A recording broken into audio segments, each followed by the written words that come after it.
Hello there guys, and welcome back to yet another session of Final Fantasy EX, where today we'll be getting into Omega Weapon. Thanks for the hydrate, Migo. I appreciate it. How's your guys' weekends? Having a good Saturday so far? And while you're answering that, I actually gotta talk about something very funny, at least to me.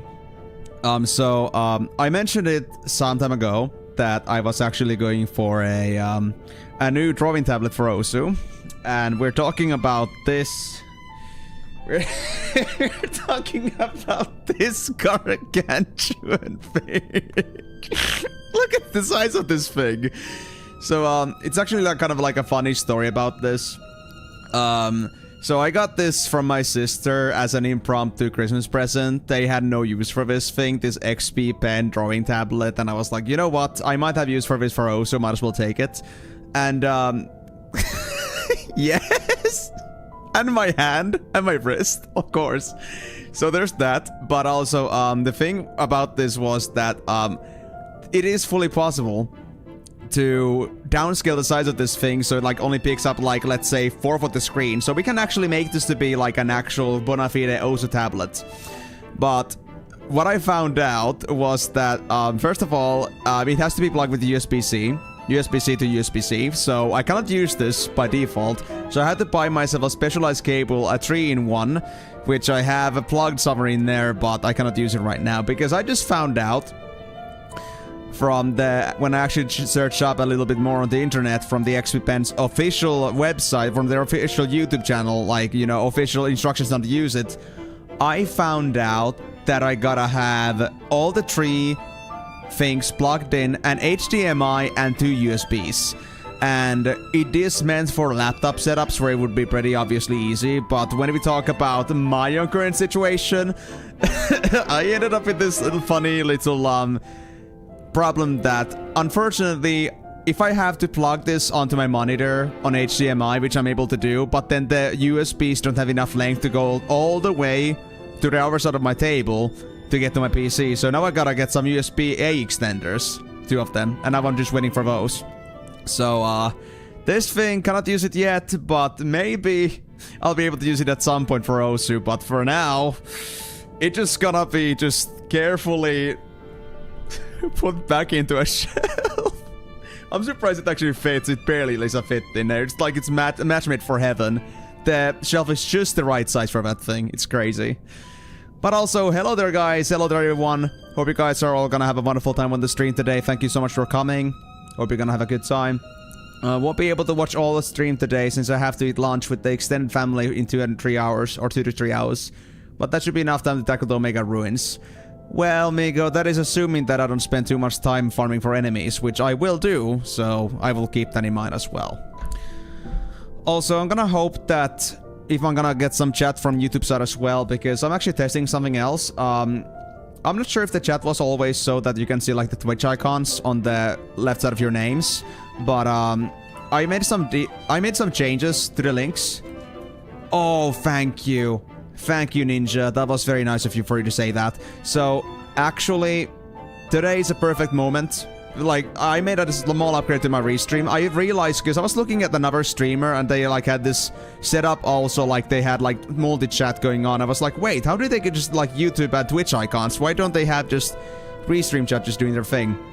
And it turns out I have, for some reason, restream like, you know, well, I knew it was like focusing on Twitch chat, but I didn't know that in the advanced settings there would be like an option for taking the chats from every single stream and not like having a separate like free stream mention everywhere. So it's pretty funny that It's pretty funny that it had to be in advanced settings for me to like get the whole chat invisibility, but I updated the links and now the chat is actually a lot more cleaner and I'm pretty happy about that. So I haven't made any like particular element upgrades yet, but this one at least is something I've done. And actually, I'm not sure if you guys noticed some subtle changes on my voice. So for those OGs that know my channel, know I like been working with this stuff before, I actually have a small equalizer, like a digital equalizer on this microphone right now. And if you guys want to like hear for like yourself how big of a difference it is, let me just open up the filters on this thing. If I take off my my equalizer, I'm gonna sound like this. So yeah, the sound is a lot more watered down without this thing. So with the equalizer on, it's gonna be a lot easier for me to speak and make myself to be a lot more listenable, honestly. So that's the one thing that I decided to like revamp it, because I don't think I actually like played around with my equalizer settings ever since I had my old mic. And I just like thought that, okay, well, I could just use this equalizer out of the box, but I never figured out that maybe I should like check it out again. Or I did, but I didn't think it would be worth it. But I decided, you know what, if I'm gonna be doing some stream updates anyway, then I might as well do that as well, which is pretty nice. And I see you're also off work today. Well, of course, that's expected, Ninja. I mean, of course, it's not always guaranteed, but I'm happy to hear that. You gonna be sticking for the whole stream, or are you gonna be doing something else as well in the background? You got any weekend plans? What about everyone else? You guys got anything special planned for the Saturday, for the weekend? Or are you just gonna be vibing for a stream? And of course, like, not vibing on maybe on Sunday on my streams because I'm not streaming then, but still. Any ideas? Are you gonna get that far now? How bold of you. I mean, you did get out of the Jokographs now, so it's not gonna be as big of a problem as it was in the beginning with you. So I guess it is possible. But are you like really that confident that you got no other problems coming to your way? Are you that deep into the finishing the game? Oh, you finished it! Did I miss that? Ah, I see. So yeah, you didn't say that you actually... I don't think you actually said that you finished it. Yeah, you went for long, but you didn't say that you actually finished it. Well, congratulations, man. Congratulations. And also, of course, hello to you as well, Sammy. I'm glad to see you also on the stream. Well, I'm not sure how much you enjoyed the previous stream. I know that maybe Final Fantasies are not familiar to you, but of course you can tell me if they are. So, these may not be your kinds of games, but I'm actually doing some proper combat gameplay right now, so if you're interested in seeing how that goes, then of course, I hope you're gonna enjoy that. And do let me know in the comments, like, or in the chat what you think of it. Because personally, combat is like, I would say, this is like what encompasses Final Fantasy properly, so this would be like a good time to like really find out what this game is about. How many Final Fantasy games are left? Dude, you're asking the hard question here. You got a Blitzball question. If you do not have enough money for one of your teammates, how do you get that teammate back? I asked him for 99 Blitzball games that they denied me. So, first of all, for Final Fantasy, if you lose your teammate, they're gonna just like, you know, they're gonna not be in your team. But the problem is that if they're gonna be hired by somebody else, then you cannot get them back until they are free again. You can do the scouting option, at least for me, on the Xbox controller. That's X. So it would be, I think that would be Square in PlayStation, for example, or some other some other examination button. If you use that on them, you can see what team they're affiliated with. If they don't have any affiliations, they should be able to accept you in, or like, you should be able to accept them. I have never heard that a player that is free would have turned down the invitation to their team. So,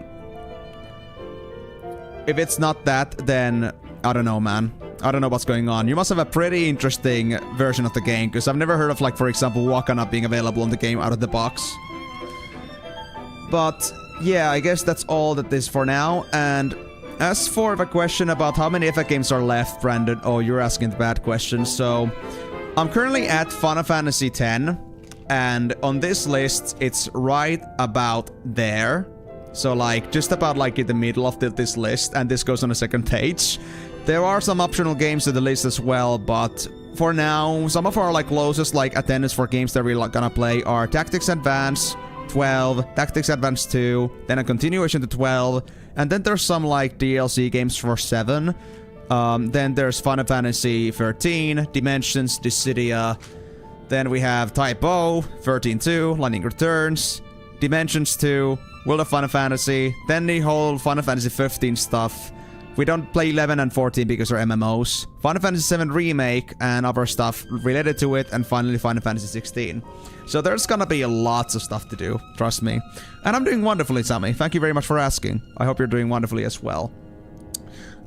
It's not letting me play Blitzball because I don't have enough teammates. How far into the Startex game do you have to be before you can ask people? As soon as you unlock Blitzball, you should be able to ask people. Like, if you just try spamming X on different people, you can just ask them to join your team.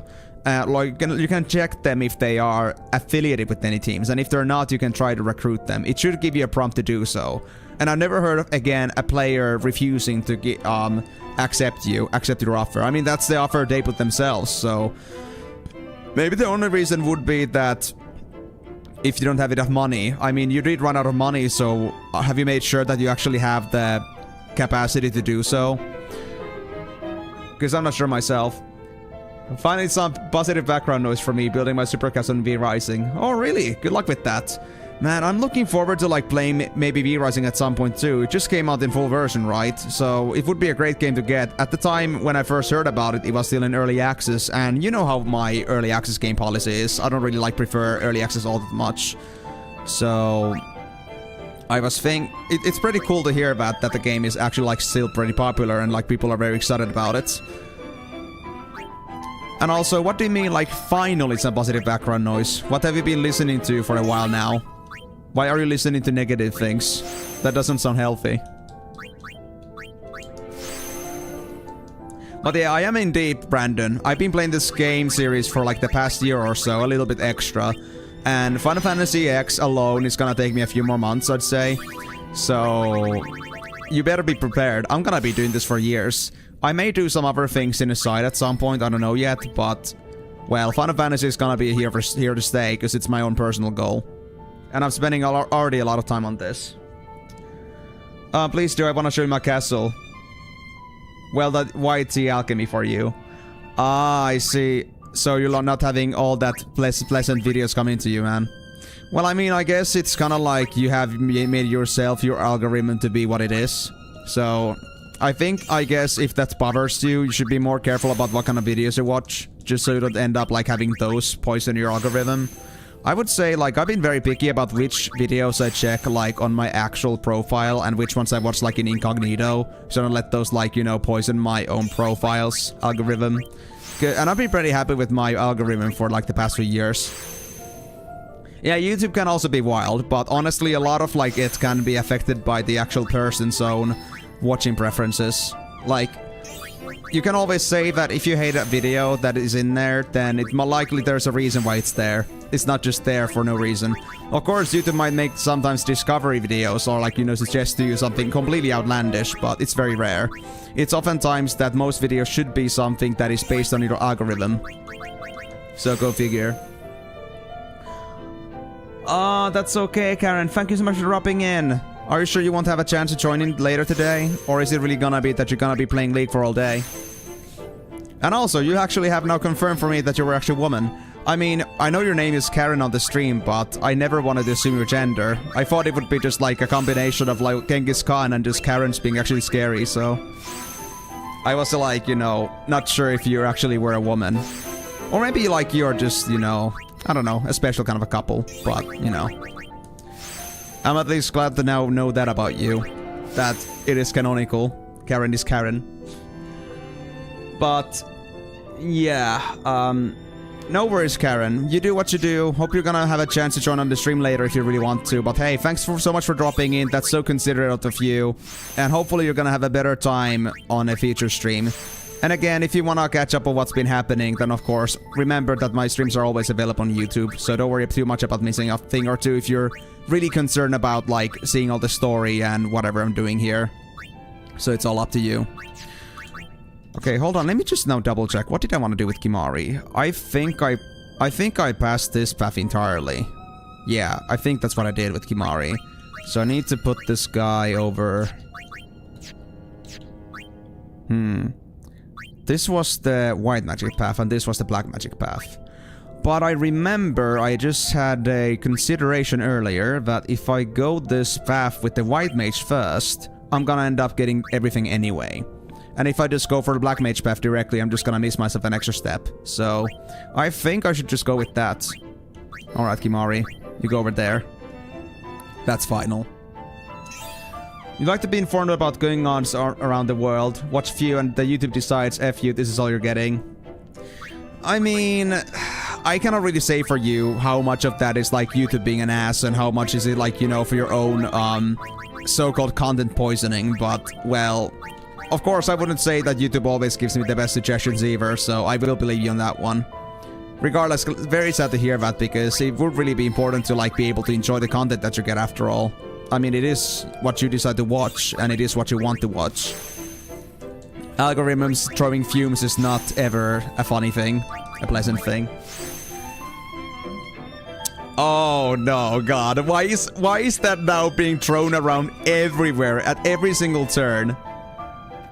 God. Have I really made a big mistake on agreeing upon this? I wonder if Miyako knows about that movie. I wonder how big of a legend it actually is.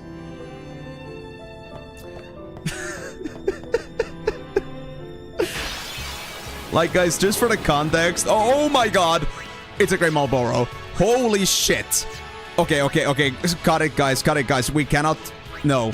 This is not the time to be playing around. Okay. Shit, I really need Waka. Actually, wait, we had triple fall on somebody else. Yeah. Oren? Can we sleep this thing?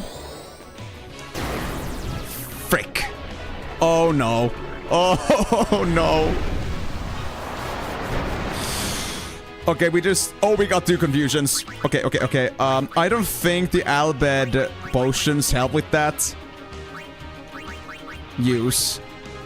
Silence and petrification and poison. Yeah, that doesn't help. Oh my freaking god. Okay, I have an idea. So we had to do Esuna progressively. We had to first fix Waka, because they're gonna come first, and then fix Oren. That's the only way we're gonna do this. Oh, I always hate dealing with these damn things. Of course there's gonna be Grey Marlboros in here. Why did I not think of that? Well then, what next? Time warp? I mean, sure. I mean, I expected it to be an old movie, because Migo has been saying that they've been watching it a lot of times before, or at least before, so I expected it to be a retro. But, well, I am prepared for that, but I'm just not really sure, like, exactly in what ways it's gonna be a... How should I put it? A life-changing experience. I don't know yet.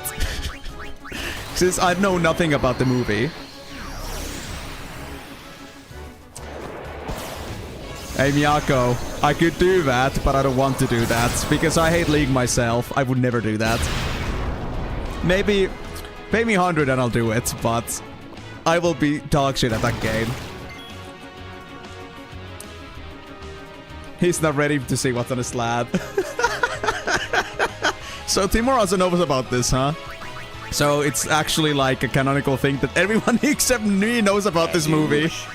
Are you for real? I mean, yeah, it's obvious. I mean, it's not just about, like, you know, personal policies, Miyako. It's not about, like, ethics. It's just about because I don't like League. And I have no reason to play League because I don't have the kind of time to commit to actual progressive grinding. I mean, I could try, but it won't go well. I know that much. Shit, how much HP does this thing have left? 1,000. Okay. I'm just gonna summon something to, you know, take the hit. Because I think you cannot mess with Aeons. So at least if it's a bad breath, we won't be completely F'd by this. Oh, you don't know about it? Okay, well, if you wanna, you can join on the watch party. It's gonna be at 7 PM GMT +2, aka 3 hours later than my streams usually, on Wednesday. So if anybody wants to join in the watch party, it's gonna be on Discord. So if you wanna see if you wanna see that movie and see my reaction to it, then come join the Discord. You can check the link on !Discord on Twitch and go to the link tree on the YouTube description. Whichever, if you don't have it yet. Simp, if you're trying to tag me like that, I think it's not a good idea. Because I'm not able to read that right away, and it's usually like me, it's spoilers, so I don't usually like reading into Albed translations.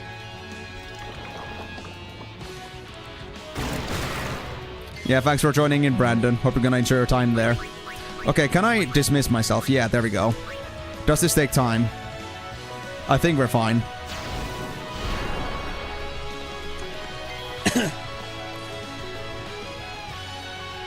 But yeah, I don't know myself what exactly is what you tried to say there, but if it's something that is actually not spoily, then you can let me know. I might translate it. I mean, I do, but usually like people also talk in Albed to like also keep spoilers from me, so it's actually a better idea to not like do any Albed with me at all, if you actually want me to properly be able to read it. So it's, yeah, I shouldn't read it? Is that what you guys think? I shouldn't read it, even though it's Albed? Don't spoil the contents? Oh, these walls. We can make it. We will make it. Better believe. Hold on, let me just get my enemy entry log here. So we got a Great Marlboro, I think. I think I finished it off with Titus, so there's no way I missed it. And then there's 2 of these walls. Demenalus. Demenalus? Demenalus. Demenalus. 2 of these. And I know these are enemies that are originally from the final stage of the game, so these are not unique to the Omega Ruins. And I know they are a pain in the ass. I think they needed armor breaking. It's not a spoiler. Okay, good. It's just that, Brandon, that it's like a custom in the stream. Like, it's become a custom here that whenever there's something that people want to talk about, but they don't want to spoil others that are on the chat or me, then they can use Albed language instead. And there are Albed translators out there to use that. So it's like kind of like a cipher to make it sure that someone that shouldn't know about this doesn't get to know about it. Unless they really want to, but that's your choice. Oh, I see. Well, I'm doing wonderfully myself, thank you very much, Simp. And I hope you're doing well as well. I mean, it is Saturday, so you better be having a good weekend. Otherwise, I'll be very disappointed.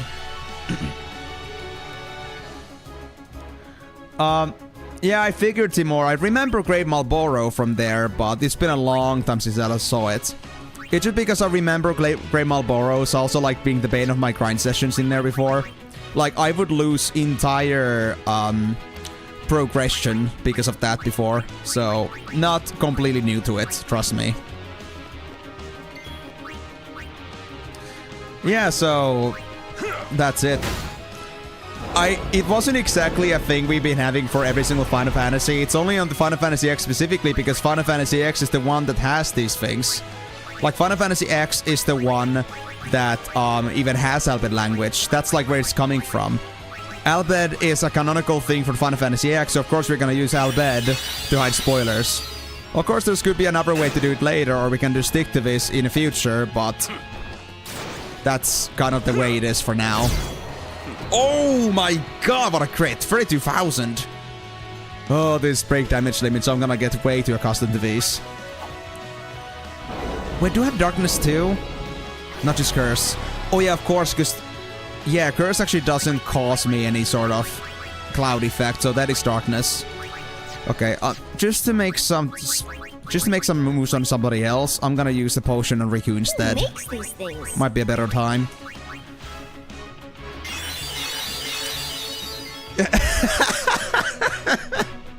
Well, you said it, but not in the way I expected you would be saying that. My god. Well, sadly there's no easy way for me to get rid of everyone's darknesses, so I guess I'll just have to deal with that. I think I'll try to pitch in with Waka instead, to get this thing, so we don't lose it. Oh yeah, I haven't done... Right. I haven't done the, what was it? Armor break on it yet. So we cannot exactly fully take advantage of the situation.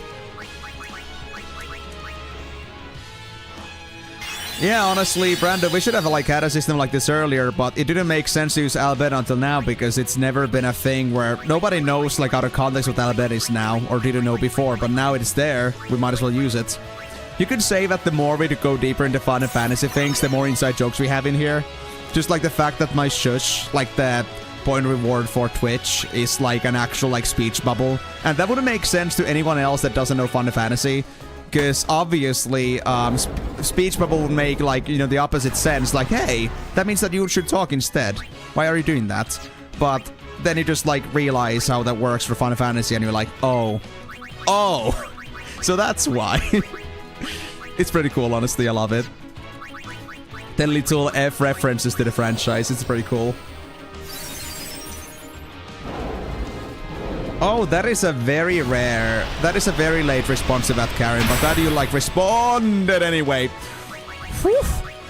Okay, I know that I can use the Albed potions for this, but god damn. That could have been dangerous. I could have lost my whole team there.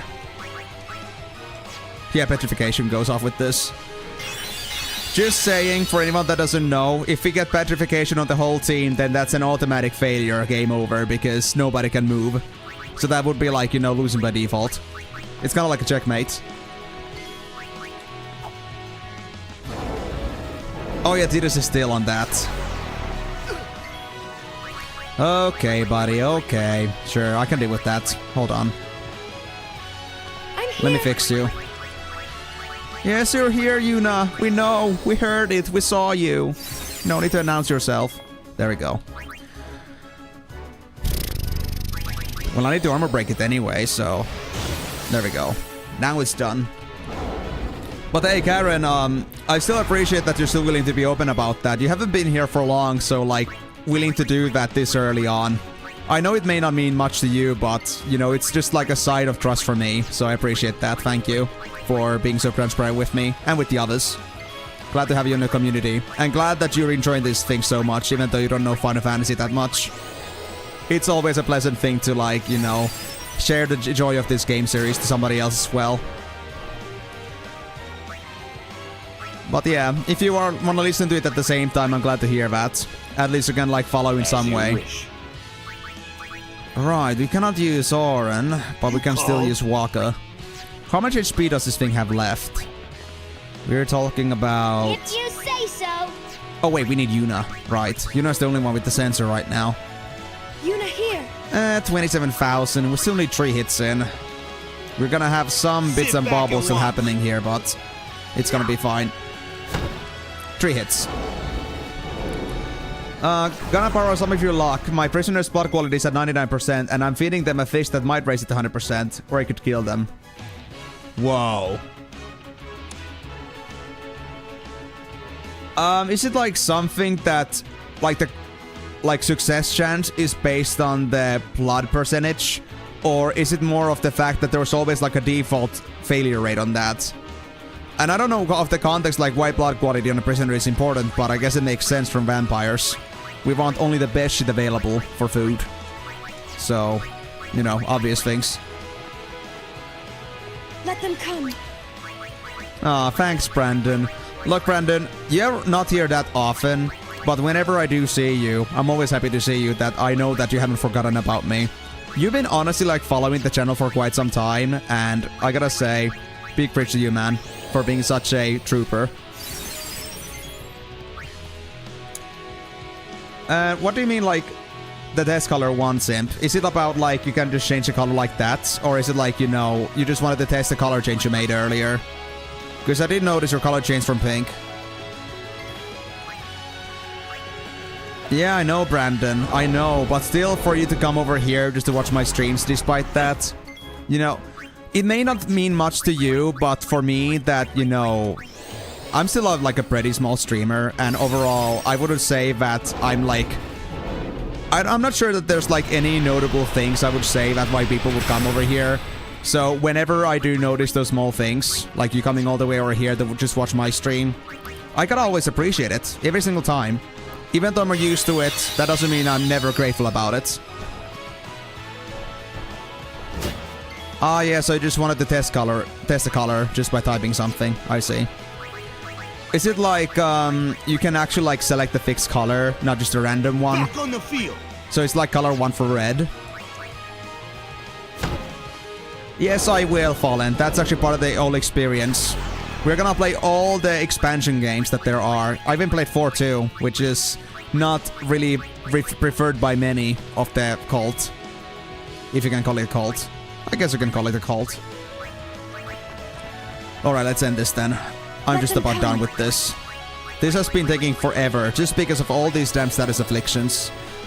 I might actually prefer putting some sort of armor that gives me protection against status effects at this point.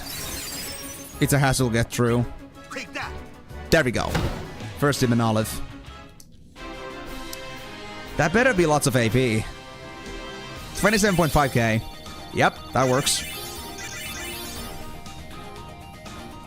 Yeah, but of course, Brandon, like, it may, like, you know, I'm gonna say that every single time because I need to remind you that I really mean it. Because I cannot take anything for granted. And I mean, I think I talked about it actually just last stream that out of all the people you could have ever... Actually, not on this stream. I actually talked about it with a friend not too long ago. We were, like, at the school's cafeteria just talking about things while, you know, eating, and I talked about my streaming stuff because they were interested and they knew about it. I just talked about it, and like I said, that I think the coolest part about streaming is the fact that, you know, it's not the fact that I just get to do the things I do and like people drop in. I think that particularly the coolest thing about people coming in is that there are millions, actually maybe not millions, but there are many thousands of streamers out there on the platform or across different platforms. And out of all the people that people could have gone to watch, they decide to watch me. No problem. And they're like regulars in the stream as well, so I'm just touched when that happens. Because it's an honor that, like, it's beyond words. Like, it's really speaking from the heart straight up that I would rather be here than anywhere else. And it's really like a very strong... It's a very strong compliment to be getting from anyone, like, wordlessly. So I always appreciate it whenever, like, you know, people just decide to drop by and just continue watching. Because I cannot say that that's for granted. And there's, like, lots of other streamers out there. And I would say, like, objectively way better than me. So it's just always a pleasure to be having people just tuning in regularly. But yeah, again, responding just to make sure that I did not glance over it too much. Yes, I intend to play Final Fantasy X2 because it is gonna be an important part of the story for anyone else also to know, in the case you don't know yet. Final Fantasy X2 is gonna be a very direct continuation about what's gonna happen here once the story ends, and I'm pretty sure that once you know what that is, you really wanna see it. And it's gonna be a particularly shitty one because Final Fantasy X2, I believe, is known to be one of the worst, one of the most, I wouldn't say pretentious, but one of the most demanding things to 100%. Because there are like such specific timings and such. And like missing a single thing at a specific time means that you have failed the run. So it really needs like pixel perfect gameplay. Every single frame has to be used correctly. Where every single time you end up in a certain location, you cannot miss a thing. Very rarely do they give you like leeway on that. Allow me. But yeah, it displays all the choices like fire brick or hot pink, but I don't remember if you can do direct with an hexadecimal.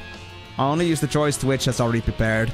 I see, so like the preset colors, but you're not sure if there are actually like options for having any neon color with the hex codes. I mean, I'm like completely new to it as well, as may be obvious, so I'm also like eager to like hear about that because it would be pretty cool to like know about.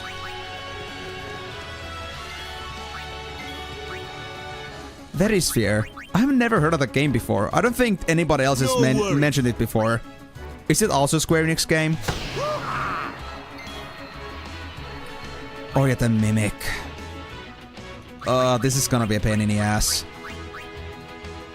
Well, I guess I could use this chance to do some healing. Nah, nobody's... I still need to do Kimari here. I'm just gonna...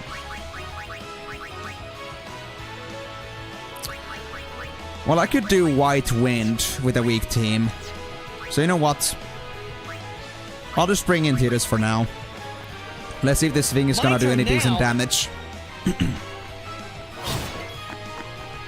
Wait, just 1500? Do I need to armor break that thing?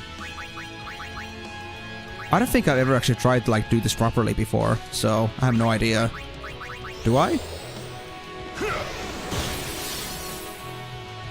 Oh, it's just, I'm just always known it as FFX2. I've never heard of it being called Verisphere. Interesting. Yeah, why is this thing so hard to kill? Bro. That's weird. Oh, I see. Yeah, yeah. I mean, it's kind of the same for me. Like, I do enjoy myself, like, maybe, like, playing one match every once in a while. But honestly, if there's anything else we could play, I'd rather play that instead. Because I know that League is not gonna be a long-term choice for me. Hold on.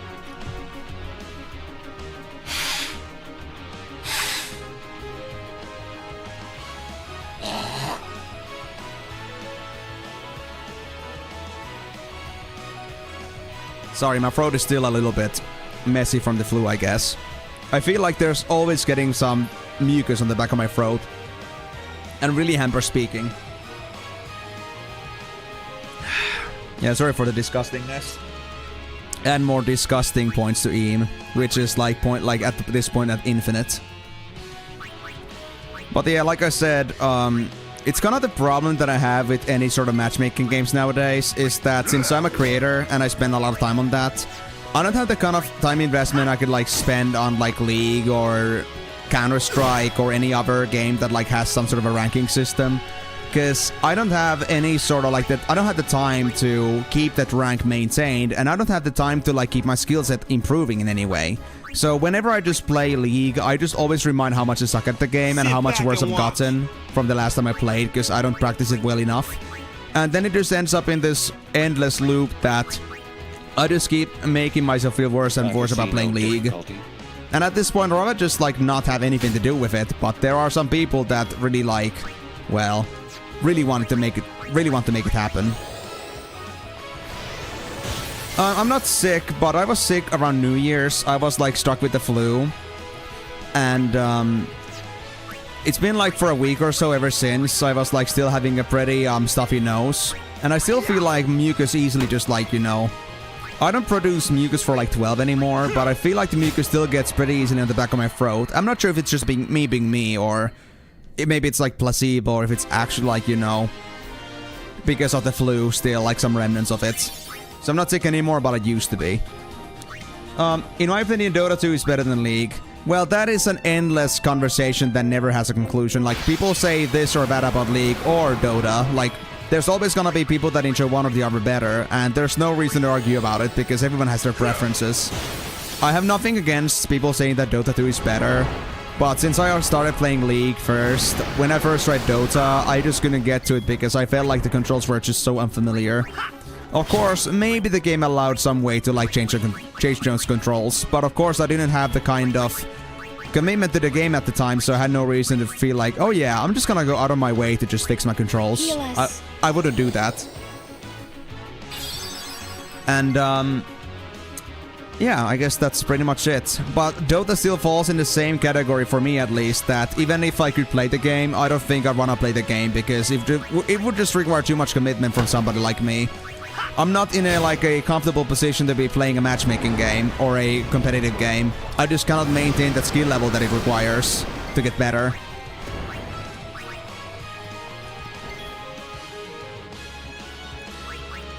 Oh yeah, to be honest, I feel like sometimes, like, even though League has like a lot of mechanics, lots of like new builds, I feel like, you know, League has the problem that it does turn into this thing that I feel like it doesn't have as much, like, you know, excitement towards like actions actually matter, but it's more about just like 1v1ing shit and then just kind of just like, you know, rubbing yourself in the bush, just like waiting for a good time to jump.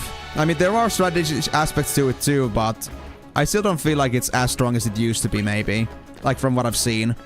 I haven't played it as an OG, so I kind of like say that from my own perspective directly. But for me, it does feel like that it could be better. It really could be better. And I feel like the kind of like the gameplay loop that I first got into, now that I like seen just about the limitations of each character, and like, you know, how in the end, how little building opportunities you have, just like with WoW's talent building, it just doesn't really like stick in a way that, yeah, I've already seen this. This doesn't feel fresh to me anymore. So, Unless I start playing different lanes and different champions, which is not a good idea anyway, because if you really want to get good at it, you should like focus on a certain champion or 2 or 3. It just, you know, I just like get fatigued of it. It just doesn't feel like it's worth it. I don't get the kind of adrenaline from like winning PvP games. I've never been a big sucker for those. I mean, yeah, there has been lots of like very good positive feedback about TFT. And even at the time when I like, you know, played League, there was a time when TFT first came out. I know everyone got super hyped about it. And I understand where the fun comes from it. There's lots of like variation, lots of like chance to it, yet there's still lots of strategy as well. They got a good balance with that. But I never was really all that into TFT myself. It never just struck with me. I guess it's because... Well, first of all, it's LOL, and because I just didn't have a reason to want to play a game like that. I felt like I had other like puzzle or thinking games already. I just didn't feel like TFT felt like it was filling a slot that I needed. But it's got a good concept, I gotta say. Lots of replayability too. And it does have a certain skill floor as well to it, because there are so many different things you gotta like understand, like different character combos and so on. Like, it's very hard to like first like kind of like get accustomed to. But that was never a problem. I've always been eager to like learn new things, but TFT just like never like hit me right. I know why it's good, and I understand that it's good. I will fully admit it's good, but wasn't just my thing at the time. I've heard about Trails, yes. I have heard, but I never played them. But for example, I do have Trails of Cold Steel, for example, in my wish list. And I do want to play them at some point, but yeah, I got my hands full with Final Fantasy right now, as may be obvious. Do I have... I don't. Let me do Summer Break. But Kiseki... I'm not sure if you're referring to the exact same series, but with a different name, like in English. I mean in Japanese, but I don't recognize it. Never heard of it before. At least with that name. Personally, I honestly couldn't care less about ranks. Like, if you're good at the game, cool. If you're bad at the game, no judgment. I mean, that's the thing, Miyako. I'm not just about the rank there, but the problem is that even if I had a rank or not, the problem is that I cannot really, like, get a skill set there. Because I cannot, like, put in consistent practice. I think that's, like, the kind of stuff that, like, play a game like League needs. Because you have to, like, you know, start micromanaging those very specific actions. You gotta start thinking every single second at a time. And also learning how to like deal with the map, like putting all wards and such. It's a great concept, but it needs a lot of commitment to like really just etch in and to like improve. And you're just gonna keep getting rusty all the time at some point if you don't play the game enough, and it just doesn't feel satisfying anymore because of that. I'll take care of them. Like, it's a kind of deal, the more you play, the more satisfying it is. And that's like where it also like turns into like there's like professional League players spending like day in day out playing that game. And they still keep on going.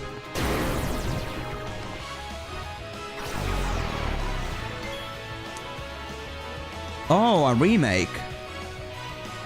Interesting. Is the Sky like the very first game, like the very first games of the franchise? Let them come. Dude, I wish. I've heard about Trail, of course, about Arc Raiders. It's everywhere on the internet, but honestly, I have never even touched it. I haven't even looked at like what the game actually is about, or even checked the store page, because I don't really care. I don't even know if the game is free or not, like whether it's microtransaction based or if it's like high price. So it would at least be past me.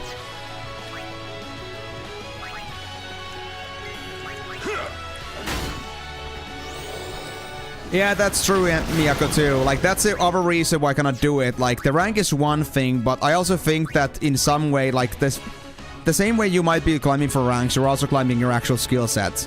And I would say that, just like the ranks, your skill set in LoL is easy to get rusty if you get to a certain point. Like, yeah, I know how to play the game in a basic level, but like all those like fine-tuning, like getting all the minion kills and such, like all the farming, and knowing when to push lanes and when not to, it's not something you just like, you know, learn once and it's gonna stay with you forever. It's something that you have to find home. So like, I'm at like an uncomfortable position with the game right now that I cannot go anywhere with it unless I spend a lot of time with it. So I have no reason or no desire to keep going on with it. If you know what I mean. Let's end this.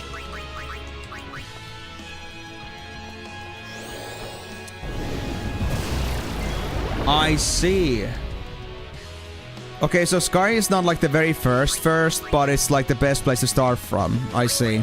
It's kind of the same way how I started with Final Fantasy X myself, and I was very into it, and that's how I got to the franchise overall. And the same way how I started this game, like this whole marathon for Final Fantasy with 7, and then I moved on to later parts of the series as I went, progressively. That was because I was looking to like put in one of the popular titles out there for people, so they can like see them for themselves, get a good first impression, because I thought that just starting with Final Fantasy 1 might be a bad idea. Since obviously we're talking about very old pixelated games from 1980s, late 1980s, so it would not exactly be the best way to introduce a game to a modern gamer, you know? So I just thought that might be the best. And I think that was a decent choice, but honestly, I wish I could have just started with 10. Just to give like an impressive story, long gameplay. But then again, 7 was way shorter, so we could get straight into the action sooner. So I guess it wasn't a bad decision overall.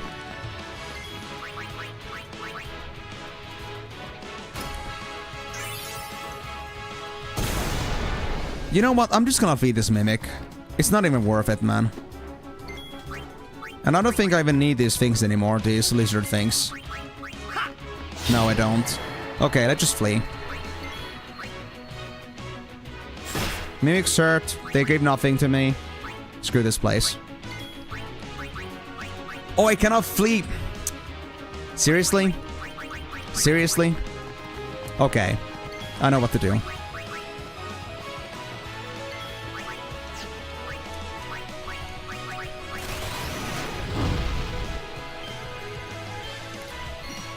Boink! Bye-bye, Mimic. Never again. No time to waste. Let's go. But yeah, let me actually look into this. It's not all the same. It's not that the same. Assault Trail games are set in the same world and the same timeline. So there are things from earlier entries that did stuff that matters in future entries. There are good places to start, but going chronologically is still the best way to play. Well, Karyu, I would say at this point that I'm not the kind of guy that just like, you know, loses interest on a series on first impression. I'm the kind of guy that if I'm gonna commit to something, I will watch it until the end. Just like with anime. I very rarely drop anything. In fact, the only thing I've dropped ever with anime is Tokyo Ghoul's 4th season. So, with that being said, I would say that even if like that Cold Steel gave me like a bad start, like a not the best experience, I would say that if the game is good enough still, I wouldn't say that I'm waiting for the most, I'm not looking for like the most, how should I put it? The most like mind-breaking or just like breathtaking experience here. I'm just looking for something like that feels that JRPG itch. And if it like fits that pretty well and it like does it well, it's okay. I'll look forward to the next games. And if Sky really is as good as you say it is, then that's even better. But another question is I have to ask here is that, are the remasters like much more expensive in comparison?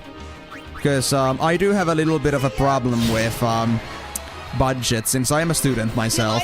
I don't exactly have the best amount of money to be spending around here and there. And even though I do get some creator funds, no, not that much right now, since I'm not exactly like doing that well on my old video front anymore. So I couldn't exactly just spend carelessly on these games one after another. So I really have to think about which edition I might prefer the best. And where I would get like good discounts, for example. Yeah, I'm happy to start with that. But if you were to compare like the Trace in the Sky remaster versus original prices on Steam, for example, are they just about the same or is it way more expensive? Because, for example, I couldn't buy Final Fantasy Tactics, like the newest version, the Evil is Chronicle, for the life of me. Just because that thing is so damn expensive. I would, like, buy the originals, like, for, I don't know, the whole thing for, like, 20 or so, maybe. Maybe a bit more. But I'm not gonna spend 40 plus on that. I think it was, like, 40 plus. Something like that. So that's, like, where my limit comes in.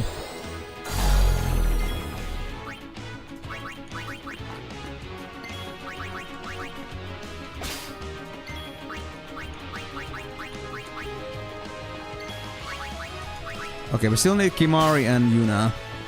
After that, we're good. Nice wasted turn. But yeah, thank you very...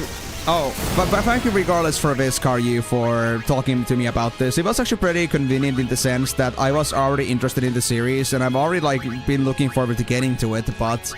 Yeah, I mean, this Final Fantasy marathon is gonna take me a while, and there's, like, so many other games I also play, so... I cannot say that it's exactly been on the position where I'm gonna play it ASAP. Oh, come on, Oren! I didn't think you did 26k damage from that. Oh well. So yeah, thanks for at least letting me know about this. It was very nice of you, and it's very convenient to me as well to know that these games are actually worth pursuing. Of course, I know that Migo also said that they weren't their favorite, but I'm willing to take the challenge on that one. I've also like made a decision long ago that the best decision is always gonna be my decision. So I'd rather play a game or two and make the decision myself whether I'm gonna like end up pursuing it all the way to the end or not. But I'm definitely not gonna rush with those. I have already my hands full with Final Fantasy. It might be even like, let's say, I don't know, 3 years or so before I actually get to trail games. It's just because with the amount I can currently stream, I cannot exactly just like beat these games just like that.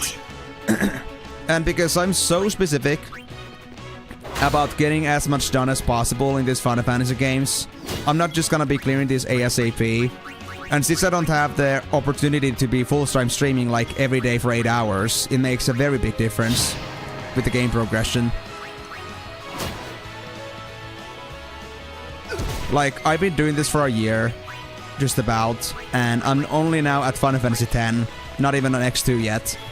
And I'm playing this 100% deliberately because I played this before and I just wanted to get something new to experience. I challenged myself on top of just playing the games, so that just makes things a lot more difficult. Oh, hello there. Welcome to the stream, Kitsadot. Glad to have you on the stream as well. Just tuned in. Love to see the Omega Ruin section of someone who is not completely OP. Oh yeah, for sure. And I mean, just so you know, this is my first time ever doing this. So, I actually don't know anything about what Omega is gonna be like. I have no idea how much I can push my characters when my characters are actually gonna get OP. So, if you like that kind of a fresh experience, then you come to the right place. Hope you're gonna enjoy the stream. And of course, if you got anything else you wanna ask about or know, then do let me know.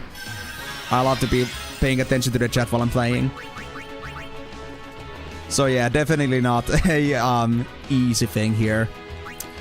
I could be making Final Fantasy X runs to be way faster, but since I deliberately wanna make myself to go out of the way to make everything done, so I don't have any regrets, it's gonna take me way longer than it should.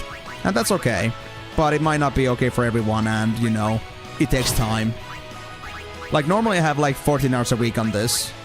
Now I'm doing 24 hours to like catch up on what I missed on New Year's. Ah, yeah, I made those. I'm the giraffe dude.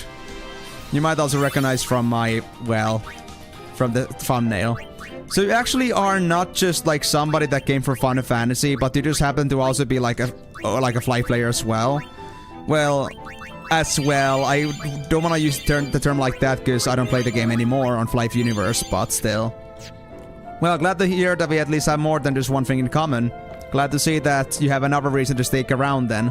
Because honestly, it's been one of my biggest banes ever since like I stopped Flight Universe that my channel has not been doing as well anymore as it used to. And I guess that's obvious considering that, well, it's a very different type of content that I'm making now. I used to make MMO stuff and now I don't anymore, so of course it's gonna like pull people away. And it's been kind of a struggle to get, you know, as much attention as I used to. Like, my videos got insane popularity compared to what I do now. But I still do enjoy what I'm doing. I don't care about that too much. And I'm just happy to be in a position where there are people that love to watch this stuff too. Oh, there's confusion in that as well. Crap.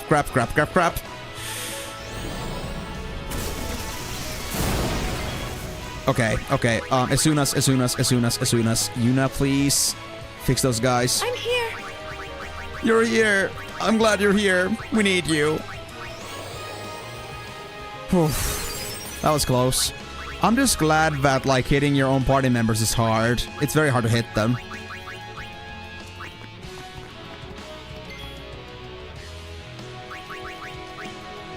I mean, that's the thing about algorithms. Like, you cannot trust YouTube's algorithm. The problem is that you may be subscribed to someone, but if you don't watch somebody's videos for like 2 weeks, they're gonna just be completely abolished from your video feed. Maybe even in just a week. Depends on how lucky you are. Or depends on how committed you were. So, honestly, I would say that if you really want to be certain about that, I don't want to sound like your typical content creator just telling you that hit that like button, hit that notification bell, and subscribe. I don't want to do that. I don't want to do that. But honestly, the best way to do that is to just get the notification bell, because at least then you will be always notified when this specific person makes a video or a live stream, and you can even tailor like what the notifications you get. And of course, I also have my Discord server. You can find in the YouTube site, there's a link tree in the description. You can get to my Discord server there. I make tailored notifications for streams and videos there as well if you want to be checking in. So, there is a way for you to enjoy that. It's just, yeah, content creation is not easy. A lot of the things that if you are not in that very moment, like, relevant about it, like, if that content is not relevant to you, it will not be suggested. Even if it's a creator that you like yourself. YouTube is very bad about, like, giving you favorites, so to speak. Enough. Quantity over quality. Let's see if you will fall in my trap. I wonder what you mean by that, simp. I'm kind of curious.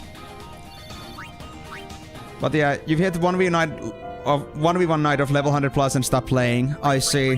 When did you stop?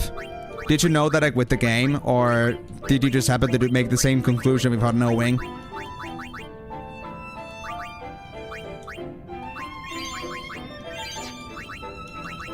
And what reason did you stop for? Did you just get bored, or was there a bigger reason behind that? There's so many paths. I'm gonna go this way first, because I know the path tried to go to the left here as well. I think I could find up a loop.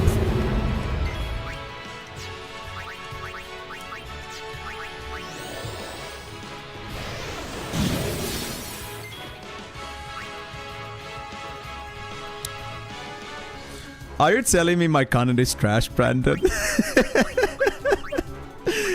I of course I'm a little bit joking here, but you know, it just sounds from the context that, oh yeah, I found it because I just happened to get some trash content suggested to me.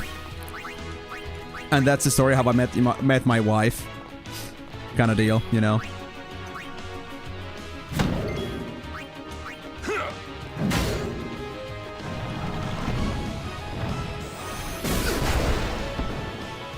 Oh yeah, blast punches are not fun.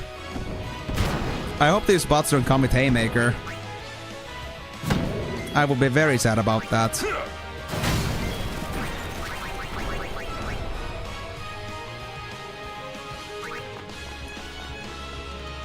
Let them come. Well, Waka could use some healing, I guess. Got nothing better to do.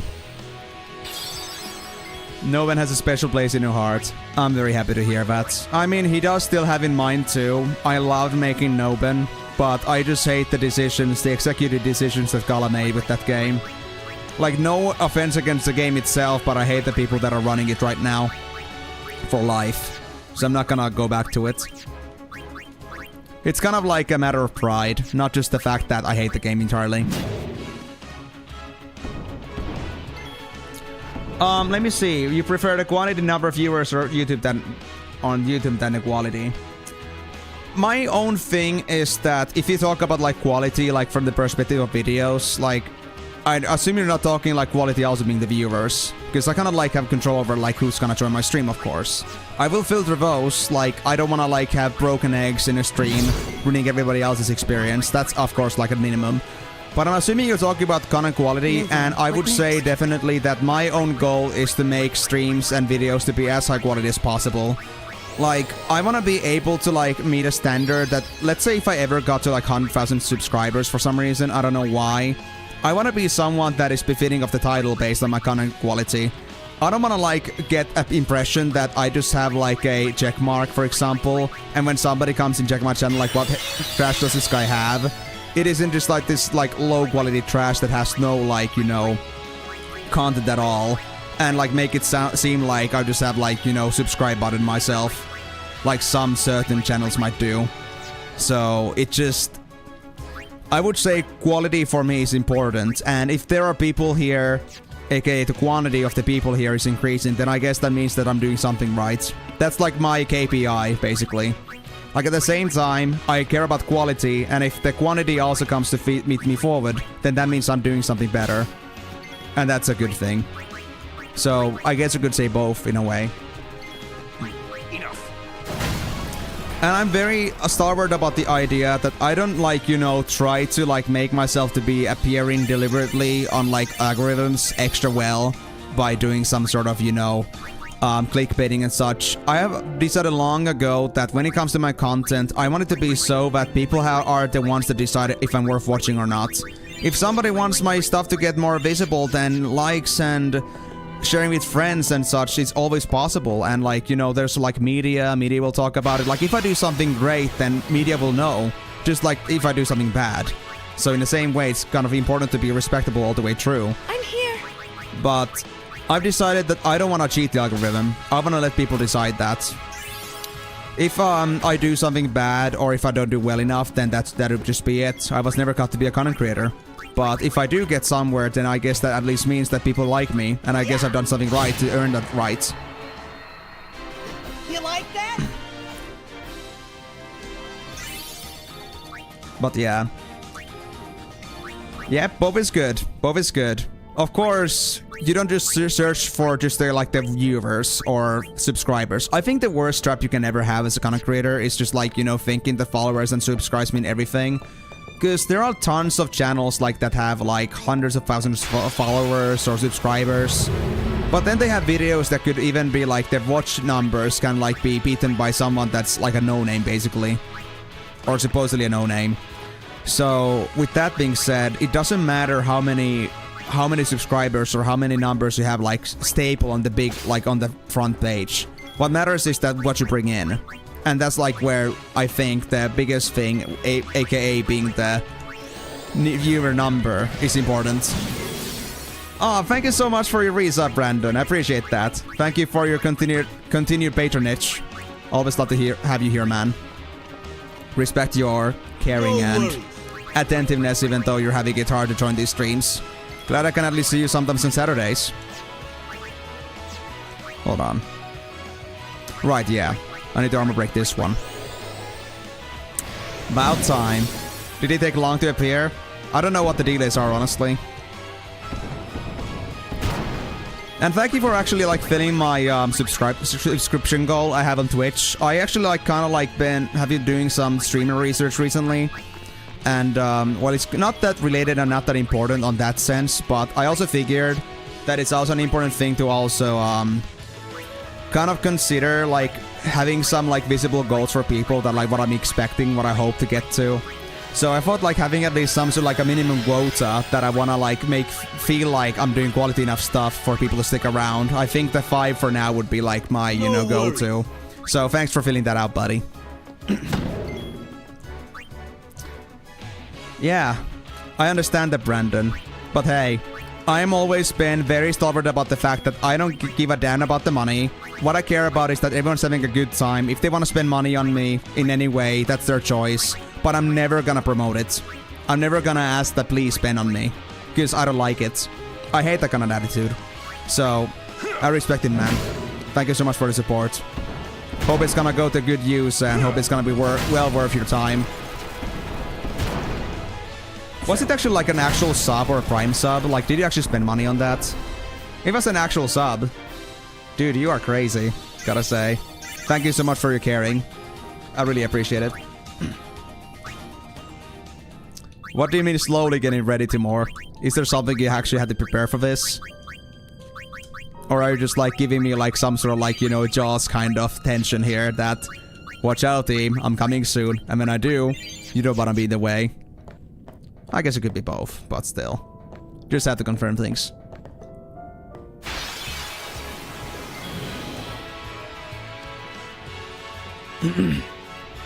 Also, I'm gonna go back to what you said earlier, Miyako, about the I miss my wife tales. What do you exactly mean by that? Like, is there like a context I don't understand right now? We'll be starting soon. You gonna play a challenge of any sorts, or are you just gonna clear it quickly?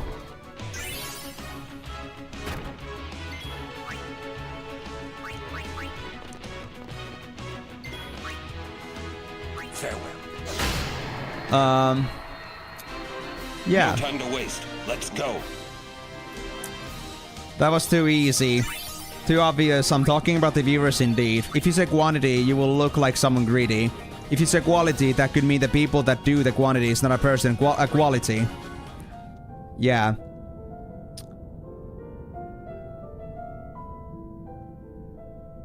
Not necessarily, but it was an obvious trap. I know you're a little bit mean, Sim, but it's good for you to test me out, because I would say in the same way that you discover things about me, it also becomes to the light for other people too. It's not the only you that benefits from that information. It's kind of the same way how I always like openly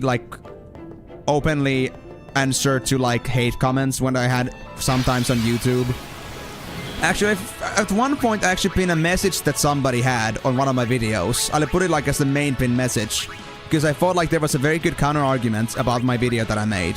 And I just decided, you know what, I'm gonna put this on the light and I want everyone to know how I feel about this.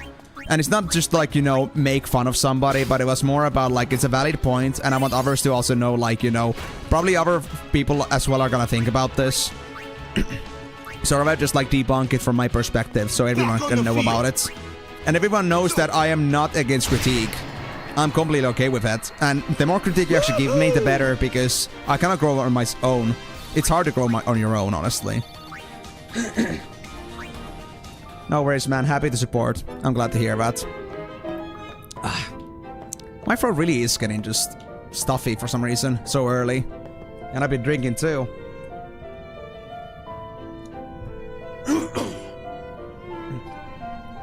Brandon, you can only say that because you've known me for so long. But for others that are here for first-timers or new, then it's not as obvious. So appreciate that those that are early on in the field will also, like, you know, understand where I'm coming from and what my own approaches. And also, Simp, I hope that I already answered your question with what I said earlier. But what you're saying is true as well, that if you're just the kind of guy that you're just here for the numbers and not for the good time, like I've said it like many times here, that I have decided that I want my streams and videos to be like a good safe space, a comfort zone for people. I don't want to make it a thing where I'm just doing it for the numbers or like, you know, I just want to do the most popular things. I want to be very careful about like the people that I pick here, about like the people I want to invite in here. And so like that's why also like my content is very niche and restrictive. Because I'm not here to bloat the numbers as much as possible. I'm looking to do things that I enjoy. And maybe have other people that also enjoy it come with me as well. But I've said this many times before, that That's how it's done. There is exposure, but not all exposure is good exposure. I'll come in terms with the fact that... you want to be careful about like how do you get yourself known to be as well. Because you could be just like throwing your name out there like very obnoxiously, and what you're gonna get is just haters and trolls. So really like being careful about that is also something of great importance.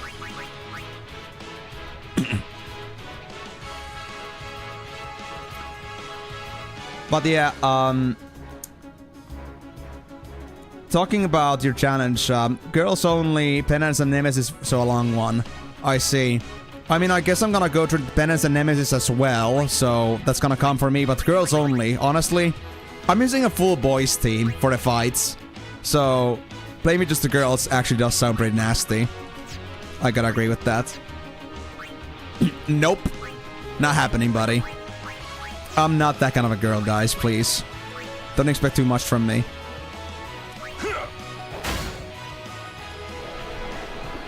Uh-oh.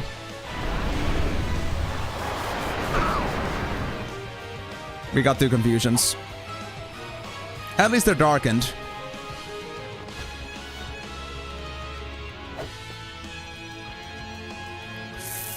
Come on, Waka. Wake up. Waka. Oh, Waka's in Berserk and Duri are in confusion. Oh, this is bad. This is very bad. Oh, shit. This could actually be a wipe. Why, Waka? No! Come on, dude. Wake up. Oh, mother... Yeah, this is gonna be a wipe, guys. Unless... Don't die. Oren! Okay. It might not be over yet. Holy shit, dude. Okay, hold on, guys. I need to focus on this. We don't want to lose this game yet. Tidus is fine.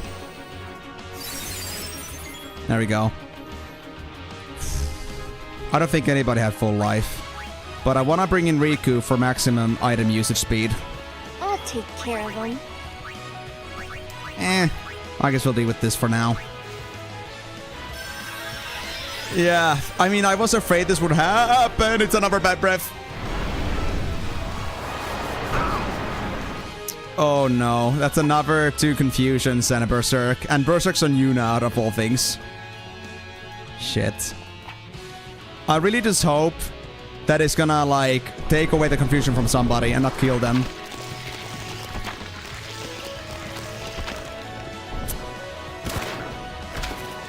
Riku's at 52. Just don't get killed.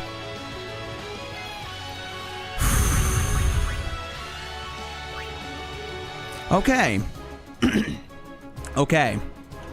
You know what, guys? I've decided I'm not gonna play around with this thing anymore. I've just about had it with this guy.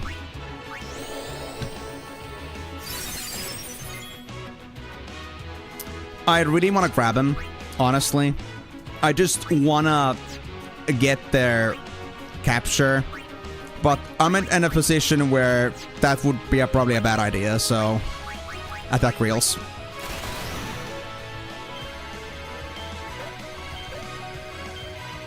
There we go. We're done. Yeah, the guy just spared me twice and Riku was left with 52 HP. My god.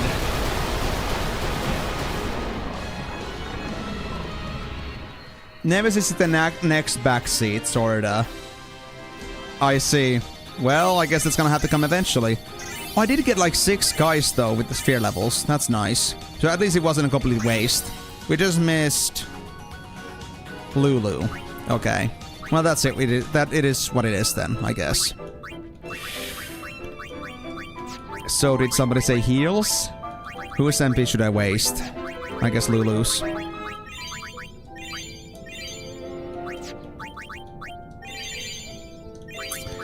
Fuck, dude.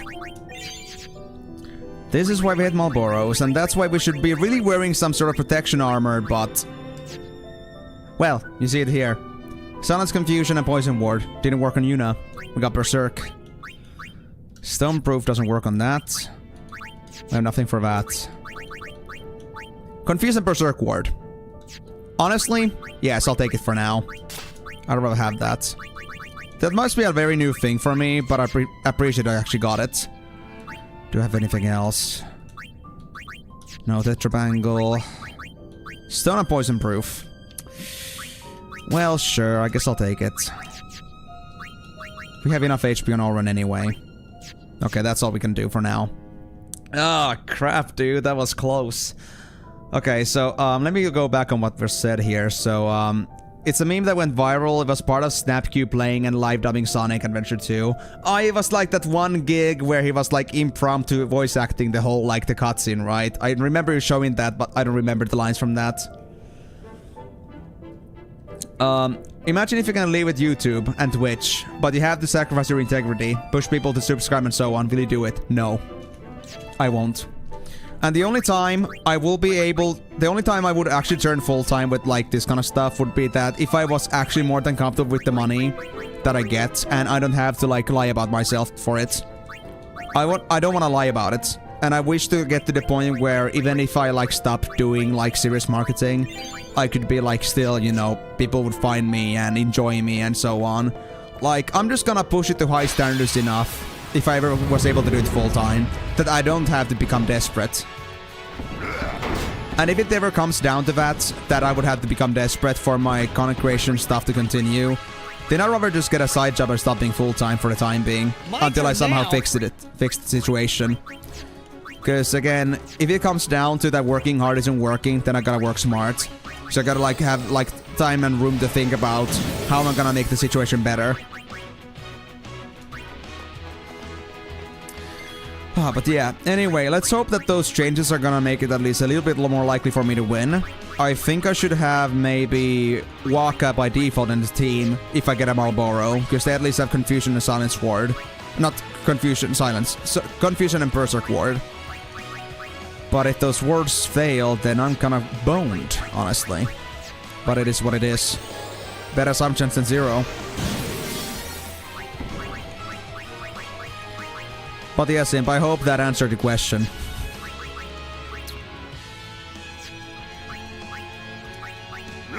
I'm very specific about my content creation. Like, I've been talking about it ever since, like, I started making content regularly.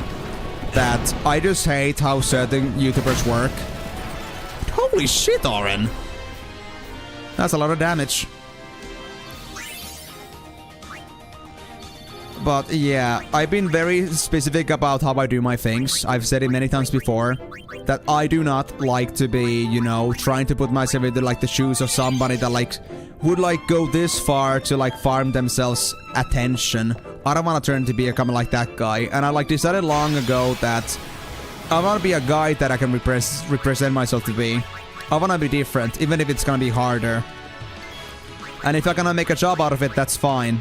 I would rather have a shitty paying job that I enjoy rather than a well-paying job that I don't enjoy. And content creation would go in the same kind of cast with that, depending on if I was to farm for trendiness or if I was to like do things I enjoy. It would be a very different thing for me. And I would in fact not enjoy it if I had to lie to people about myself.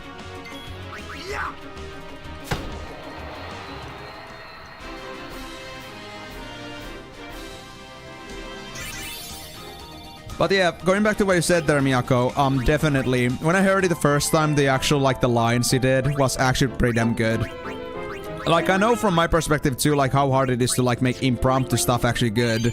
He's got, like, pretty good potential for, like, a stand-up comedian. He's got it pretty well. I do envy, like, how well he actually delivered it. But I would have to listen to it again for me to remember the lines. It's not the kind of, like, childhood memory for me, so I had no idea. Like how well that actually went, or like how it actually, like, you know, it doesn't stick with me. But I think with enough repetition it could happen. But I've only heard it once, so... Okay, this should be a fairly easy enemy. I think this ghost thing only had, like, death as its worst spell.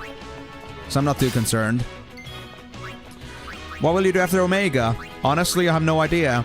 There was already some mention about me going for penance next, I think. Migo said that that's technically the next backseat, but I don't know when that's gonna happen.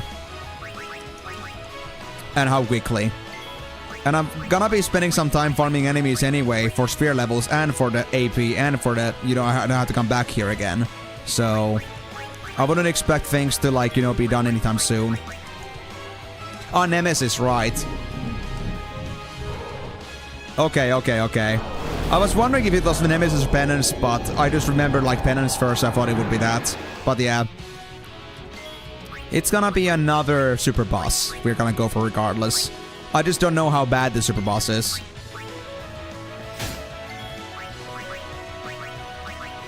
Bro, that was a poor hit. And it still hurt like hell. Okay. I think I got this. Got you covered. There we go, nice.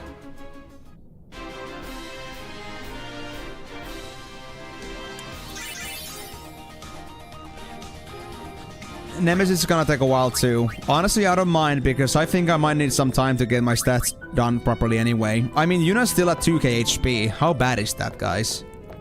Okay, don't tell me. I know how bad it is. It's just not good. We need to fix this problem. But that's gonna take some time.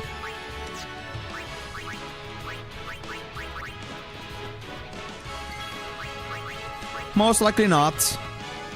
But I'll try my best. It's not about being ready for it. You can never be ready for anything for the first time. It's about experiencing it and then copium. It's been this way the whole time. And I've come across all the challenges so far. But I do wonder if I'll ever hit a wall with that. To be honest, I think the hardest fight I had so far was Emerald Weapon. But that was like one of the very first super bosses I ever fought so far, so... I guess it's sort of expected.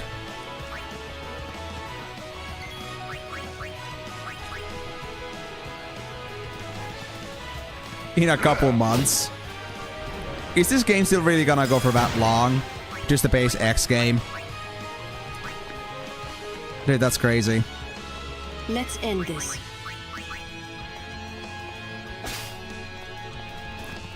I mean, I don't know for myself. I'm trusting what you guys are telling me. So if that's the case, then I think we're kinda boned.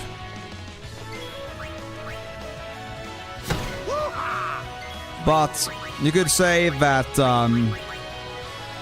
in a Goblin Zapper kind of way, or a Goblin Zeppelin kind of way, I laugh at the face of danger. That was a very bad impression. My throat is not in the best condition anyway. Oh well. Good enough. I mean, yes, I know. Like from what I heard and saw, Valefor definitely was way easier than, let's say, Ifrit and Ixion were. And if Penance is supposed to be like on the top of that whole grid, like beyond Dark Bahamut and all the like Magus Sisters too, then I will certainly have to work a lot to get through that. But that is a problem for that time. Let's not worry about Penance yet when it's not exactly a topical yet. Just for our own sanity. Or your sanity. I'm completely sane, guys. Right? You trust me, right? I'm not insane. Okay, maybe a little. For going through the whole Final Fantasy series for the first time. It is insanity in and of itself.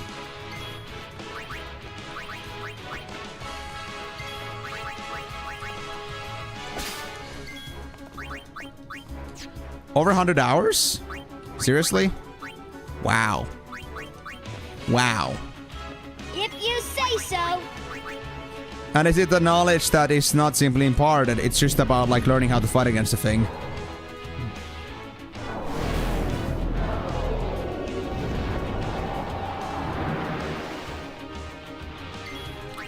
Farming stuff. I see. So if you don't know where to find them, then you're kind of boned, I suppose.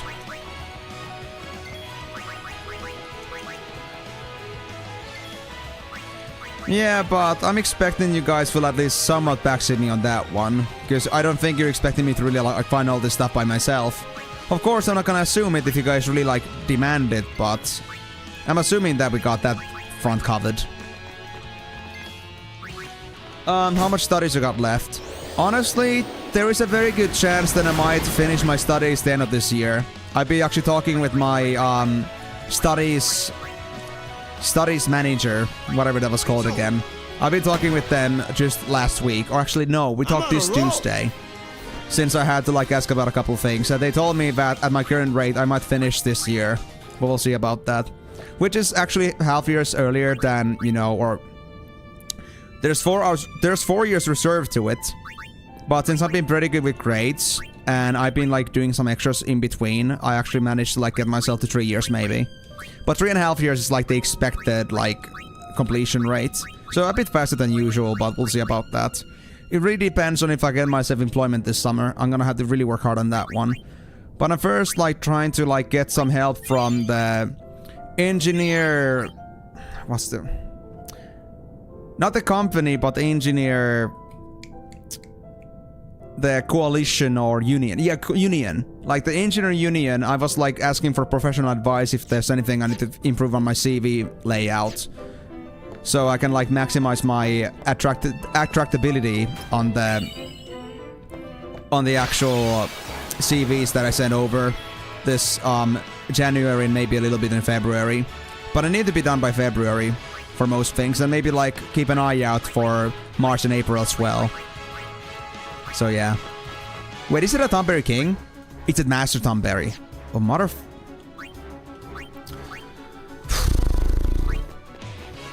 I'm gonna hate this.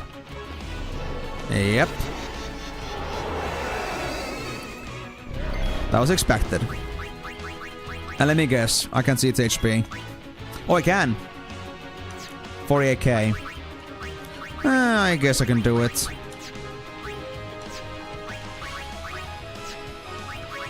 But you know what?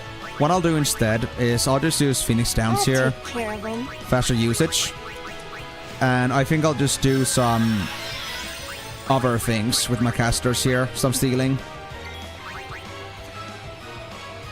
Yeah, I mean, that's okay, Timor. But I'm sure that maybe also our friend Amigo here can help us a little bit with that. I'm not sure myself.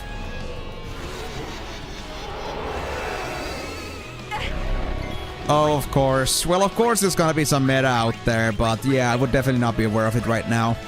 Since it's my first time deep diving into this in the first place. It's the first time I'm even hearing about Nemesis or Penance in the first place, so of course it's gonna be the way. But... man, I'm looking forward to it. It's gonna be a lot of work, but I'm looking forward to it. Like, I see this as a little bit of a, like, you know, of course it's like a mountain ahead of me, but it's not the kind of a mountain that I'm afraid of. And in general, I don't really, like, you know, do much of, like, fear in these kinds of things in general. Like, I really want to embrace this. I really want to embrace enjoying this part. And I'm pretty sure I will. It's gonna be hard, but it's gonna be fun. I'm dead certain about that. 11,000 damage from Karma. Good lord. Uh-oh. Uh-oh. If you say so.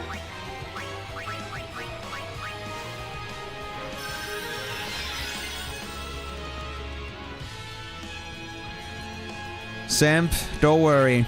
I'm too much of a nerd to give up on gaming. Even if, like, I got a job and such. I think I'll still end up having a moment to make myself some streams. So don't worry about that. And guys, if you really don't want that to happen, then you can try to make it sure that I'll end up becoming a famous content creator before that happens. Maybe I'll never get employed. Nah, I'm honestly, like, pretty certain that I won't get there, but hey. I, of course, always, like, welcome the adventure possibility. But let's put it this way, that I'm not putting my expectations on that. I'm enjoying this as much as I can, and if other problems and difficulties come along the way in my future, then I'm gonna make it so that I'm gonna try to, like, put some hours in once I know what my situation at the time is. But I'm sure that my gaming is not gonna go anywhere.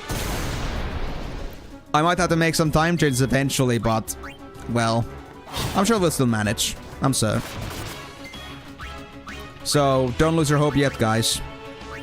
There is yet hope that E might continue. If that ever comes to the position where I start focusing on my real world, my real life. I mean, you got Timor here. They are also like an adult age person that, you know, or well, there's other people too that, you know, well, I think everybody here basically is working in some way or another. They've got other things they gotta do, other things to focus on, but yet they can still make their time on the stream. So there's certainly gonna be free time. It's just about how I decide to use it. And there's no way in hell that I'll end up abandoning gaming. It's way too much precious to me.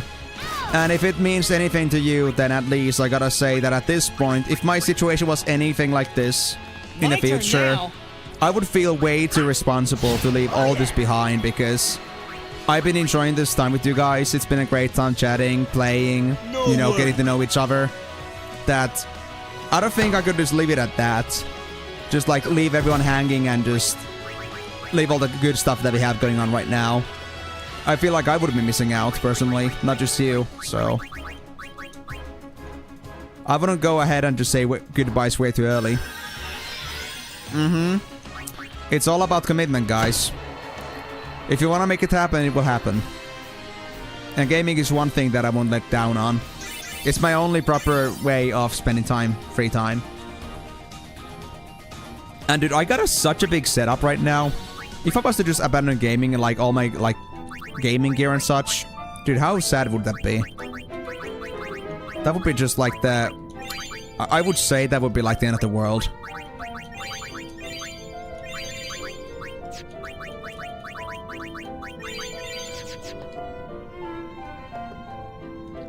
So you're just a robot? Wait. Did that just disappear? Are these items so that you might easily miss them? That if you pick the wrong one? Dude, I hope there is nothing important in those chests.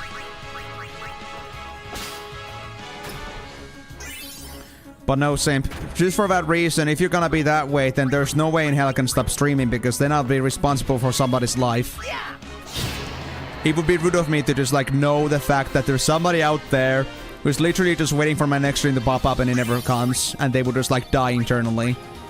They just like stop functioning. I could never leave them behind like that. It would just be straight up. I would be doing homicide indirectly. And that's not cool. Should I just like start singing like Wyn's Bohemian Rhapsody? I just killed a man. It's, you know.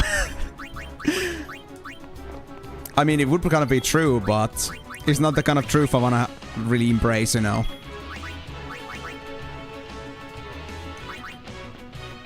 I mean, a fun fact. I actually have a situation right now where my sister and her husband are also like currently like taking care of a few months-old baby. And the situation is that even though they're busy with the kid a lot, even then sometimes me and the husband end up playing things every once in a while. And even like with my sister. So it's all about, you know, it might not be as much time, Riku's back. but something can be made to work. It's all about wanting something to happen, I'd say. Thank you very much, Kitsudote. Or should I say Kitsudote? Not sure how I'm supposed to pronounce her name. But I'm really glad to see that you really like enjoy me being me. I'm really happy to hear that. And oftentimes I actually hear this also from others, that whenever they come across just like watching my streams, like they usually stick around because they tell me that I have a personality that they like. Not sure exactly what part they like so much, but I'm happy to hear that, and I'm happy to have people joining in and just enjoying my stuff. I mean, that's what it's there for. If I'm able to make somebody's day, then my day is complete as well. So, and I'm happy that I'm able to approach first? new people like I that. got your back, Lulu. So thank you. I really appreciate that. And it's one of those things that really motivates me to stick to doing what I do, because I know that there are people that want my kind of stuff. So there is like a market for somebody like me doing my own things. So it is not just a complete waste of time. And I wouldn't think that way anyway, because I do like this by default. So it's only like a plus. It's not a requirement. But hey, regardless though, I'm very happy though that, you know, that you're one of the only people I know that have come to my channel from my streams and not from my old videos. Because like I got like videos of Life Universe out there that have tens of thousands of views, but I no longer do that. And every single person that, you know, I know that I've said their origin to be from, they always say that they came from Life and they notice I stream. So the first I'm actually hearing that you just noticed a stream and decided to stick around a bit more is just wow. I'm happy to see that my streams somehow actually reach the people. It's phenomenal, in my opinion. But really, I appreciate your honest opinion about that, and also like, you know, sharing that, because I really enjoy every single person that comes out of their way to enjoy what I do and really like shows that. Like, it might not feel like much to you, but for somebody that just streams games and just like does this for a fairly small audience, I mean, I barely ever get myself like more than 10 people on the stream at the same time, at least on Twitch side. I don't think I've ever seen a 10 past concurrent viewers, at least not often, on Twitch side either. So we're talking about some really small numbers. I'm not somebody that people know. So whenever somebody comes across and tells me that, hey, I love your stuff, it's like, it means a lot to me, because it's not about just like, you know, numbers to me. It's about like getting to know the people, every single person that comes to my streams, because I can still like notice a name, and from the instant I can say, oh, it's you! I'm glad to see you again, buddy. So it's just, you know, it's personal. I appreciate that. Miss me? And I'm happy to see like these people that enjoy my stuff just appearing time and time again. Yeah, Brandon. I've heard it many times too, but of course others may also want to hear that. I really appreciate it, man. I'm really glad for everyone that's here, that have found their way over here, crawled over here, thought that, you know what, this is the kind of guy I want to stick around with. It means a lot to me. Especially in the time when content creation is hard, in the sense that there's so much competition. Like, start 10 years ago to 15 years ago, when content creation was still emerging, video making was hard on its own. it wasn't that hard to like be noticed No from time to doing the waste. specific Let's thing. go. But nowadays it's kind of the thing that whatever you do, there's always gonna be at least 100 other people doing the exact same thing. So emerging from the crop is always a very difficult thing. And I know this is like maybe not something that others care about too much. Like all you're here doing is just listening and watching because you just want to have somebody that feels entertaining to you. It may not be relevant to you at all, but I'm telling you, especially now, trying to make yourself have a name for yourself is very difficult. So every single person that thinks that my streams are worth staying at is really important to me. And I, like the fact that I know that somebody found me.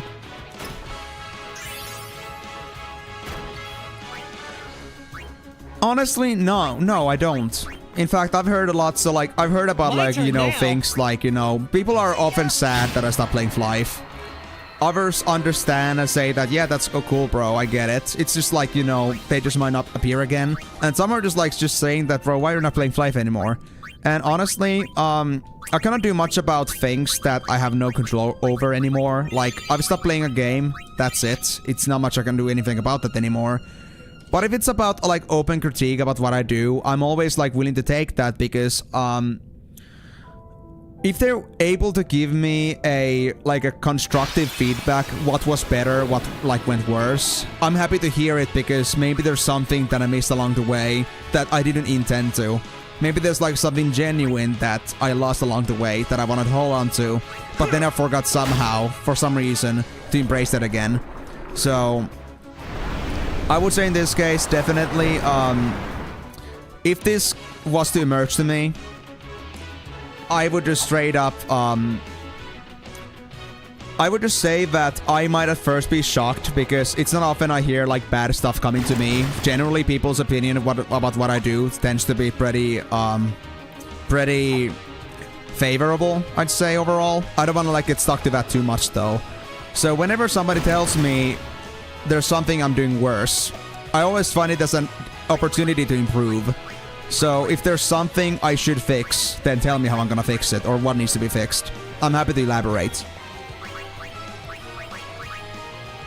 So I could be disappointed about that, but I decide not to. It's better time to improve than any. To like so notice like what's the like the point of improvement there. Like what could I be doing better? I always say it. There's no such thing as a peak as a content creator. So if there's anything I could ever improve on, then tell me. Let's end I'm this. happy to take it, even if it's like bad things. I just wanna be a good content creator for everyone. To have everyone like have an enjoyable time. Of course, given I cannot appeal to everyone. That's an obvious thing. Like, there's no way I'm gonna make everybody happy. But for whatever I can do, I'd rather make sure that it's within my power that I can at least do something to affect that. I actually did, Brandon. I made a video about private servers actually just about the end of last year. Right after I made my video about quitting Life Universe, I decided that, you know what? I want to make it so that people have alternatives available so they can do something else instead. Like, if they don't want to play Universe either. So I just, like, presented many options for that. They could, like, they could just decide that, you know what? I want this. I want, like, you know, I'm gonna play something else. So I made video about servers. And so if anybody wants to play those, then go ahead. It's right there for that reason.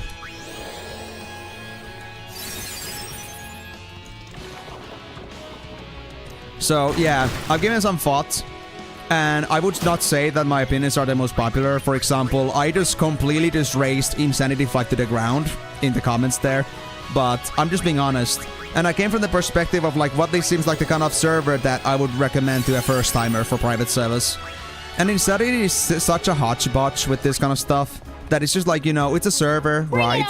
But it's a server that is not made with the intention that like somebody that's new to this would enjoy it. It's such like a deeply engineered mix and match kind of deal, and so much grinding and such, like, which doesn't really seem to have like a head or tail to it. I want to have something structured, and that's why I couldn't like recommend Insanity Flight at all with all my heart.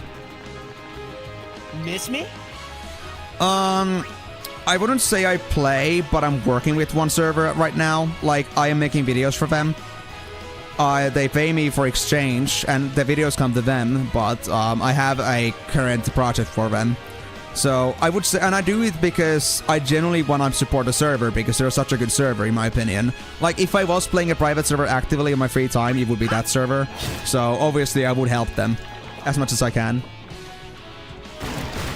No worries, Brandon. I'm happy to be, like, you know, giving some opinions, because I think, like, oftentimes many people may not think far about this stuff, and it's okay. I understand that. I'm not, like, making judgments of anyone for not really understanding it or for not realizing it.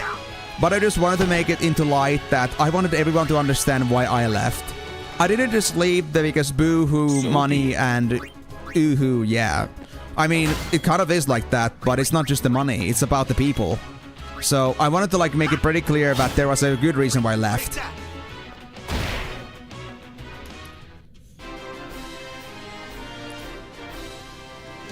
So, that being said,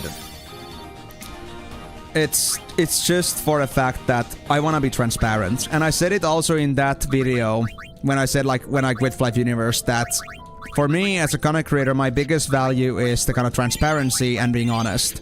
I don't want to lie towards people's faces that, yeah, you should play this game. Pixel gives you money. I don't care about that. I care about giving people an actual game that's worth playing. And I don't want people to, like, you know, get an impression that, okay, this game is gonna be like, you know, I spent 500 hours on this game, and then I found out afterwards that this is actually shit. Like, I don't want to waste people's time like that. Wait, should I have not touched this? That was instantaneous reaction. Okay, nothing happens. We gotta find something else. And also, no. It was already mentioned earlier by Brandon. Now they just remind about that, but no. Swimming pooling is not happening. Hey guys, I actually, like, in the Twitch, actually go look in the titles, go look in the tags. I literally put as my 10th tag, not woman. And I think you guys understand what the joke about that is. I just thought, because I had, like, a 10th tag that I didn't have, like, a relevant use for, I just decided, you know what? Let's just put not woman there, because, you know, Yuna here. patriotic, I'm a woman, you guys should come watch me. Well, I'm not a woman, you should come watch me, guys.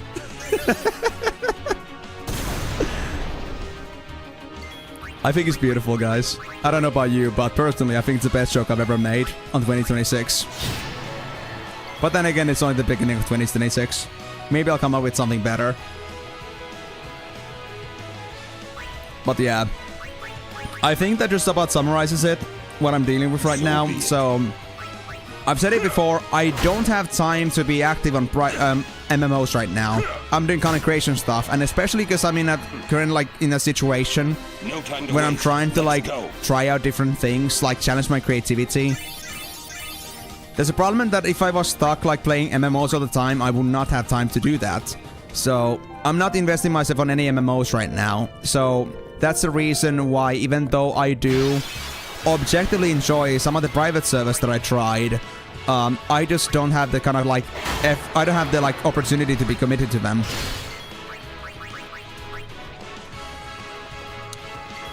It's kind of the sad thing, because I am an MMO enjoyer in the end, but, well, life comes with its own problems, I guess. Not much you can do about that. Whoa, you didn't? Crazy stuff. Did you really think that I would take that long to finish that stuff? It was only a few... It was only like 3 leagues and 2 championships. Actually, no, 1 championship. And finished the previous league I had, so... About 40 matches? Whoa. Can I make this jump? There must be some way to make this jump.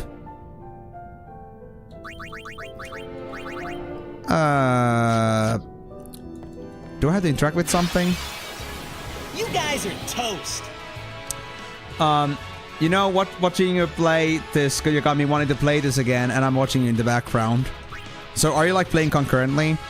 Honestly, that's a pretty common occurrence when I've been playing this game myself. Like, whenever I would play these Final Fantasy games, like, my regulars here would actually oftentimes tell me that they're playing the exact same game. At least early on, but now it's kind of like people are doing things at their own pace. Well, it does sound like a lot, but if it's just like 3 overdrives as well as a sigil, then there can be no more than 4 games, right? Well, of course, there was also like the extra league that we had to do because... should I explain this again?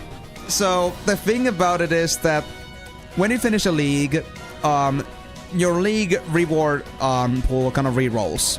And once you see it once, it's fixed. It won't change anymore. Unless you'd like do a team reset, which I didn't want to do.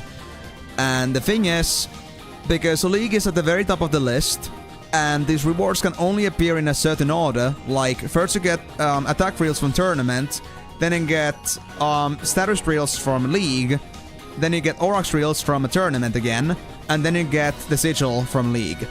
So when you get to a point where you have to go to a championship, but the problem is that you will first see the league, then there is no way for you to get the sigil or any other thing in the league that you need. You will have to fill it with some crap and just end up with that instead while I go for the championship. So I had to do an extra league for that. But I'm okay with that. I was fully prepared for that once I heard like how the system works. You're still doing Gagazet? I mean, are you trying to do all the 10 of each, or are you just like capturing 1 each? Are you like also trying to 100% the game? Because if you're gonna do that, then good luck, man. Do I need to go back up again with this thing? Because the bridge is broken. I can't seem to interact with anything. So maybe I need to go to the other side. I know where that is. And I could use a save spot anyway, I guess. So I guess I gotta go try that. All 10 of each. You goddamn man. Well, good luck with that. It took me quite a while. I think I spent a couple streams just farming all those enemies. Hope it won't take you that long. Are we gonna do all the other areas too? Not just Gagazet? 10 each? Unless you have to. Well, you don't have to. I don't know what the reward is, but I know there is a reason why you wanna capture 10 of each. I just don't know what it is yet, so don't ask me.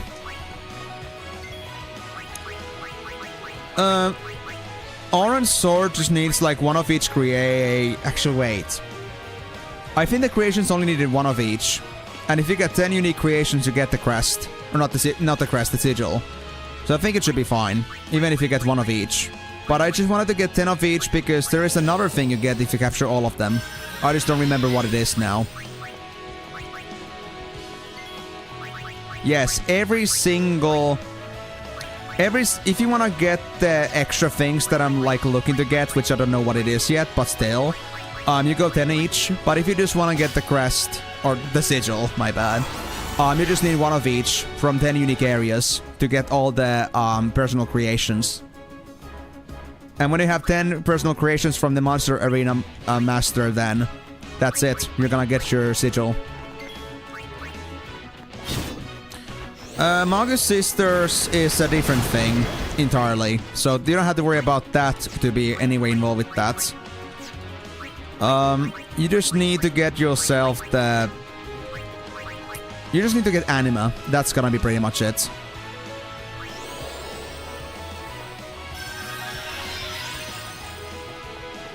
Oh, don't worry, I know about it. I already did that. I did that before Blitzball, actually. So, I got that in the bag. No worries. And I hope everybody else here also knows already about what's been happening here and such, because, well, knowing where I'm at right now would be, of course, fairly important. Got you covered. Crap, I'm darkened. Okay, well, that works too, I guess.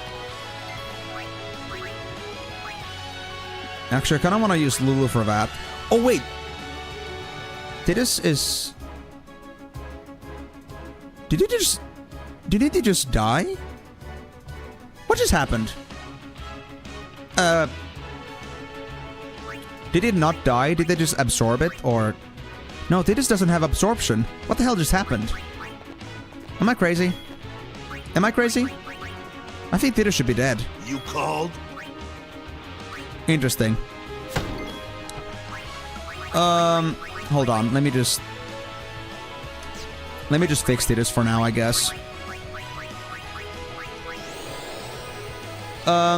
Do you play or follow sports? Is the sport at your school? I don't do sports at all. I'm not really like that much fancying sports. That's what I really meant when I said that I have no other hobbies other than gaming. Like, if I was to give up on gaming, I would have nothing.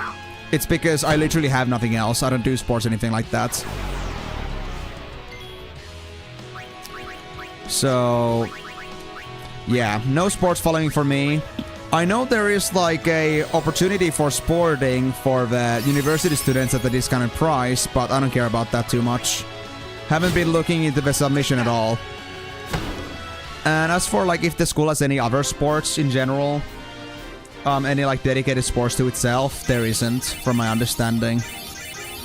Yeah, it's just like some, you know, special discounts for students for like general like, you know, sport things, but I don't do that.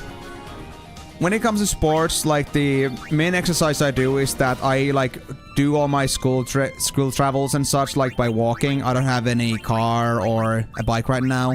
I might get a bike at some point, but I'm still gonna do it like by physically, because I think it's good exercise to do in the meantime. And the other thing I have is dancing. I am playing Just Dance every once in a while. Actually, I've been a little bit lazy about it lately, but that was because there was so much going on. I was gone for 2 weeks and such. I just kind of like got out of the loop. I kind of like got rusty. But I actually did my first Just Dance session properly today. It wasn't like my peak of like doing like for an hour. I could only manage like a little bit more than half hours, but I'll get there eventually. Yeah, I was thinking that it might be better to like save time with that, but then I was also thinking like, is it gonna like do bad for my like exercise amount then as well? Because then it also means that I'm gonna have to substitute for that missing exercise. No time to waste. Let's go. At the same time.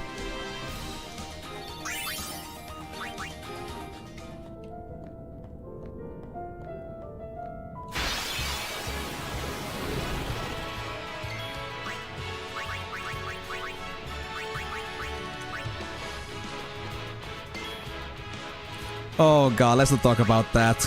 Brandon didn't see that. Too bad he didn't though, it was pretty fun.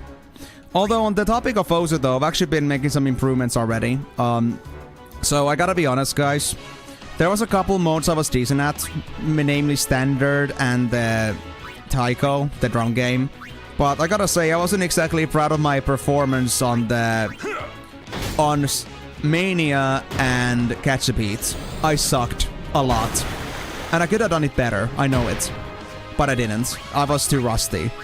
So with that being said, I made some improvements. I've actually been doing some training whenever I had the time to. And I think I got pretty much close to like what I was at with Mania. So I could like make a complete turnover of where, like what I did before. Play way better. But for CTP, I guess I made some small improvements, but I haven't had as much time put into that yet. But I think I got like the speeding now like together. Like if I had to play any song impromptu, I should be able to like just like feel it, like how much I need to do movements. Sort of. Well, it's like my sport, I guess, in a way, but I guess I could just be doing fingerboarding. And it wouldn't exactly be like the most encompassing kind of sport, but it does give you a sweat. It does give you, you know, something to like put adrenaline on, I guess.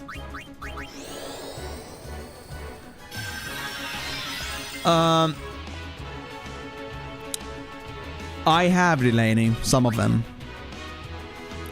But, let's just say that it didn't go well. As you wish. I shall not spoil you too much, though. Not all of them. I haven't had any reason to. My turn now. Yeah, no, Osu is a very much a mechanical game, and it requires a lot of practice. But there's a story behind that too. I've actually been playing Osu for like, you know... Actually, this being said, I think I have like the oldest Osu account that I know across all my friends. I can like share this also on like Twitch real quick, if you guys want to see. This is my profile. My account is made on 2012 of November, so over 13 years ago. Most people don't have an account this old. I've been on Osu pretty early on. I think the game came out in 2009. Like, that was like the time when the game still looked shit. Like, really shit. And that was because, I don't know why, it was actually a pretty funny story. I came across Osu through Life. There was like this one guy whose PvP videos I watch every once in a while. You guys know this like Blade Laney back from 2007, 2009, like the Flight Golden Ages. He would just wipe the arena with legendary golden axes. It was pretty damn amazing when I was a kid. That was like the one role model of gaming that I looked up to. Just crazy ass smacking.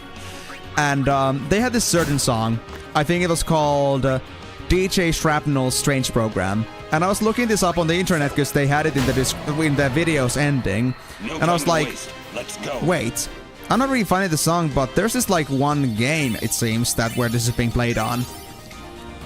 And crazy thing, this is what got me to Osu. And I got so hooked into it because, first of all, I've always been a person that's loved music. Not in a sense, maybe, that I don't listen to music, like, frequently myself right now. But I've always been the kind of guy that, I've always loved rhythm. I've always liked instrumental stuff. And there's also this part of me that whenever I just, like, you know, do things, I just, like, get myself into just, like, drumming my fingers on a lot of places. I guess that's ADHD for you. So, Osu just became eventually, like, when I discovered how to get it, I just, like, you know, started playing it very haphazardly. Like, it just turned into, like, my way of, like, drumming.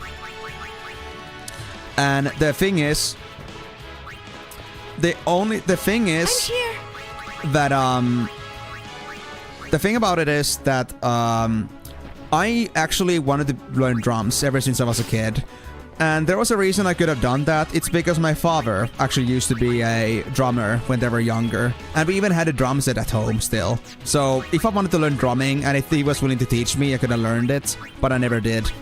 But it still never took away the fact that I love drums. I love percussions. So it just like went into this point where I like used Osu as a substitute. Like instead of drumming away with my fingers or just like, you know, just like not having this compulsion to do something with like trying to do some rhythm, I used like Osu as a way to like put that away because I could like tap the keys in a rhythm and just like move around on the screen.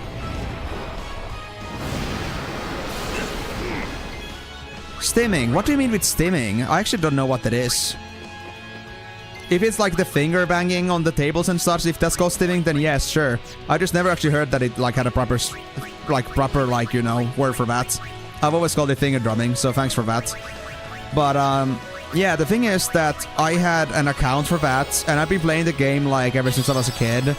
Was a little bit of a perfectionist, so I couldn't play the normal game at first properly. I went for CTB. But eventually I like started playing more standard and Taiko, and I got myself a tablet at some point, and well, the rest is history. I'm not the best player. I've been kind of on and off about the game for a long time, but I still enjoy it every once in a while. It's a pretty cool game. And it still like, you know, scratches that itch that I don't have anywhere else. Ah, I see. Yeah. Let me actually read back on what you just said. First of all, Delaney, yes, I did die to a Dark Aeon, or all of them that I faced against, because you couldn't flee. I faced it against a few by now. It's been pretty crazy, honestly. But I guess the time isn't, like, yet for me to face those. It's okay. I gotta say, my reactions to when those happened was pretty crazy. And yeah, so the thing is, Delaney, I faced a couple Dark Aeons. I faced Shiva and Valefor in their respective places. Ixion wasn't like Ixion and Ifrit were not at their temples, but they were close enough, I'd say. Well, okay, Ifrit not, but Ixion, I guess, close enough. And well, I haven't gone to any other temples that haven't had them. Actually, I have been to a couple temples, but I didn't like explore further. Didn't notice anything, but I haven't tried to go to the cloisters either. I'm not sure if there's supposed to be anything else there, but if there is, then do let me know. I've been playing Osu too, but on Taiko mode. In fact, I was playing for Polish team in Taiko World Cup 2015, and my name is there on the official Wikipedia for the tournament. Oh, wow.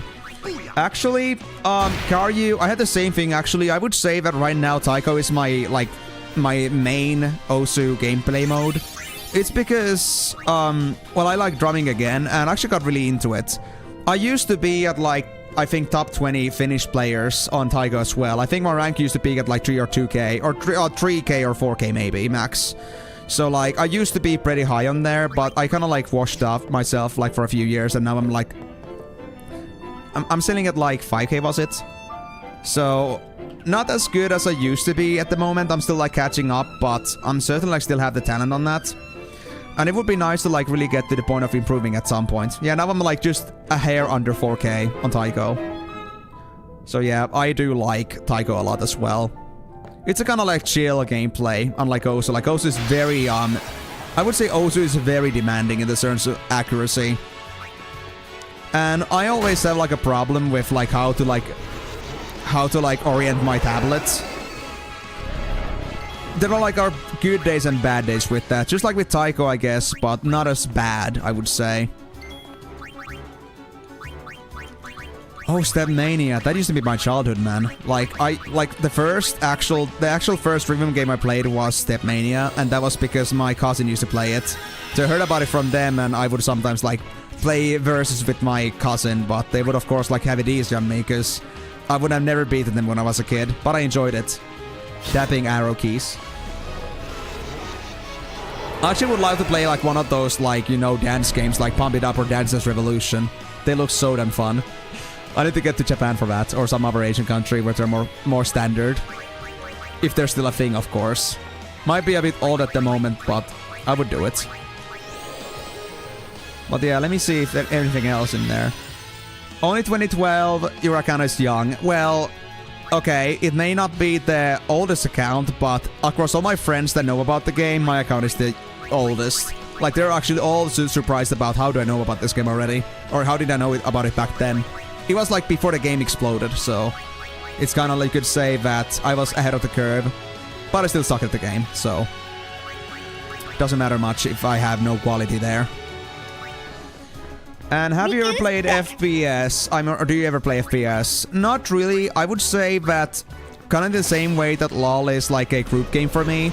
I don't play FPS myself, like actively, but for people I might play them.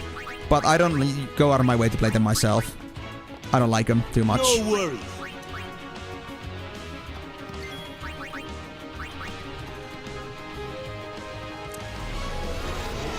Yeah. So Karyu is also on the ADHD gang. Welcome to the board. And stimming is for anything that stimulates the brain. Oh, I see. Interesting.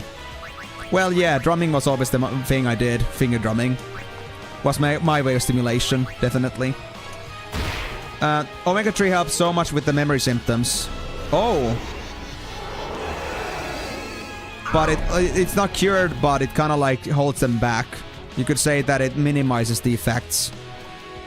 I don't say that I would have memory problems per se right now. I think I actually have a pretty good memory. If you say so. In fact, I have a thing where I can remember all my schedules without any like calendar books for the most part. I might revise sometimes, but I know a certain day is blocked. Like I know that I reserved like last week. I promised with my friend that I would spend time after this stream. And yeah, I don't have it anywhere down, but ever since I've always remembered it. It's kind of like one of the many things I remember, so yeah. I'm kind of keeping everything in this head. But yeah, I need to think about the Omega 3s if I feel like I could improve it. And I mean, I have had some things like I might forget words middle stream, but then again, that could also be just the byproduct of just being fatigued, because 6 hours of talking all the time can be a bit draining. I enjoy it, but of course it can be a bit hard to maintain the communication. Oh, that's alright, Karyu. Let me check. Do you have anything else? Okay, nothing else from you. Alright, Karyu, good luck with your dog. Hope to see you soon at the stream. But yeah, answer your question, Brandon, is also with mouse and keyboard. It's one option. It's usually what people start with, but advanced players usually get themselves these tablets. I can show you. I'm not sure how familiar you're with pen tablets, but give me a bit. Let me actually put this on full cam mode. Let me just hide this thing for now. This is not relevant right now. Or well, it is, but it would be harder to show that one. So I got one of these old merchandise from Osu, like a actual like tablet made for just like playing the game, and it's like very cheap. Was at the time just 60 euros plus deliveries. So this is pretty much like what advanced players usually go for. Hold on, let me see if there's anything else that was said. Okay, yeah. So this is a pen tablet. Of course, it's gonna be like plugged to the PC, but basically the idea is that there's a reason why people go from mouse over to a pen tablet. The reason is because, well, you can play with the mouse and, well, you might have a reason to play with the mouse. Like, for example, you might want to improve your aim. That's a very common thing for CSGO players, for example. But I have a thing, or CS2 players. But I don't exactly care about that too much. I just played Osu for the sake of playing Osu. And at some point I got this pen tablet because mouse has a certain problem that you might only realize once you actually play the game properly. And it's the fact that there is an inevitable mouse drag. So imagine you're playing in a certain like square area and you gotta stick there all the time. And you just gotta like move around for minutes and minutes. Like there's a long time you have to like do pinpoint accuracy. The problem is, eventually you will end up in a point where your mouse is not even near the starting point. Unless you got a very systematical way of moving your mouse that it doesn't like turn and twist at all. But let's say that if I was to start at the middle of my screen, like at the middle of the mouse pad, it could be like maybe 2 minutes in, like your middle could be like somewhere on the left, somewhere on the right, somewhere above, somewhere below. It could be just like, you know, it just displaces itself and it becomes harder to like have the kind of like muscle memory movement. So that's like where Osu becomes a bit difficult with the mouse. And at some point you might find yourself skill flooring, like skill ceilinging with that thing. And of course, I know there are some players that are very good with the mouse. For example, Doomsday is a very well-known person of the Osu community that has been playing Osu with a mouse forever, but they have never made it to the top. I think they were like one of the best players like on the early years of Osu, but they've never been like, I think, #1, even close to that. So that being said, like mouse is a very rare thing. And the thing where tablet comes in is because it has a very set throwing area. So you can see on this one, if my camera, yeah, you can see like the little corners on this thing. These are like supposed to like, you know, represent the play area. So it doesn't matter how far you go into the game, you know that middle is always middle. So that's where the tablets have the pinpoint accuracy that you can always rely on, that you won't have this kind of mouse drag problem. Mouse acceleration is one thing with Osu 2 that's a problem, but usually people just take that off once they realize that that's a problem. But yeah, dragging is something that will happen unless you're very organized about using your mouse. Or if it doesn't matter to you too much if the mouse goes a little bit off somewhere. But for me, it does matter. So, that being said, that's why I went for the tablet and keyboard myself. And of course, like the keyboard part is that you use that to like do the taps on the circles, for example. Like you move with your mouse or your pen tablet, but you like, you know, do the actual taps with keyboard. You can also like press mouse buttons, but it's very impractical. Don't do that. Yes, Brandon, actually.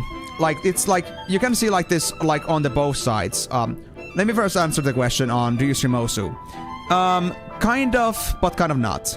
I have a channel reward for about 50,000 points, I think it was, that you can ask me to host a Osu stream. And if you do buy that yourself, then you have unlimited song requests for a whole stream for a whole 1 to 2 hours that I do it. It's because I don't intend to make Osu be my main thing, but it's still fun to play every once in a while, so I want to make it an opportunity for people to spend points on. But I still don't want to make it something that people like, you know... I don't want to make it a regular thing because I'm already like, you know, busy with like the other stuff that I have. I need to focus on content creation too, like on the videos and such. And also like off-time research and spending time with friends, blah, blah, blah, blah, blah. Now I also got school, so I don't want to make too many streams, okay? So I make this like an occasional thing that people can just like ask to happen. And we will reserve time whenever you want me to have one of these streams. And we can just work that out. And, yeah, that's pretty much it. So if you want to see me play Osu in the future, you can ask me to like, you can like use points for that. I'm still discussing actually the thought, like, actually now that everybody is here, I'm gonna have to ask this question, very important question. Would you say it's better for you Twitch viewers? I'm gonna make a poll about this. Would you prefer that the stream request would be cheaper, but you would not get song requests unlimited? Or would you prefer that you did get unlimited song requests? and the price remain the same. Do let me know about that. I'm gonna set the poll so you don't have to like say it verbally. Of course, YouTube side. Actually, no, never mind. I can also do this on YouTube side. So hold on. Let me start YouTube first. Start a poll. What was it? Well, actually, it doesn't make sense on YouTube because, you know, Twitch, you know, it's a Twitch only reward, sadly. So let me do this on here instead. Was it this? That's what it was. Yeah. New poll. How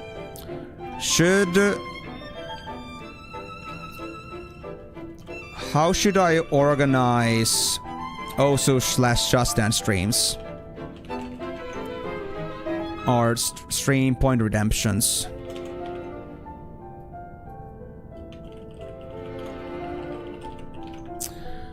Cheaper, but with no unlimited song. Oh wait, cheaper, no song reg. You know it means that, like, you know, you cannot make unlimited song requests as the host. But unlimited song reg. Infinite song reg. The poll responses are so damn short. Like, you know, you can only like put 20 letters each, so cheaper with no reg and expensive with reg. Let's put it that way. So, anybody that cares about this, do let me know now on Twitch. It's gonna happen now. So, would you prefer that there would be song requests included, like infinite song requests in the redemption, and it would be on the current prices, or should it be cheaper, but there would be no infinite song requests?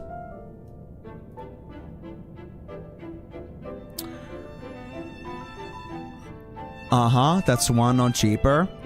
Anybody else want to say something?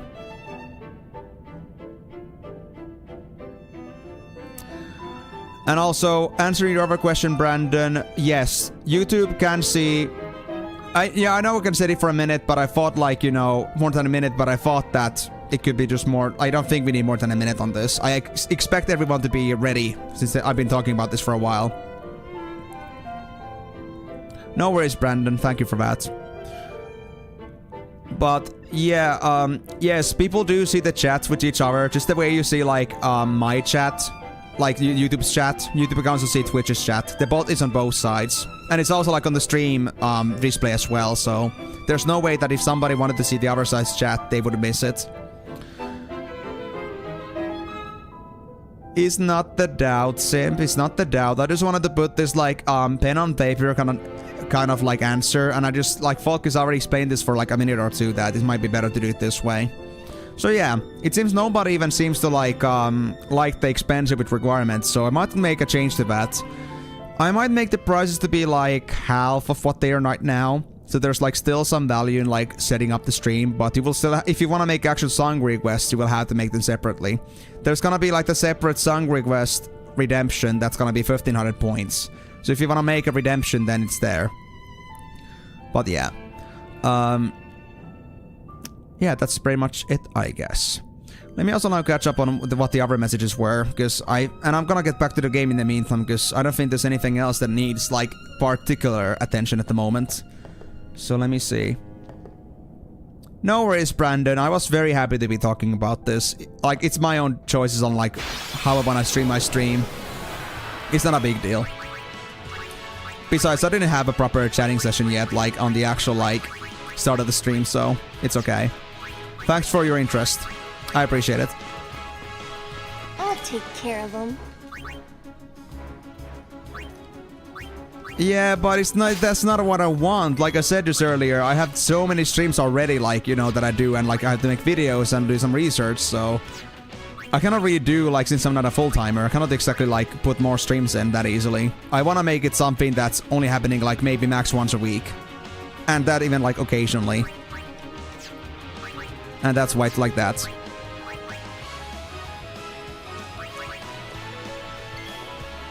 Oh, you saw me go dance? Oh boy. Well, I'm certainly gonna have to train Just Dance then, I guess. But yeah, let me now catch up on other things here that was mentioned, because honestly, I've been a little bit slow in the chat. You guys have been chatting so much, it's been hard to actually just put the stuff here. Alright, Migo, thank you so much for telling me. I'll be reading on the backseat later. Yeah, tapping certain cadences with words. Ah, tapping. I mean, I guess that works too, for talking about the finger drumming, I guess. Alright, see you later, Migo. Yeah, certain parts of songs, it's just whatever repetitious thing scratches that itch that could be like. One of mine is the word indubitably. I see. I mean, yeah, I have this thing, because I'm like a very instrumental song listener. Like, I don't care about lyrics so much, I care about the rhythm. And there are certain, like, those certain parts in instrumental songs that just, like, hit me very hard. And that's, like, the thing I always look up to when I, like, listen to a certain song. Miss me? And, regarding rhythm games... Oh, yeah, that's what Car you said. I'll challenge you to Dance Dance Revolution straight up 1v1, let's go. Well, I'm not sure if there's, like, a digital version of the game. I would love to practice that, though. That would be pretty cool. I'm still interested in it, but I have never played DDR specifically before. But yeah, Fingerack is from 2011, but you're too old now. I see, Timor. Well, I mean, I understand that. I mean, most like Osu champions are like anywhere between 13 and max 30, so yeah, I would say that Osu championship and like just being on the top really like is the kind of deal where you have to be like at your sprightest, youngest for it to be able to do that. I think Vaxi might be one of the like the biggest, longest time Osu like champions because they're so young right now. So they might like have a pretty good thing going on for many years to come. But other like champions usually are like already at their 25s or so. So there's no way they're gonna hold it for too long. These things come and go. Although one of the only other enigmas of the Osu community is definitely like Kukisi or Shigetora being stuck in the leaderboards ever since the time immemorial. So like they've still been able to like keep themselves somewhat at the top. I wonder how old the guy is by now, but they certainly are not young anymore. So that like is an absolute level of skill and commitment right there, I would say. But yeah, you found out that you don't have a memory problem, it's just an interest retention level. I understand that too. Like, I can just like fall asleep on something that I'm like trying to listen to, and it's gonna just go out all over the head. But when I really get interested in something, I can just spend hours on it, upon end, forget about eating, and so on. It's like, I have the thing too that really like caring about things is like what really drives me in the long term.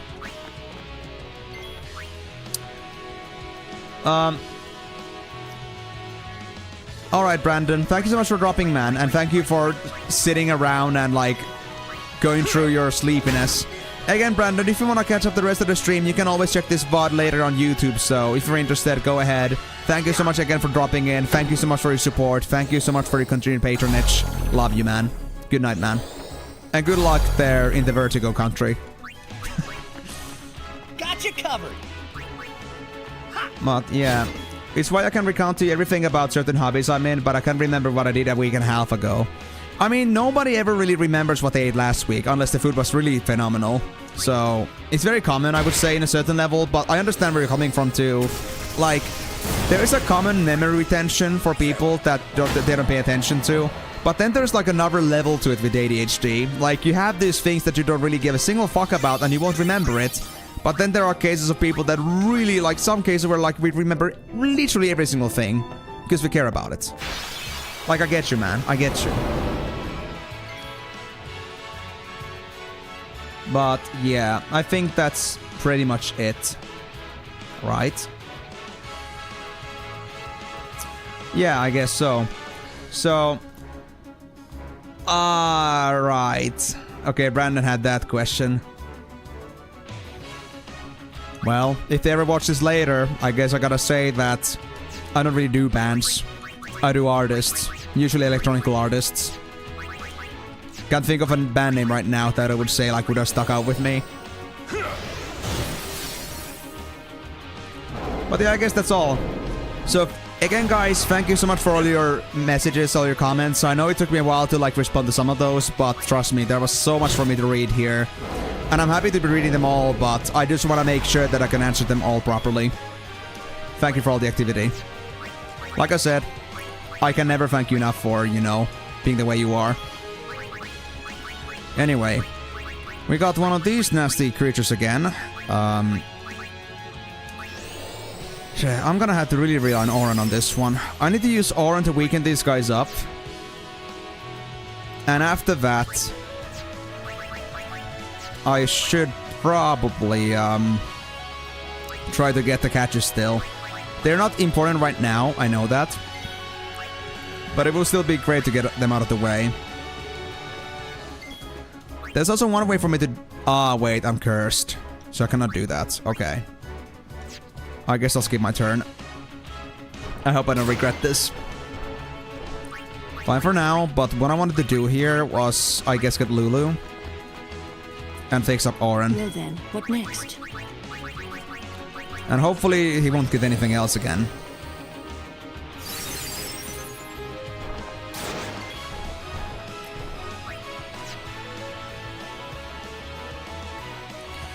But yeah, honestly, I know about like the Osu streams and Just Dance streams. I know you guys would like to have them more frequently, but I just want to make them special, you know. At the same time, I understand that if I have skill sets, if I have like these things that are extraordinary for like a hobby, I understand that you guys may be interested in those. But it's also like the fact that they're so scarce that makes them special at the same time. And since I kind of really like save these streams, from the previous one that I did, where I like displayed my skill sets, like I said before, over half of my countries that actually watch my content like got blocked away from that because of all the copyrights that it got. So these are most likely gonna be streams that will only like remain at stream level, like on the moment. They're gonna be like those enigmas that you just don't want to miss out on those when they happen. So that's also why I want to make them to be special, why I want them to be scarce. And also, of course, because I think I want to also respect my time on other things as well at the same time. Like, there is like an interest. I could play Osu, for example, every day if I had a reason to. But, yeah, I have better things to do right now. Like, content creation, all of it is regardless, but I would say that playing a rhythm game doesn't take importance for now. And it isn't exactly like the main content that I'm pushing for, you know? So, yeah. It would be nice to do every once in a while, but I want to keep it at that level, honestly. I don't want to make it to be too frequent. And well, I hope you guys can see eye to eye with that eventually once the streams actually start happening, though. I'm not sure how eager you guys are to actually see me do those yet. You haven't spent any points on yet on that. But then again, I know that the price was pretty high for you. So I don't like to blame you for that. Damn, that's bad. I'm very thankful for Auron's immunity right now.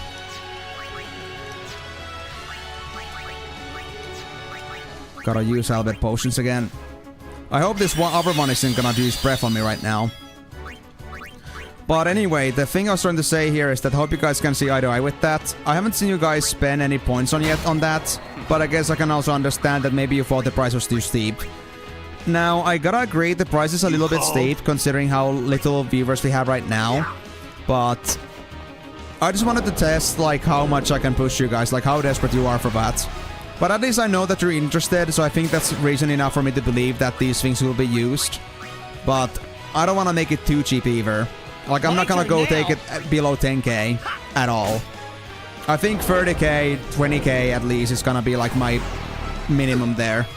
And now I think even 20k might be too much. Or like too little, even, because if you assume everyone just wanted to save points for that, then that would mean that we would have to go through streams often. But I think it's better that we just balance things out first. We can like figure this out on our own. So what we want to do is that we should quantify how many people are willing to spend points on this and see how frequent those are. If they get too infrequent, we can consider lowering the price. And if they get too frequent, we can just increase the price. Like, you know, meet the supply and demand in a way. So we can at least have, let's say, once a month at least would be nice. I would say genuinely that I would be down for that. Like, no problems at all. But I don't want to like go weekly, like I said. I want to make it really to be something special, like maybe bi-weekly. And I think with the current amount of like streams I do, and the amount of people that get points actively, I think that's a pretty good medium. Going for the maybe 30k if it's not without the song, if it's not with the song request bonuses. So yeah, we'll see about that. I'll fix those after this stream. Anyway, was Tidus available? Miss me? Yeah, they were. Actually, no, they're still darkened. I need to fix Auron, honestly. All right. The current problem is that Auron is the one that does all the damage right now. And if they're gone, we're boned.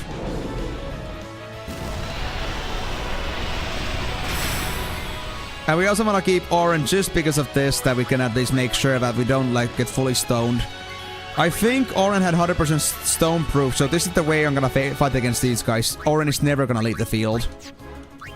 But yeah, weaken them and then try to capture them. That would be my strategy. But I cannot say how easy it is going to be to capture these. These enemies are tough. Okay, let's get Auron back right away. And I think I should be able to hit that. Hold on. If I use a, let's say, antidote, can I see? Oh, it's just zombie and curse. You're not darkened at all. Perfect. Now, how much HP does this thing have still? 20k. Auron is pretty high on HP, so this shouldn't die unless it's a crit. Oh, it's not even armor broken yet. That's another mistake I made. Okay. So with that being said, I think what I should do... I think I should fix Auron here. So, how shall we do this? And after that, I think I should like maybe bring Tidus in for armor break. Actually, this might finish... Actually, it won't finish it off yet. I need to bring Waka in after this.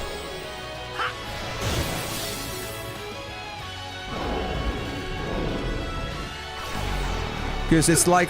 I think it's only like 5k HP now. So now would be the perfect time to catch it. Ah, shit, Waka was still afflicted. Okay, I guess that won't be happening then. Well, I'm pretty sure that everyone's at their turn now. I guess I'll do another Kimari just in case.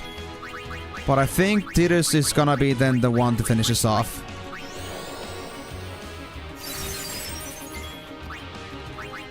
Really? Yeah. There's no reason for me to use Waka right now. Does anybody need healing? I guess Tidus could use some. Although we're just about to reach a save sphere, but you never know. We might still come across one more fighter. I'm not all too excited about that thought. It better not be a Malboro. Oh wait, Tidus is zombified, right? That was a stupid move.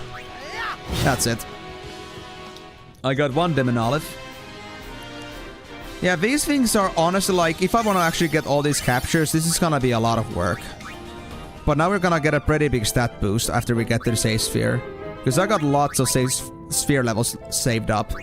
Aside from Lulu, which for some reason I've been just constantly neglecting, everyone has over 20 sphere levels. So stat boosts are gonna be huge. Oh, and Yuna's out of MP. Okay, that's not good. I really hope we won't get another fight, but... never say never.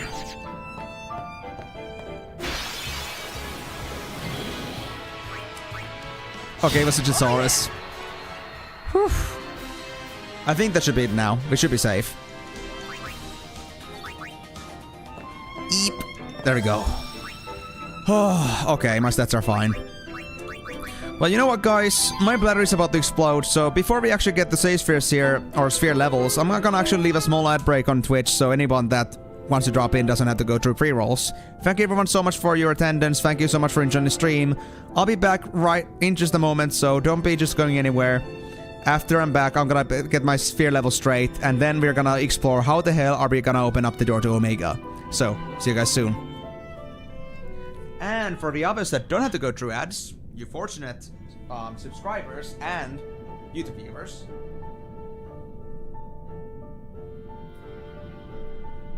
have another session of a weaponized Pikachu. Because we just love weaponized Pikachu, right? You guys love this guy, right? I'm just gonna leave it right there.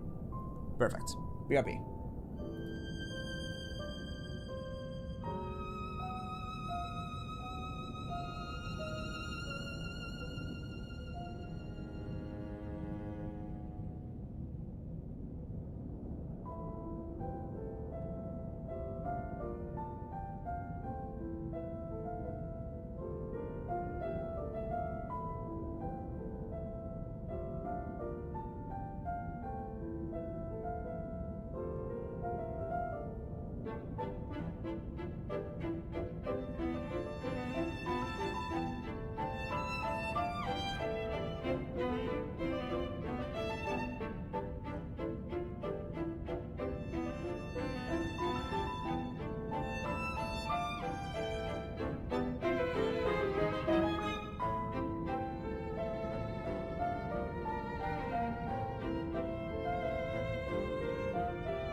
Did the Pikachu do anything? Did you do anything, my little Poochie Poochie? Very good boy. I hope he was a good boy. I don't trust this guy all the time. I mean, what can you say about a Pikachu that has a knife in its hand? Obviously, not the most, I guess, trustworthy kind of a creature around. Alright, back to the game, I guess. I already did save, right? I did, 3 minutes ago. Perfect. The ad break is over, right? Oh, it's still 10 seconds, okay. Well, I guess that's okay. I'll just put myself in the sphere grid already, and I guess I'll start with Tidus. I'm kind of interested in my boys here. Not in that way, obviously. Alright, it seems that everyone that was watching some ads because they're very boring are already done here. So first of all, sorry for the ad break, but I just thought because actually, guys, on the YouTube side and Twitch side, can you actually tell me, whenever you join my streams, do you always like get this like about 20-second ad break roughly, like when the stream begins? And like that's like what this is for, because I don't want to like be running ads at all. If I could choose, they would not be happening. Same thing with YouTube, by the way. If you see any ads on those things, they're not supposed to be running. I have to completely demonetize my streams. So if they're there, then do let me know if YouTube is doing their own dirty trick on that. But anyway, it's only for the purpose, so like, you know, anyone that drops in for the first time doesn't have to go through those, because, well, it does hamper the possibilities quite a lot. Okay. So, first of all, that's good. At least we got that now covered. And that's gonna be for, I think, was it for like half hours, maybe? Yeah, half hours that we have pre-rolls off. Good. Now, I'm not sure if there's gonna be like some on-stream ads as well. I really hope there aren't. I noticed with like some creators on Twitch, they kind of do have those. But I'm not sure if that's because they have their own scheduled ads or if it's because they just like, you know, happen to be there. Like, you know, they actually are a thing that Twitch enforces regardless of whether you have like scheduled ads or not. Because that's a thing too nowadays. On Twitch, you can actually like set up to have like scheduled ad breaks properly. So it's for the purpose of either like, it's for the purpose of like controlling when the ads happen, or for the fact that you can maximize profits from that. And to be honest, I wouldn't be surprised that Twitch would be more interested in the latter. So, if you do see ads, do let me know, because I'm also kind of curious about how my streams appear to other people. Of course, I know that I have subscribers, and subscribers likely are not going to have that because they're ad-free. That being said, if somebody does want to go through ads like without them, then I guess the only option is to like subscribe, but I don't really want to enforce it because of that. I really just want to say that if you really feel like it's worth the investment, go ahead, but well, that's the only way I know to get rid of myself. Like, I'm just not, without saying the word, I shouldn't be getting ads with all logic, but Twitch somehow is able to override that, so yeah, I guess there really is no other choice. Unless somebody has come up with a browser where that's possible, but I'm not sure about it myself. But yeah, do let me know how that's like, because I don't know much about it myself. I only like recently started like watching other streams for research purposes. I haven't been ever watching streams before actively, so it kind of just like came to me that I wonder how much people had to go through ads and how much it actually like pushes people away. So I do want to minimize that, but there's only like so little that's actually in my control, which I do hate, but what can you do? Another thing is, I don't know, some streams it seemed that there are like ads that happen like in the middle of things, some seem that they don't. I'm not sure if this is like some partner unique thing that you can like control the ads that come in. If like I'll assume in Twitch that you're gonna get most of your money from, or you're gonna get us the money mostly from subscribers anyway, so we don't have to enforce ads on you. Or maybe it's just like happenstance, I don't know. So that has been my concern for a while. And it would be nice to know how that works, honestly. And how it like works for me, so I can like adjust and understand like where people are lying at themselves. If you don't want ads on Twitch, just get Twitch Turbo. That's true too, but I'm not sure how much expensive Twitch Turbo is, aside from an individual subscriber. So it's kind of like, I don't know the price tags too much, but I know Twitch Turbo exists. I just have never bought anything from Twitch before. I've had subs before, but that's only because they got gifted to me. Nothing else. Anyway, what do you do with Riku, honestly? I got the Nab Gill from here. Quick pockets. Dude, there's no way to get here reasonably. So I have a couple choices. I could either try to teleport myself to somewhere where I haven't been to already, or I could try following now Tidus' path. I mean, I guess that might be just about what I need to do. And I could follow the path pretty much like by the book, or I would go reverse. I think this is reverse. Yeah, this would end up in full break, which is for Auron. Where can I go from here, actually? Haste. So more of Tidus' tree. Oh god. Yeah, it's gonna just go back here, so I could go elsewhere too, but I don't think I should do this in reverse. I think it might be in my best interest to try to follow the trees as intended. So that being said, I think I'm gonna just follow by Tidus' rules and see from where it goes from there. I know from Tidus' perspective that it eventually does end up in the caster tree, which means also that we'll also end up in where everybody else is right now, but it won't be in a while, because this is pretty early on Tidus' tree from my memory. Yeah, I guess I'll go there. This'll work. So yeah, I mean, I guess that means, Ninja, that I assume that you don't have... I assume that you had Turbo on Twitch, right then? And I assume that if you do, then you use Twitch often. What has been your experience with ads on Twitch? Like, what channels usually like have ads and where and so on? Like, does like partner status change anything? Or is it really just like Twitch just being Twitch? Like, ads happen whenever? Oh, welcome back, Karyu. How was your walk with the dog? I hope it was really enjoyable.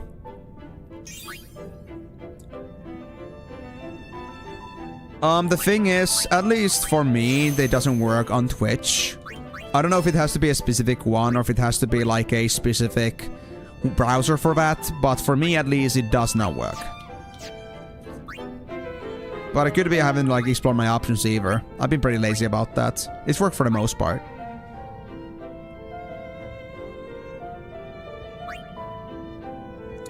Yeah, I understand that. And of course, like, it would be bad since it doesn't really, like, necessarily support the streamers and such, but... Well, you can always show that appreciation with subscriptions and such in the future. But... certainly the way that Twitch operates things in general is just... I don't know. Although I think I remember that having turbo viewers also on your stream also, like, affects your income. Let me actually check that. Let me see this. Where was it again?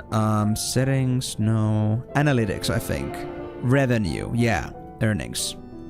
Let me see. Yes, turbo viewers generate money passively to the streamer that they are at the moment. It doesn't seem to be much, but then again, I don't really have that many turbo viewers on my stream, so maybe it could be something. But definitely. I would say turbo is still pays out, even if it's not like direct ad revenue.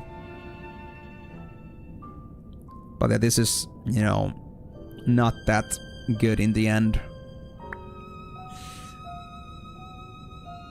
It works, but might be better if it was ad revenue or if it was just straight up like subscriptions and such. But again, it's not like what I'm like, me personally, what I'm care about. It's just like, I was just curious how that works. But yeah, so turbo is a way to do it. Like, turbo is a way to support as well. But adblock obviously doesn't do anything for that, so it's kind of like your own decision how you want to like use your time and money. I understand completely, like, not really caring about it too much. You just want to get good content, and that's okay. But yeah, the kind of the system breaks on its own with that. Yeah, I heard about that too. Like, that's like where I also get subs sometimes. I have actually quite a few Prime subs usually. Was it Timor or Migo that had like Prime subs on me? Maybe somebody else too, but I think it was just one person. But I still do know about that. It's just like, you know, subscriptions they don't have to pay for. That being said, was it so that Primes are actually a bit different when it comes to like value? But there's a Prime right there. Yeah, it's kind of a little bit less than a normal sub would be. Like, if I look at this, for example, paid sub was $2.71 US dollars. A little bit less than half of it, by the way. Even the revenue split is 50-50. But the Prime sub I got was only 1.55. So there is a little difference in the pricing, but then again, if it's basically free from the Twitch, then I won't complain. It's a lot easier to get somebody to use their Prime than to use their subscription like with real money, so... I would say that I think both are good, but Prime certainly doesn't have as much value, it seems. I wonder why that is in the first place. Like, why is Prime not just okay? It's kind of like a light subscription. Anyway. I think I'll go... Yeah, I think I'll go down this way. I'll end up in this path eventually. I know that. And we kind of want to follow this path anyway, because we want to end up like in Orange paths and such at some point. Because Orange is good. Riku needs some beefiness. Like, I just like think of Riku, and then I just think of like that beefy Doge meme. Like with the big muscles, like that's Riku. Like that's what Riku has to become right now. They have to become into the big Doge. And that's gonna require some gym training. By yours truly, Oren. Now, there's also an opportunity to split off to Oren from here, but I still need to get this stuff anyway, so the question is... How did this tree system go? Yeah... Tidus is kind of just edging it, and at some point Oren and like... Oren and Waka just kind of meet it from the middle. This is magic break. And I think it would be better to go from... Honestly, from Tidus, because they are from the edge, so we only have to like fill out the inner areas afterwards, and that should be fairly transparent and fairly straightforward, I'd say. So I think I'll leave it at that. Did I have any spheres I can use? Block spheres, okay. So no extra stats in here. Besides, this would be a bad spot to put them anyway, because I should put them in the trees that nobody has been to yet.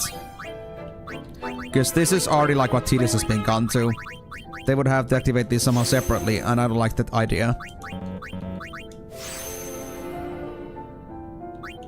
But yeah, thanks for your input about the ads though. Like, I don't really personally like care about whether people watch ads on my streams or not. Like, I don't care about the revenue. But it's more because of the fact, because I think about the convenience of the viewers. Like, how people are coming across to this stream. Like, how often do they have to bear ads if they're not subscribing at all? I'm really like, because I don't know how my streams look like to people. And I'm really concerned about that because I hate ads myself. I hate enforcing ads on people. But it is, you know... It is something that happens, like, whether I like it or not on Twitch, so... How should I put it? I'm just not certain how it looks like from the Twitch side of things. And if there's anything I could do to control to make things better, then I would love to. But I wonder, like, if I'd have to ever take, like, scheduled ads for that kind of deal. I don't like the idea, but... I guess it is what it is, man. Okay. I need to go down, right? But I also did take a small detour with Tidus before. For the strength and defense points. There's also HP.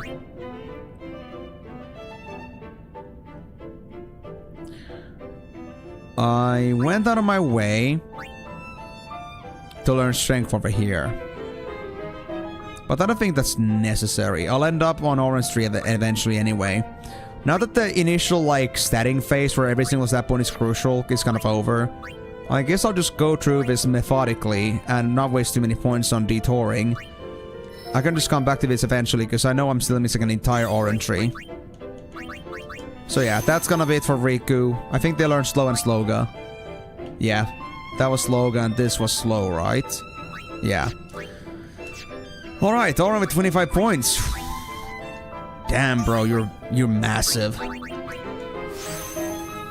Casually learning Deaf, yes.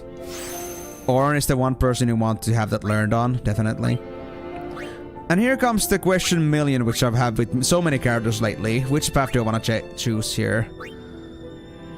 If I took the downward path, I would end up here. It would be easier to catch up with these things, just a couple nodes. Yeah, I should come from downward. And then I would just end up coming back here. Although, right, because I want to go for the white magic tree first. And I still don't have Yuna's tree properly. Where was Kiraga again? I kind of forgot. So that's Death. That's, oh yeah, that's Kiraga, right. So that, we'll get there definitely. So we want to take the...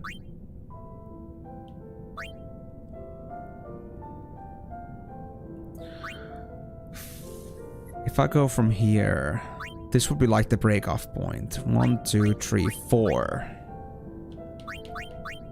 Interesting.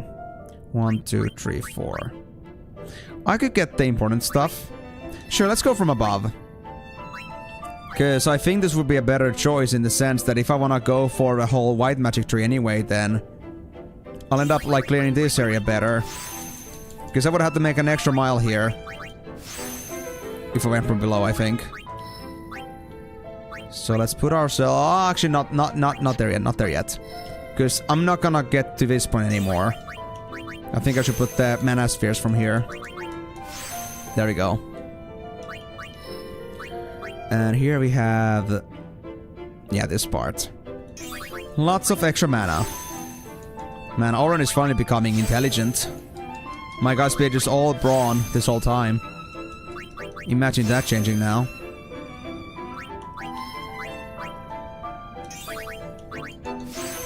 And surprisingly, we also got strength in here. If Oran... Actually...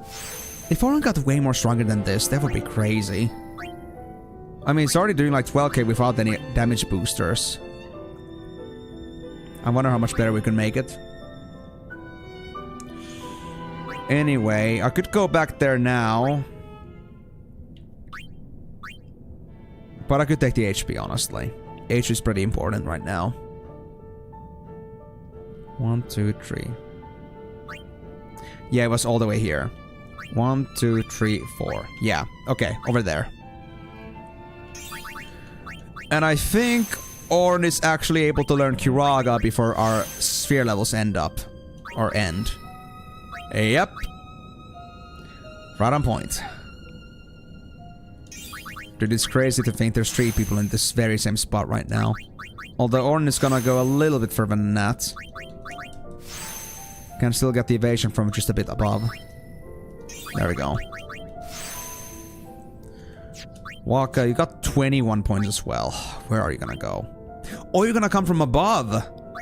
Oh yeah, because... Oh, because you already came from another white magic tree. True. Oh. Interesting. So wait, hold on. I wanna go here. This is the point where I should continue. But we still have things from here. 4. Exactly 4. We can take an easy step back. Perfect. Okay. I think I know how we should handle this situation. So we're gonna take the detour, come back, and then we're gonna start making our way to Ultima. Dude, I wonder how powerful Ultima might be. Given Waka will not be the best caster for it, but I still wanna see it. I'm curious.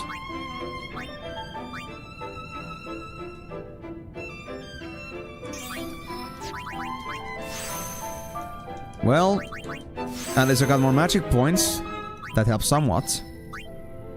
And this stuff, there we go. Okay, 12 more. And how many more do we have? We have 3 more characters after this. Yeah, we're gonna be stuck in this sphere grid for like the next 10 minutes at least. I love it. I love sphere grid. It might be a little bit boring to look at maybe in some ways, but I love it a lot. Like, it gets my brain just tingling hard in here. In the noggin. Okay. We won't quite make it to Ultima, but we can get pretty close. I'd say another 10 sphere levels and it's gonna be an easy catch. After that, we must make a detour somewhere else. We must use a sphere. We must either use a teleport sphere or a friend sphere or something.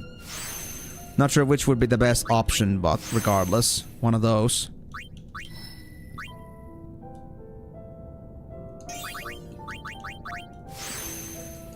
HP, accuracy, and evasion. What else do we got? Ah, yeah, just agility and magic defense. Okay. Lulu's got 16. You got this tree basically handled already, so we can just move on straight up. Oh yeah, now I get to also revise what this path should look like. Oh yeah, that's how it was, right. So, thing is, basically Waka already did what everyone else is gonna do. So we're gonna go for region. We're gonna go back, grab this stuff, get full life, and then we go all the way over to these trees. For double cast, and then for Ultima. How many friend spheres do I actually have, or teleport spheres? Activated by ally, ally's location, return sphere. Well, I do have 12 mobility spheres overall, so we have enough. But I wonder which one everyone should use. I mean, I guess if I combine ally and return spheres, it should be fine. Because I think both will end up in very good results. Friend sphere is a little bit, I think, would be like the least useful thing. Since rarely it's a good thing to like start from a point where my friends are right now, at this very moment. Unless, of course, if I use the one sphere and everyone else was to follow with friend spheres, that could work. Then everyone won't be on the same tree. I need to think of a very good landing zone for my characters. I haven't thought about this yet, but I need to know what would be the good spot for everyone to land in, so we don't have to make any more teleportations. I want to keep it at like 1 or max 2, if possible. But I know it's gonna be tough. Oh, and the HP boost! I wonder how close Yuna was. Man, I hope they're very close. Because Yuna especially needs a lot of HP right now. I've been concerned about it since forever. I mean, think about it this way. We got, like, Tidus, Auron, and Waka at, like, 6k HP. And then Yuna is just standing tall at 2k. It's nothing. We gotta fix it. I just don't know how. Right now. I just been very poor on the health department in Unistry.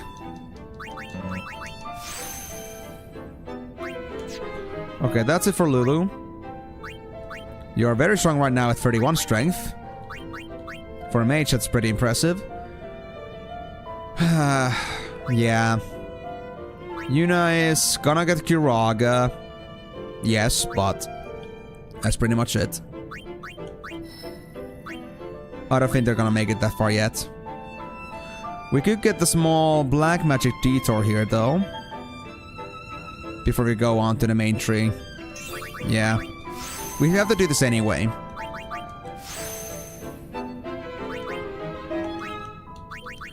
Let's see. Move over to this part. Evasion and magic defense.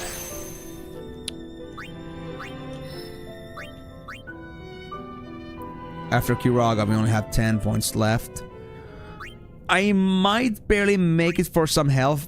Actually, yeah, I will just make it for region. Which means I will get myself 900 HP bonus. That's great. Actually, no. No, actually, nah. I won't make it for region if I want to get this detour stuff. But I will get most health bars, though. Or most health points. So I guess I'm just gonna boost up by 1k.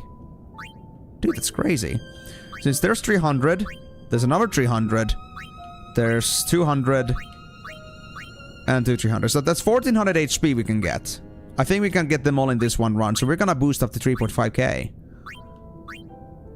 Wow. This was so worth it. And just for context, I had a lots of HP spheres and I just like dropped them in as I came in with Waka. So now it's all just coming to bite me in the ass in a good way afterwards.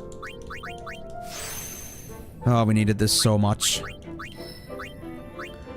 So yeah, before we get too ahead of ourselves, let's make sure we don't lose any of these orbs. Every single one of them is precious. MP40. Evasion. Some defenses well. Okay, it's 5-0 levels. How far can we get? Exactly on the point when we would get to the last HP sphere. Perfect. So it's all just calculated. I promise, guys. It was all calculated. I got this. It was always planned. And I got another magic booster, if not two. I have a feeling that Yuna might be able to do a full cure now with Kiraga. Now that they have it.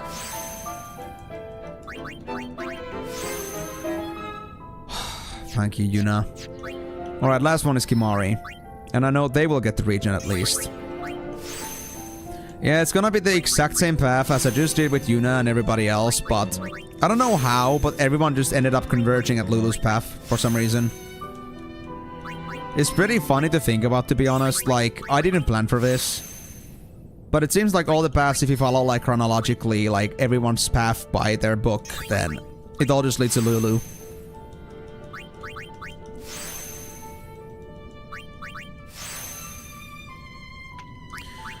By the way, guys, since I'm still working on this, I actually wanted to ask a little question out of pure curiosity. Have you guys, like, heard about Hytale yet? Like, I heard about this from my friend about a couple days ago, actually, when I was with them on Tuesday. And I heard that it came out. And if you guys don't know yet, then Hytale is like... Well, Hytale is, like, made by the guys that made Hypixel, the biggest server in Minecraft. And even though Minecraft may not be the most relevant thing out here, I still have a... Well, like in this stream specifically, I gotta still say that I'm an avid enjoyer of survival games, so that information would come to me inevitably. But... You guys have any sort of, like, experience with the game yet? Or any idea what it's like? Like, I've seen some streams, like, running around, like, now that they're, like, it's out. Everyone's hyped about it, but the question is, like... Do you guys have any impressions yet? Like, how... Is it, like, an actually good game? In early access?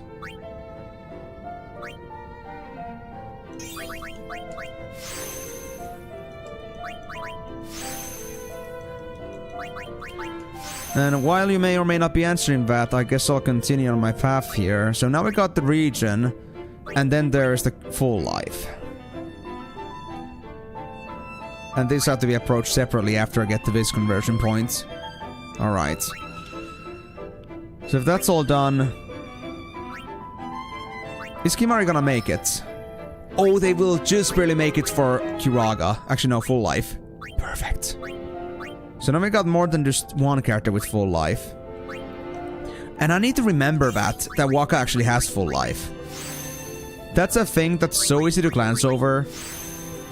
But it just doesn't come to my mind. Waka is not a caster. I just didn't remember it at all. But I would have certainly had some use for that earlier too. Must be pretty expensive though. But one thing I know, once Lulu gets it, it's gonna be crazy, because it's only gonna be 2 MP cost full lives. Crazy stuff. Alright. We're done. Finally. How much time did I spend on that? Modesty ad break. 12 hours. Well, we're stronger now. Let's see. Yeah, Yuna's at 3.5k HP. That's big. Kimari's at 4k. Way better. Riku's at 4k. That's just about the same. Tidus is not in the 7k boys yet. And Lulu's at 4k. 4080. Well, that's a nice graphics driver. Okay. I think it's about time we start figuring out how the hell do we get to Omega. Alright guys, combat mode back, so let's actually put our formation together. We don't want to get rid of Auron, that's for sure. And you know what, while I'm at it, I might as well just put my full damage dealing team in here. Because I know I'll be relying on these guys specifically. There we go. Alright Wraith, let's try Auron on you. 13k at full HP. I mean, 13k is just about what they did before, but then again, that was also when they were a bit damaged, so I think there is still a great improvement on that. I think like Auron was like missing like 20% of their HP, and they did just about the same amount of damage. So that's good. There's clearly improvement around in there. What about Tidus? Actually, wait. Wait. We cannot kill this thing yet. I just remembered. Bring it on!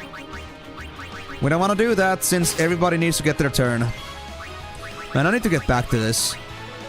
You see, the problem with this is that I used to do this regularly, but at some point when I started like farming around like in Bikanel Desert and I did not have no encounters, I went ahead and just like went through like these battles very often, just like with the core team of 3 characters, like with the boys. And now that I'm out of that, I just completely forgot to go back to like my full stealing method. Like I let the girls and Kimari steal things while the other boys then finish them off. Which means that the others don't get AP. And it's the main reason why Lulu was so far behind, because I forgot to grab them all the freaking time. I'm not supposed to, but it just happens, you know. And I know there's a mod about this, like there's a mod that allows you to like overcome this gap, that as long as you just finish the fight, everyone gets equal AP. But I feel like, considering it's supposed to be like a first-timer thing as well, like there's gonna be lots of first-timers on the stream, I was kind of concerned about the idea that I would give a wrong image of the game. So I wanted to like give the raw, unfiltered version of it, without any sorts of like inconveniences added into it.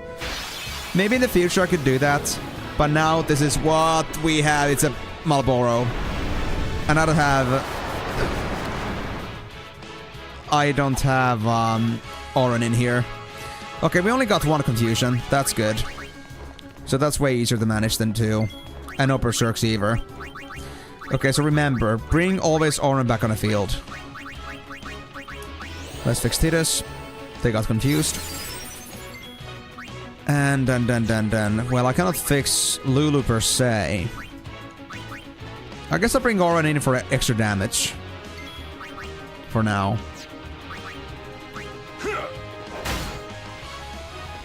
Yeah, 30k is real nice right now. Alright, let's bring in... I think I should bring Waka in to be fixed. They're gonna take some poison damage, but it's alright. There we go.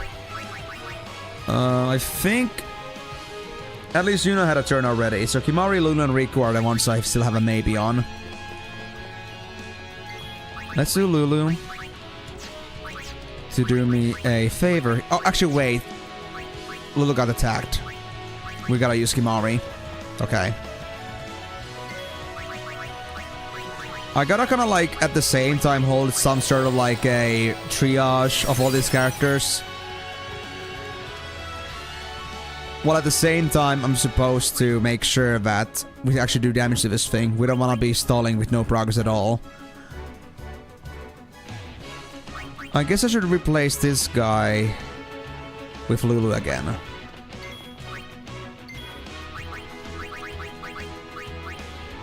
And I guess I'll even bring in Yuna to heal this guy. Actually, wait. There's a bad breath risk. I'll bring in Auron. For now.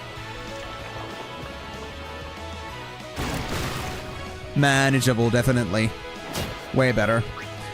Oh, and Kimari does 3k damage. That's a huge improvement. They only did like less than 1k before. That's big. Even though 3k at this point is pretty low. But for him, I appreciate it. So let's fix Yuna with Lulu with Yuna. And after that, I guess I should do a steal with Riku and then focus on killing this thing.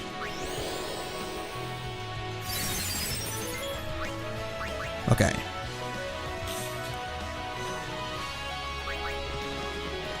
Are we safe? Yeah. This thing is not gonna get a turn anytime soon, so... Mana Tonic! What is that? Now I got curious. Well, yeah, I just wanted to make sure that we don't end up with this guy getting a turn, as long as Auron is not on the field. I'll take care of him. And with this, I think Waka should be able to get this without problems. Capture it.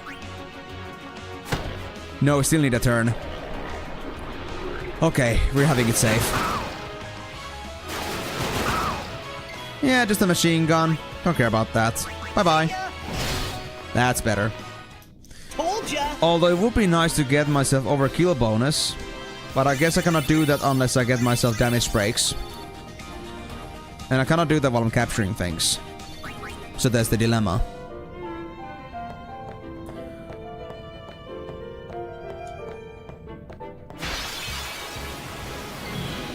It's just this thing.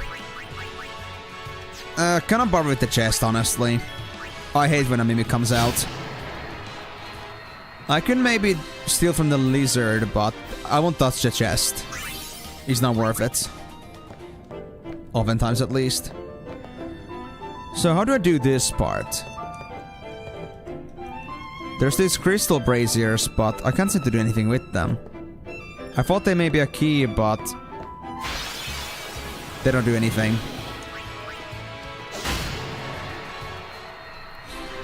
No time to So I was waste. thinking, Let's go. there's a bridge. And like I said, I knew where the other side of the bridge was. So the question is, how do we get the bridge together?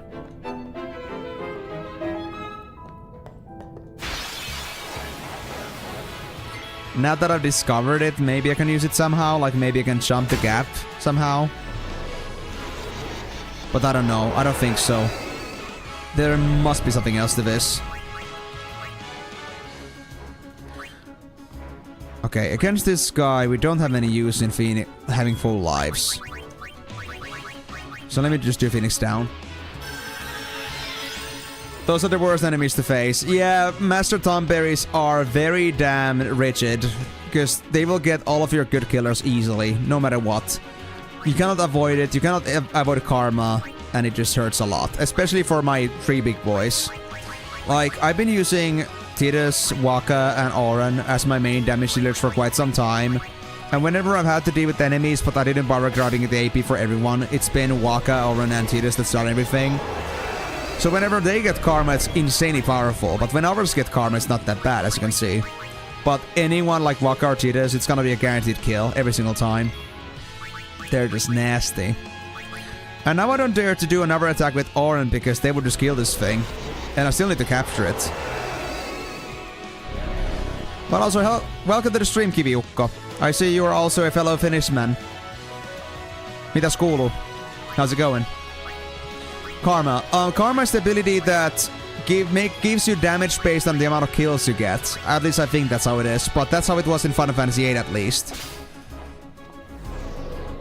So, in other words, the more tougher they are, like, the more they've done things over the playthrough, the worse they are. And this would, like, shine through especially for Oren or Waka or Tidus, because they've been killing a lot of things. The casters have been mostly just, like, doing stealing in between turns, so we can get AP for everyone. And that's why it hurts, especially for them. Yeah, I'm gonna need Riku for this. If you say so.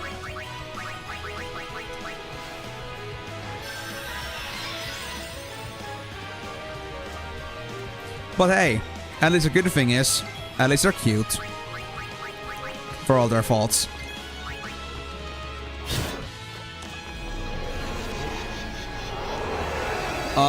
Yeah. Yeah, I know, like, the eating things with the Guina was pretty difficult, alright. Some pretty damn extreme requirements sometimes. I remember, like, spending, I think, like, half hours or so on a specific enemy that was, I think it was like one of those candle enemies. Or, actually no, it was one of those goblin creatures. Was it a goblin thief or something? And they had this very nasty habit that they were like, they were super low HP. So it was very easy to one-shot them, and they would leave in a couple turns because they would try to steal and run. It would be hit and run, basically. So I had to, like, panic, but then I couldn't panic too much, and it was hard to get the balance where I don't kill it, but I will be able to capture it. So I totally feel your pain there. The FF9 capturing can be a big pain sometimes with the blue magic. Well, at least in that game, the blue magic was worth the effort. It at least felt like that. Some of the blue magic was really good. Oh, it was 25%. I actually never knew what the threshold was, but I figured it was like 25 or lower. I was like more like, I would say 20%, but yeah. 25 sounds also just about right. Is like Final Fantasy IX your favorite Final Fantasy then? Or is it just like one of the many that you played? Ultimate. Are we talking about like another version of the game? I've never heard about the Ultimate version myself. I'm not much of a Final Fantasy historian since I like came to this series only recently, properly. So I wouldn't honestly know. Out of my way! Ah, so if you like if you get trance, that's what you're referring to. So okay, so if you're in trance, you get more chance or like more threshold.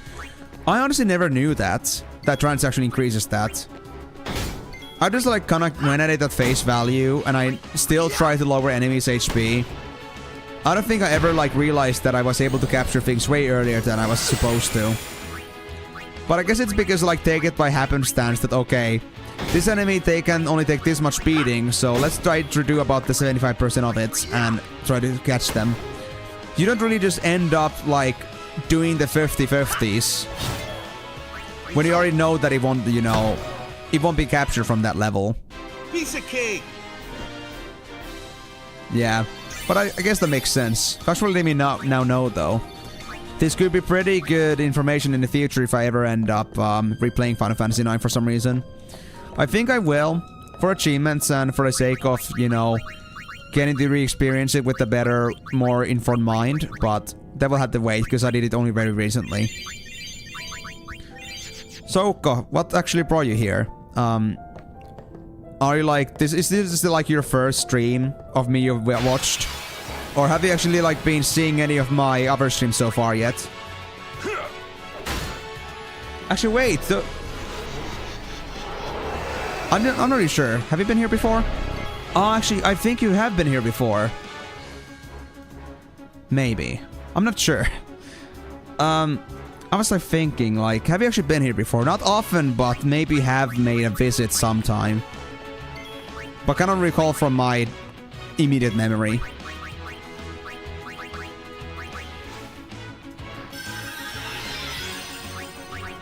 But I guess the question still stands then. Have you actually been on my other streams before, or is this your first time being here? You! I'm talking to you, Kibiukko. I was like just saying ukko, because I just thought that you would understand that well enough. But yeah, I was referring to you. So have you been here before or not? All right.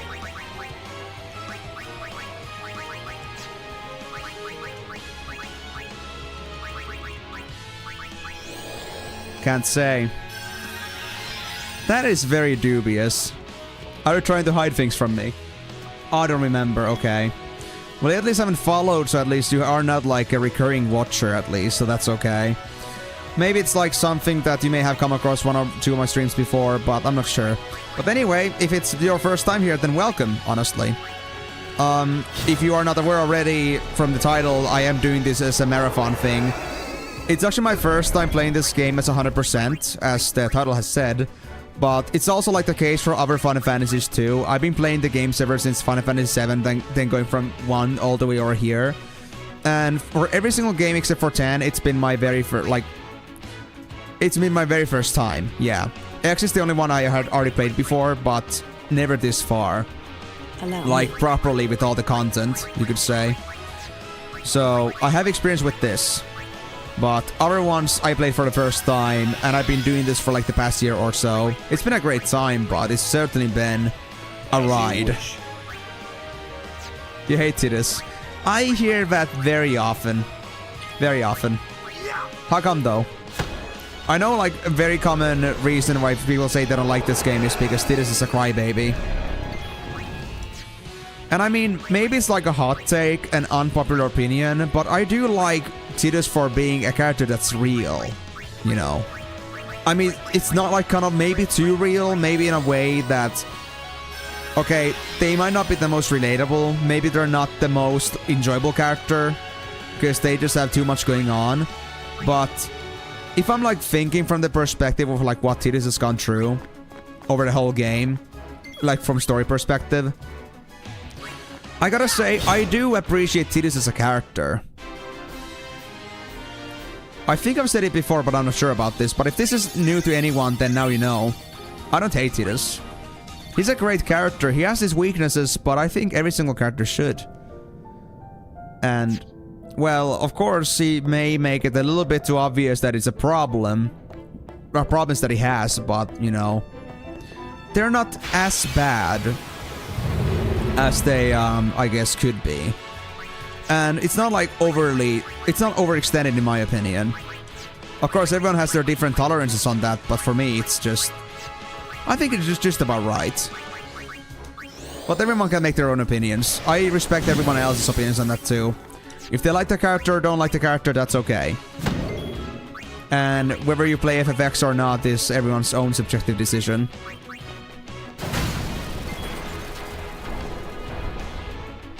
Yeah, the game is absolutely amazing. And now that I'm comparing like the games like endgame content like to the other ones I played so far from Final Fantasy 1 to 9 plus Tactics, although Tactics didn't really have that much endgame content, so to speak, I gotta say this game goes way above and beyond in terms of actual gameplay. Like, there's so much more to grind than there was in other Final Fantasies so far. And I gotta say, I do like the turn-based system too. But maybe I'm a little bit biased because I started with this game in the first place. This is like what started Final Fantasy for me overall. And I got very accustomed to how this game plays. And when I tried to go for other Final Fantasies at some point, I got kind of surprised about the fact that, wait, these games are no longer turn-based. They just have this weird action bar system, which is called ATB, I know that, but still, like, at the time, that was like what I thought. I had no idea what it was called, but I knew I didn't like it, because I was expecting turn-based games. So I just didn't like it, I didn't like the other Final Fantasies, but I did get over it, and I actually enjoyed them. But it's certainly been things to get used to.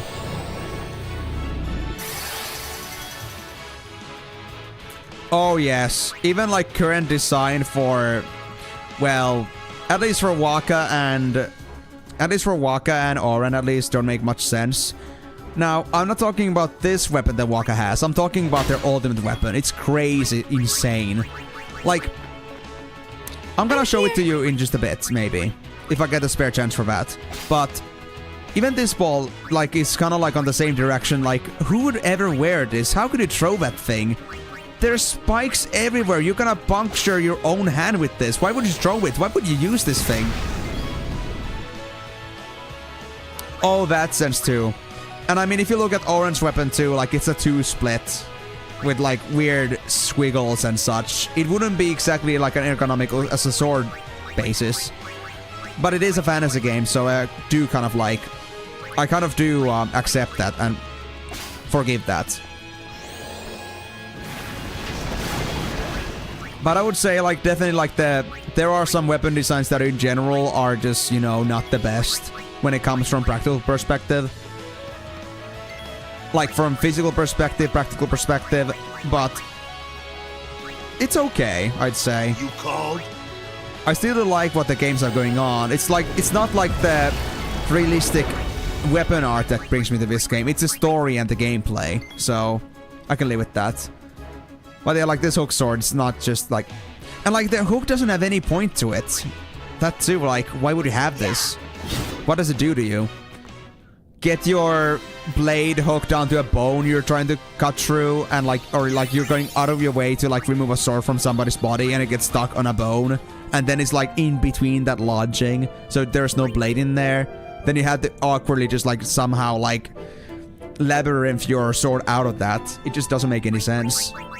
But, well, I like to judge a lot of things in games, but mostly it's about things that make no sense from practical gameplay or like perspective. The artistic resolutions, especially on fantasy games, not so much. I guess I'm used to it. I've seen way too much Final Fantasy by now, so everything that doesn't make sense, oh well, it's Final Fantasy. High fantasy games. But yeah, so Kivyukko, then, if you don't mind also, like, telling me about it, what is, like, your favorite Final Fantasy, then? Is it FF9, or do you have another Final Fantasy that, like, you know, scratches your itch especially well?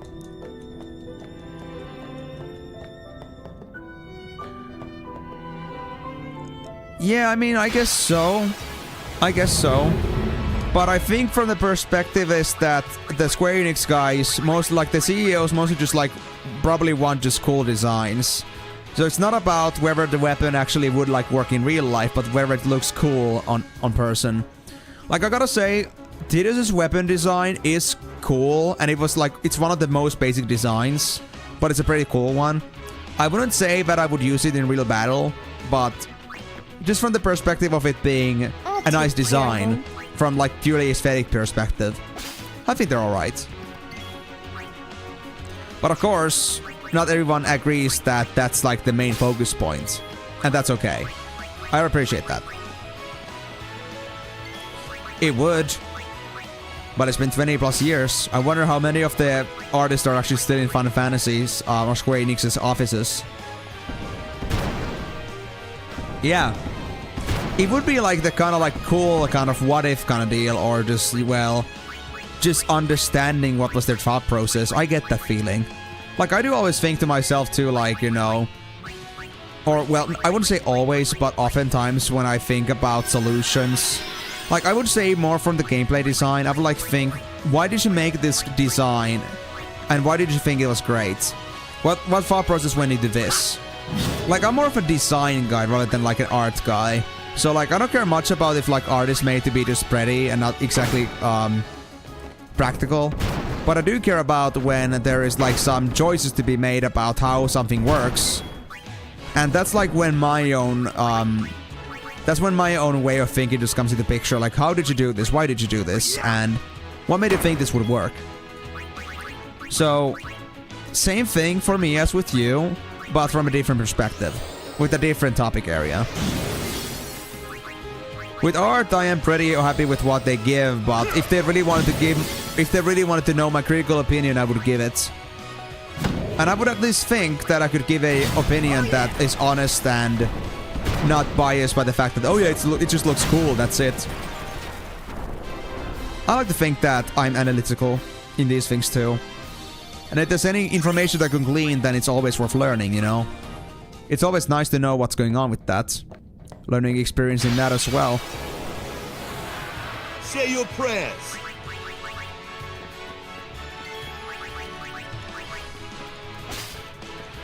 But yeah, I honestly don't come to thinking about this too often, at least with Final Fantasy. It just doesn't feel like it's worth the effort, you know? I'm pretty happy with what they have and, you know, the gameplay. Whatever they just decide to put on the table for aesthetics is just their own choice. I don't want to question it too much.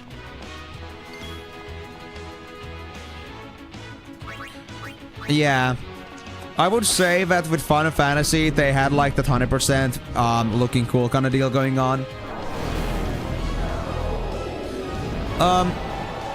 That is to say, I would say, honestly, it's still, I would say, a 95 and 5 split. Like 95 because they still kind of like still stick to the, well, weapon designs. They still are like, at least they still resemble like weapons. So they still have that like base design in mind. But when it comes to like actual applications in real world, they are not paying attention to it at all. But I guess that isn't their point. Like, as a kid, I wouldn't think about it too much and just like think, oh yeah, that's a cool weapon. And that would be it. But it's their own. I guess I could say, more frequently as an adult, I would think about practical solutions. But now I'm just like, it's whatever. And also, to answer my question, yeah, so you have played FFXIV, I guess. I don't know if FFXI ever had fishing, but I'm guessing it's FFXIV only. Honestly, fishing is pretty cool in that game. I used to actually do it a lot when I used to play it a little bit. I was working on getting all the fish in ARR, even though I was like on content, because I thought it was cool. I love fishing, and so on. But you say it in a past tense. So, do you not play the game anymore, or have you grown out of it in the game? Well, I guess if you were still on the game, you would like tell me what's your current interest, so I guess you have completely stopped playing it. What made you drag away from it? Oh, these are first. Puroboros. Once in a while, I see. Well, to be honest, I'm kind of the same. Since I may not seem like it right now, since I'm just playing a game and, you know, just playing Final Fantasy, that's it. But I am honestly kind of busy when it comes to content creation, like on top of streams, which I do 3 or 4 times a week, depending on the situation. I also do like work on videos, spend time with friends, have school in the background. I don't exactly have the kind of opportunity to play MMOs anymore, even if I wanted to. So I am just like stuck in this certain loop where it would be nice to play it. I love the game, but I don't have the opportunities to play them like I used to maybe as a kid. So it just like gets left in the back burner. My main motivation why I started playing FF14 like recently was because my friends, in real life friends, wanted to start playing that with me. And so I got together, they had a FC going on, it was pretty cool. I didn't join the FC myself because I'm playing as free trial myself because I don't want to waste money on that yet. So we got that. Hold on, I just need to put this down on my list of enemies. So I joined it for the vibes of playing with friends and all. It was great. But I just had to calm down with the fact too that I just don't have time to do this regularly. Like, at some point I just had to like dip and just like think that I'll have to come to this later if I'm ever gonna get the chance to, but I cannot play this actively anymore. I had like this, I would say, a sporadic session between August and September, but after that I just kind of like, you know, went back. Not because of lack of interest, but because I got my responsibilities straight again. And I got really busy with some project work from school, so it was kind of hard for me to even focus on anything else. It's been kind of a slow time with videos too because of that. I was so focused on the project itself that I couldn't bring myself to doing it. But yeah, I guess that's okay too. I understand that feeling completely.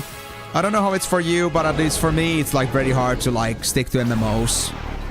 Because I'm too busy all the time. They're great, but they are time consuming too. And you just don't have that kind of time anymore.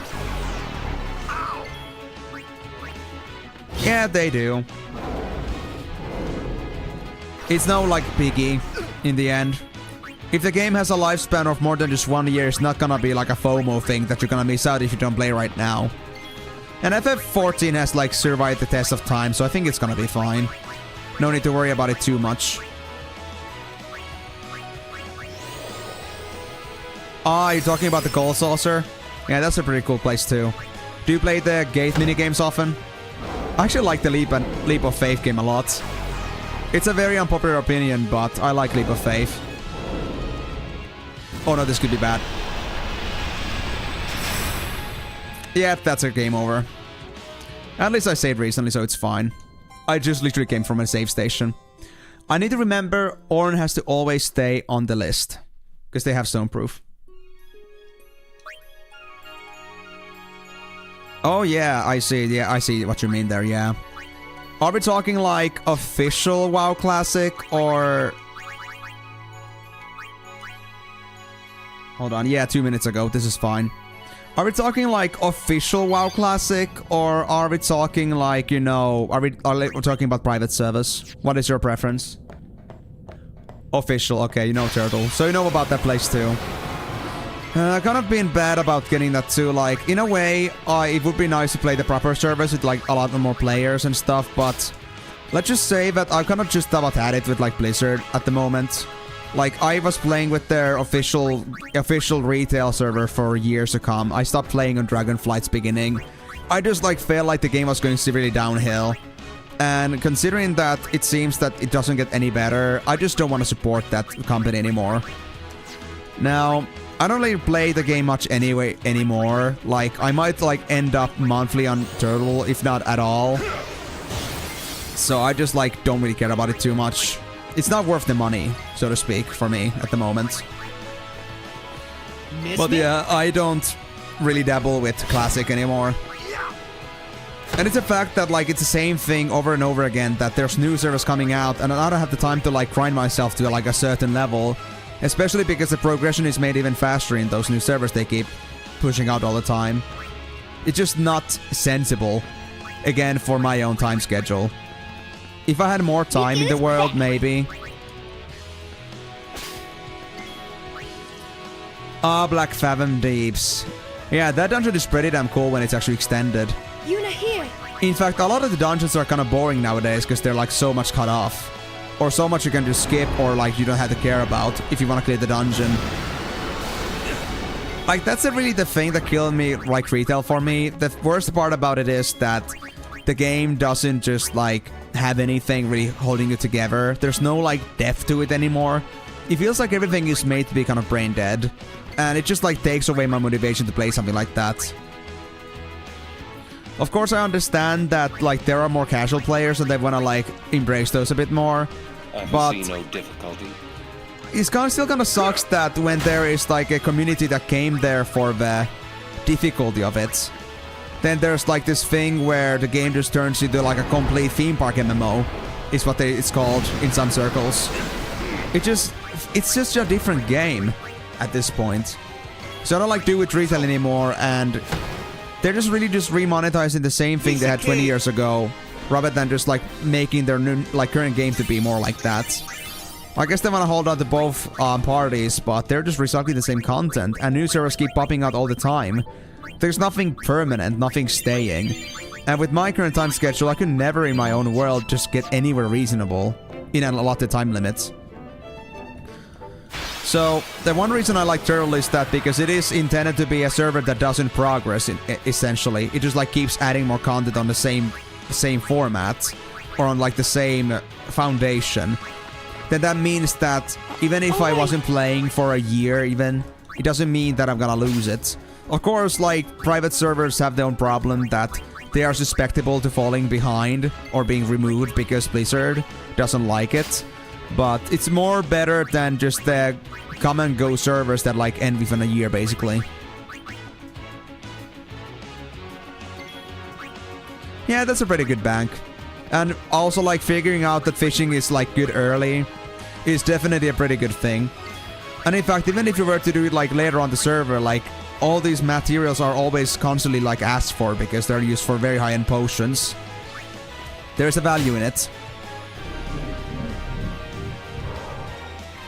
Yeah.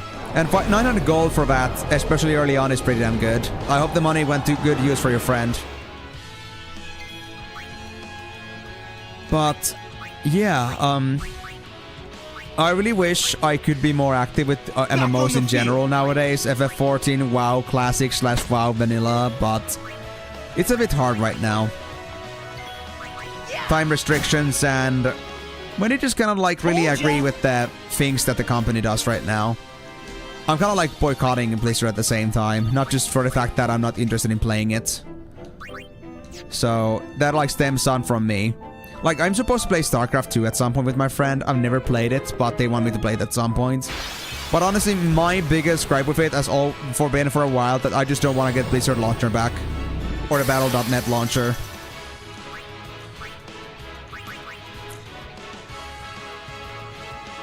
Oh yeah, I mean, that's kind of the same thing for me as well. I don't like I've never really been all that serious about WoW, honestly.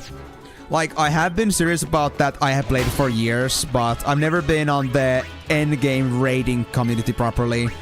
I've been interested in that, but it's always been a problem for me that because I'm very community oriented. So if like most raiding places are sweaty, serious, and all that kind of stuff, and I understand seriousness is needed in some extent, but when there's like seriousness to the point where people are gonna cry over pixels, it just has never really clicked with me. And whenever I've tried to find a good balance, like a good community with good rating stuff, I could never find it. It's been just bad luck for me, honestly. But then again, I know I'm asking for much, so I'm not like, I don't fault that. Oh, you don't even need original WoW for that anymore. Like, you still get the same thing even like with the classic WoW too. Then elitism has moved over there as well. People are gonna do your gear checks, every single character, and if you don't have all the base items for doing Molten Core, then you are basically not invited. Especially for progressive service. Yeah.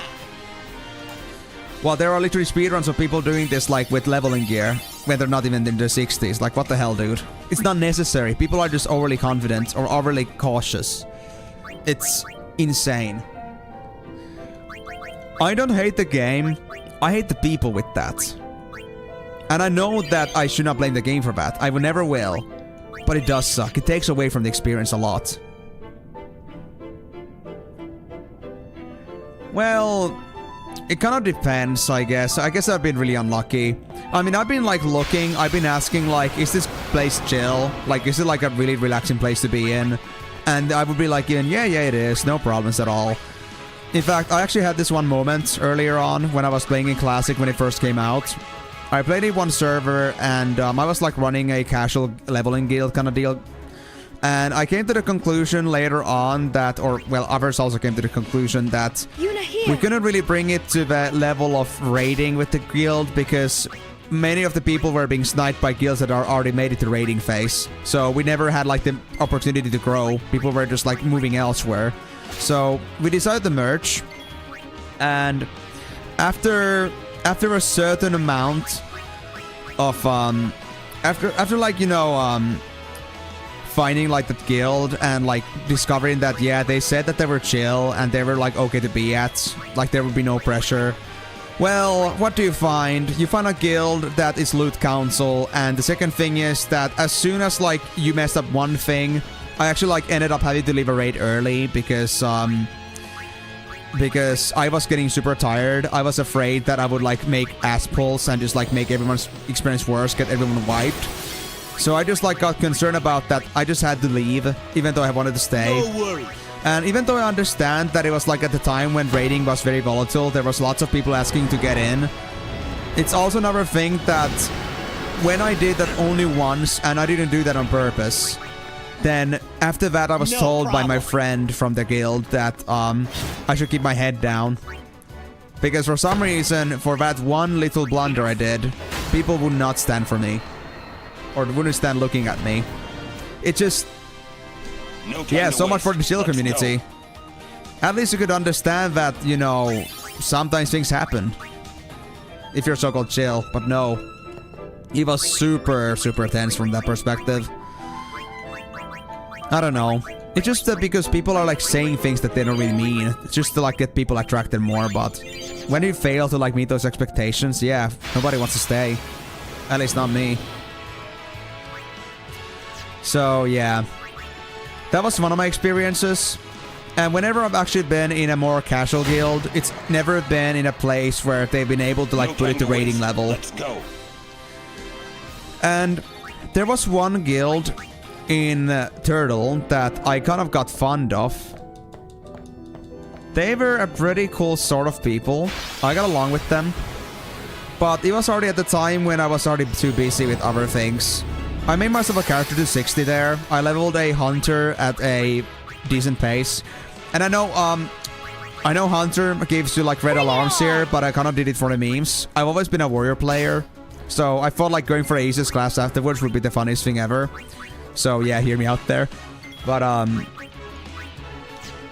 there is the thing that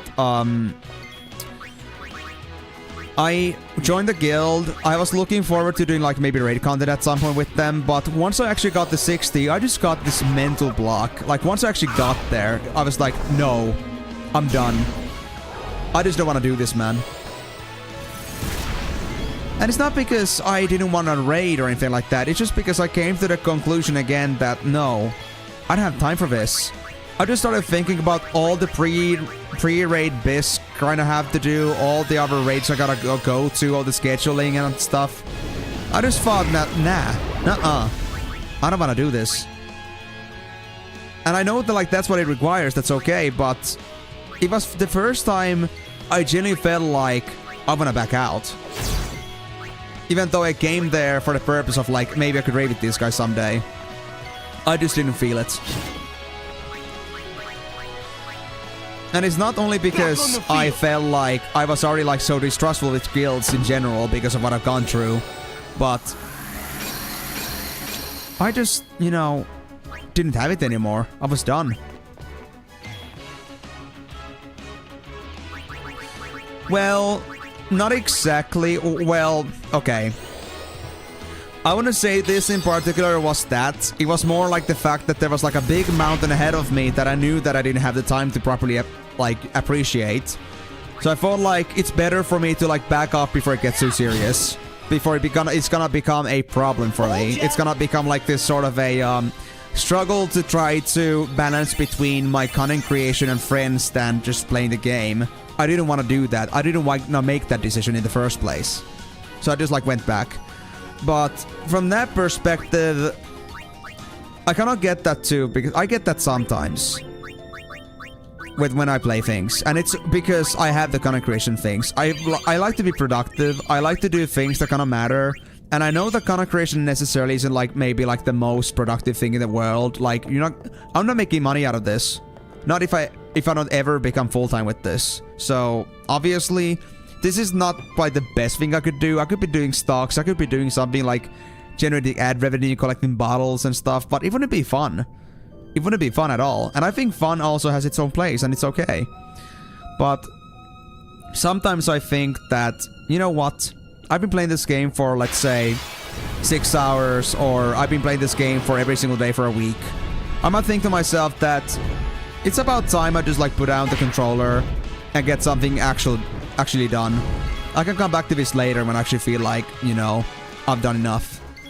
So I wouldn't say that I ever feel like gaming is a waste. I would say that recreationality and having some fun too is important in life, and honestly for me there is no other hobby that I really care as much about as gaming. So it is not the way I perceive things, but there is like the counterbalance of me having choices to make. So much to do, so little time, if you will. Content creation is kind of like a game that doesn't have an ending. It's a job that doesn't have work hours. You can put as much time into it as you want, or you just don't. So I just like wanna like keep a lid on things. I could be like playing out of control, like no filter at all, endlessly without consideration for how much I'm spending my time on other things. But I don't want to do that. I kind of want to have a balance between those two things. I want to be able to both play games and get something done. If I reach a balance, I'm happy. If I don't, I'm not happy.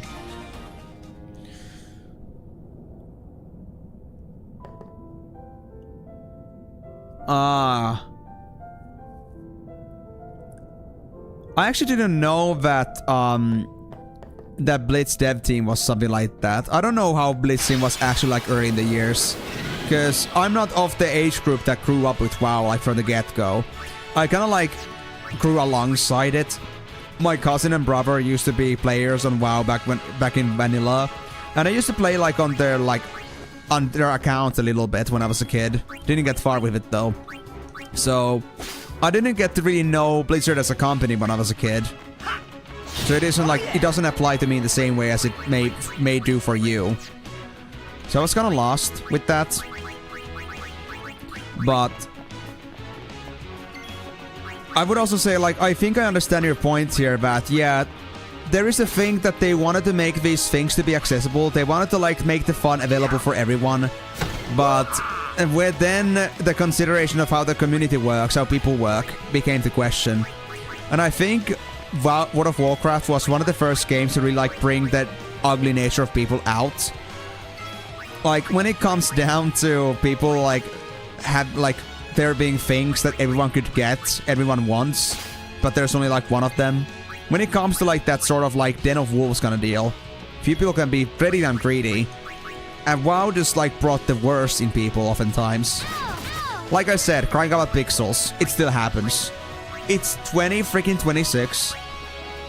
And people can still be salty about loot. It's crazy.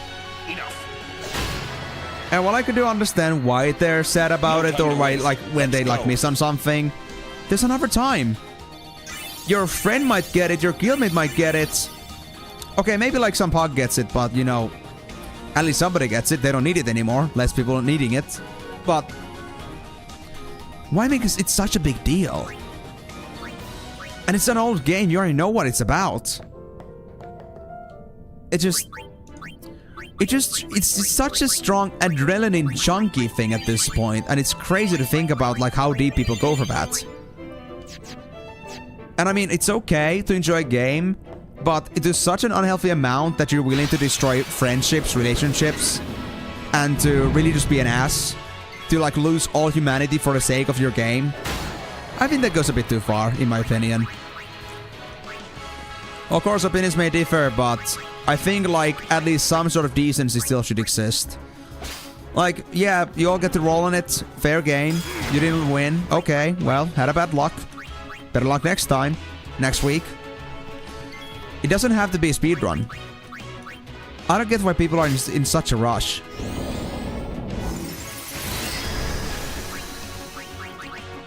But then again, I am knowingly a person that thinks very differently from others usually, so...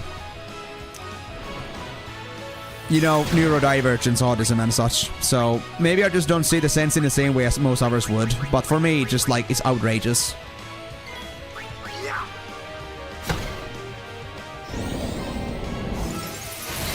I don't know how it's for you, but that's exactly why I was very specific about getting a chill raiding community. Because I know I will not be able to accept it. I will not be able to accept people just, like, crying over loot. I see no difficulty. And while it's okay to be bummed about it or sad that you didn't get it, you don't have to make it like a number, you know.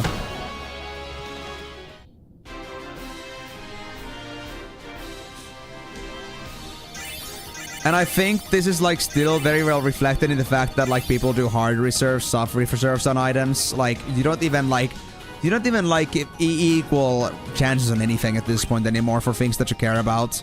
And of course I understand that you wanna do it because you're the one organizing the raid, so therefore you should maybe get something more leeway, but... Well... It's still a little bit, you know... extreme, I'd say. That people can just get the loot they want, and we have to make things so complicated for the sake of, like, bringing divine justice.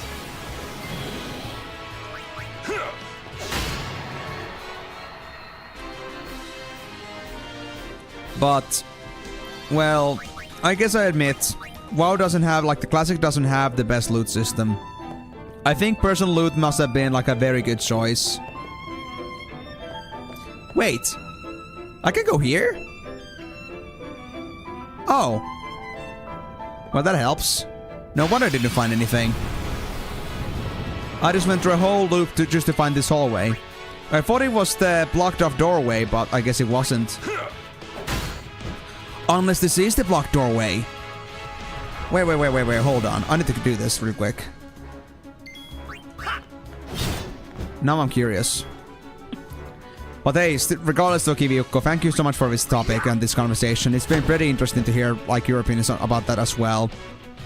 And while I will fully understand that maybe you don't like side with these opinions completely, at least I appreciate that you went out of your way to talk about this. These are like pretty deep discussions that I feel like should still be brought to light. I think there is not enough that is being said about how toxic MMO communities are becoming. And I don't really like that. I really prefer the way how things are like in the early levels, like when people are really chill. But when you get to like to the serious end of the things, then suddenly all the good people are gone. And it just sucks.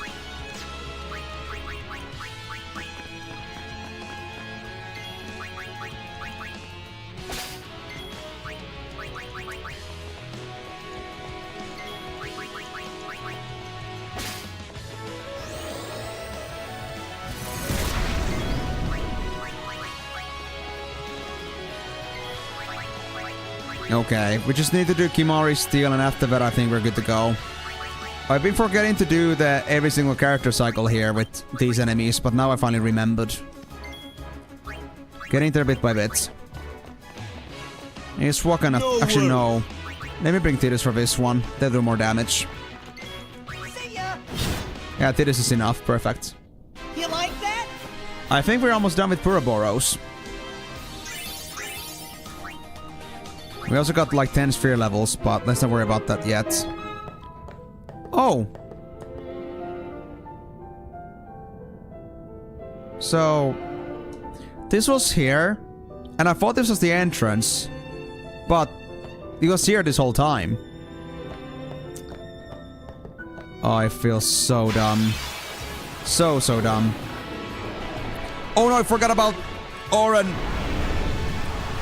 Please don't make this bad. Okay, 2 berserks, but no confusions. Okay. As you wish. Progressively, carefully. Let them Yuna come. has to fix Kimahri. And Kimahri has to fix Lulu. After that, we can bring Auron to the table. It's gonna be fine. We got this.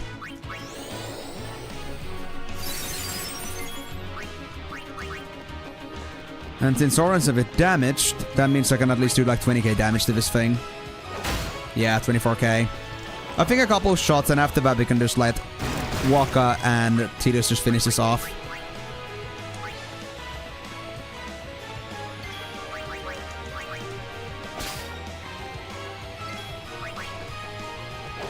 I could have also actually opted it from quick hit maybe, but I don't want to waste my MP right now. So I think Lulu still needs a turn and that's it. Yeah. Let's end this. Remind me to never mess up with the Marlboros again. That was scary. Every single time I see a bad breath and it's unprotected, I feel like my heart jumps out of my chest.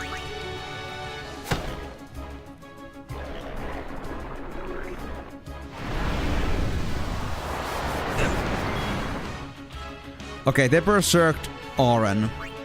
I think that's okay, actually. Let me just... Do they have darkness, actually? Hold on. They do. Okay, let me just do eye drops. I'll just let Berserk do the job. Actually, wait! Right, I cannot capture it like that. But hey, 76k damage. Whoa. That's how it's done. Yeah, that is Auron. I wonder if the damage can go beyond the 5 nines mark, or is it just like up to 5 nines? Like it's just like a second damage break, or like that damage limit that I broke into. Another Marlboro. Glad I have Auron. If I could crit this in Berserk again, that would be great, but won't be happening now. I'm surprised though that Auron happens to be faster. Oh, we actually got Auron. Okay, well, I know it's a ward, but damn, that's unlucky. Okay, now we need to get Kimari immediately. White magic, Asuna. Get that on out of Auron real quickly. There we go. And then we needed Yuna. You were gone too, right? Yeah. I'm here. I can't exactly get rid of this in a sensible way. Right now.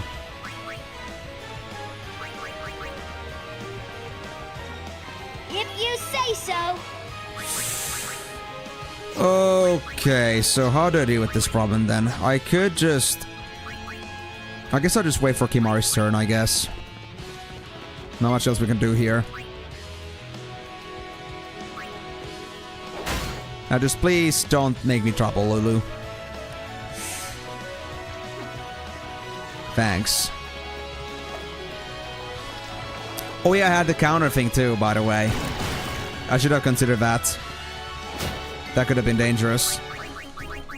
Alright, so we have Riku, Yuna, and Lulu that still need to get turns, so... Let's first fix Lulu. Oh crap. No, let's just use Riku for stealing first. If you say so.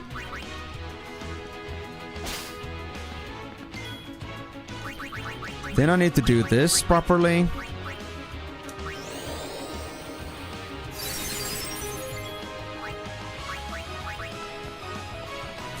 Actually, I could bring Yuna in, but... Okay, there's a problem about this. We still need Auron in. I guess I'll just skip a turn with this guy. Yeah. I guess that was just about the only choice I had. Then let's bring Yuna in, skip their turn. Have Kimari fix her. Then Yuna can do a steal. And after that I need to bring Auron back. There's no other way to get through this. Safely. Sort of safely. Okay, it's gonna be fine. Now just need Tidus and Auron, Tidus and Walker to get their hits and then we're done. And we can capture this thing. Sit back and watch. Take that. You always scare me, little guy. You goddamn monster. Still have the AP though, so it's worth it. Okay, Auron. I think I could bring you over to the... Yeah, bring it to the formation. What about the else? Kiora, Yuna, Lulu. There we go. Timor, how is your Final Fantasy X run going? I'm curious. And how are you gonna like get Tidus dead as soon as you get Riku?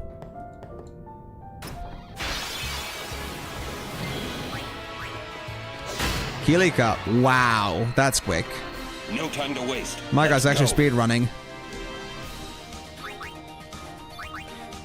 My hat's off to you. Oh yeah, he does. If you grab the steel, yeah, if you grab the chest that has an enemy in it, then all the other chests just disappear. Unless that requires you to deal with the mimic. I'm not sure, but I don't want to deal with it. What is that? I see something blue in there. Oh, I don't like the looks of that.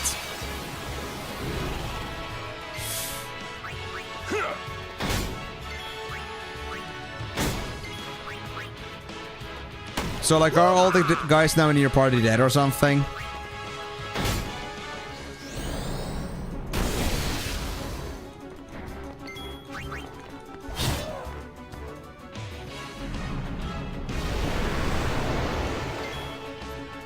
Wait, that brings confusion?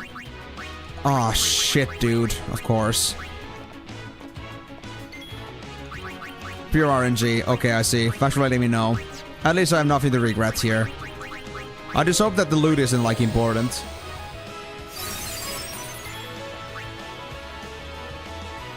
Oh yeah, because when you die with the character in FF10, they get back to 1 HP. Fair enough. They do make for pretty good meat shields though.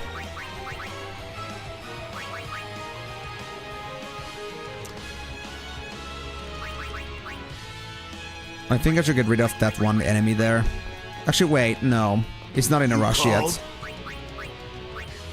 I still need Riku, Lulu, and Kimari here. So let's get the steals in. Oh, that counts too? Oh, crap. Yeah, get the thing out. I hate it. Spirits suck. I actually have a perfect use for Lulu here. I think we could do a Albert potion instead.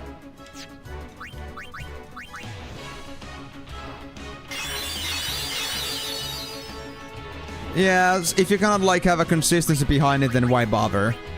Especially when there's only one save sphere so far. You kinda don't want to just play around with that. At least I wouldn't.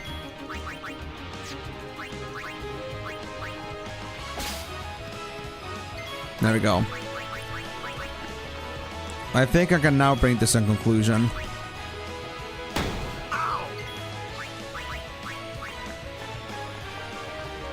No problem. I mean, yeah, I figured it would be like with saving, but like what I'm trying to say here is that if it's RNG and you just wanted to keep trying it again, it would be more viable if you were actually like nearby with the save sphere, but if it's on the other side of the freaking planet. Well, I mean, I guess I could do no encounters, but it still wouldn't be worth it. It's a long walk. It's a long road over here. I wouldn't say I would bother.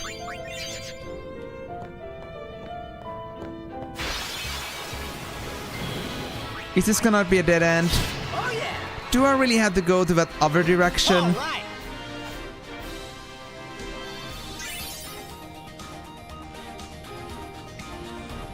I see. Well, I would do the whole thing anyway, because honestly, I wouldn't want to go walking back and forth all the time. I think it would be better off just to, like, you know, test out things. But it certainly doesn't seem like an easy thing to do. Wait, black elements? These are a first. It would just be a hassle, not worth it. Okay, that isn't too bad. From that perspective.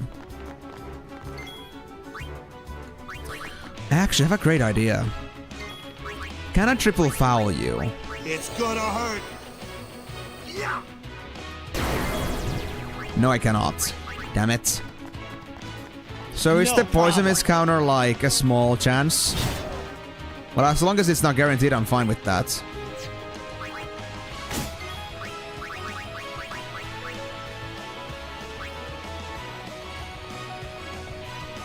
But the advance for information regardless, and well, good luck with your own Final Fantasy X run.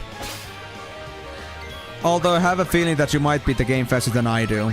When you have 3 hours and in general I'm just, you know, not doing this all that optimally. I know that. But I'm cool with it. No, not that. Not the Berserk. Aw, damn. Okay, let's just hope I won't run out of turns before that, or like not get a chance to get all the things done with all the characters. Well, I think this should be okay now, though. You called? So the Berserk might actually help me here. Give it to Waka, please. Ah, damn. So they're trying to make me full Berserk mode. But that doesn't really matter to me, to be honest. Unless they have a strategy. Oh, welcome back, Ninja. I mean, I wasn't sure myself, but I'm glad to hear that. But hey, Ninja, you don't have to worry about that. It's completely okay for you to lurk, just to watch in the background. You don't have to come out to say that you're here. I believe you're there still. Considering how dedicated you've been, I trust you. But hey, thanks for actually stopping in. How have you enjoyed the stream so far? Had a good time?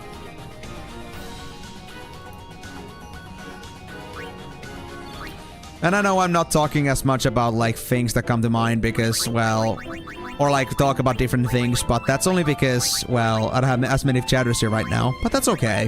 I'm still able to like do my commentary and just talk about whatever comes to mind, so don't worry about it too much.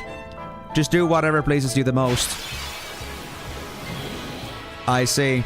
Are you guys enjoying? Oh yeah! Look, it's actually kind of bad. I'm like putting this on restream, so like splitting this into 2 different paths. It doesn't help that the stream service, like the Streamlabs itself says only meet the Twitch viewer numbers. I don't know how many are actually on YouTube, unless I just restream. So, I actually didn't know how many there are still on YouTube, but I'm glad to see that there are still people enjoying this.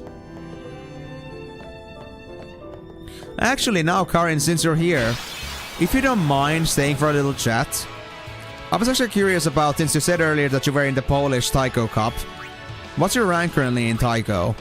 Like, are we talking similar skill level, or are you like worlds beyond me? Because I could have thought that maybe like even I could have ended up like to represent the Finnish team at some point, but I didn't.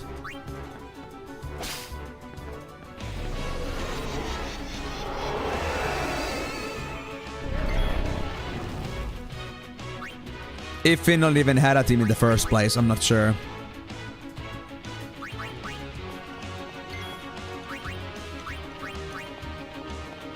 Oh, 8 years. I see. What made you quit then?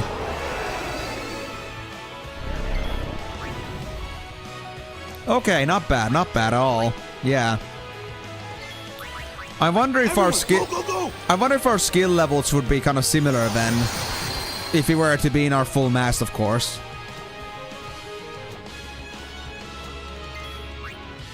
Let me actually like make a comparison here. Like, where would like... it doesn't matter. I was thinking like where would be the 30th Polish right now, but... Well, of course things have changed a lot from 8 years, so it wouldn't make much sense. Let them come. Yeah, I know it was in 2015, but I was like thinking if you were still like playing it somewhat. At least casually. But what made you quit? If you don't mind telling me. Did you just grow tired of it? Did you just like feel like you no longer have the skill set for it?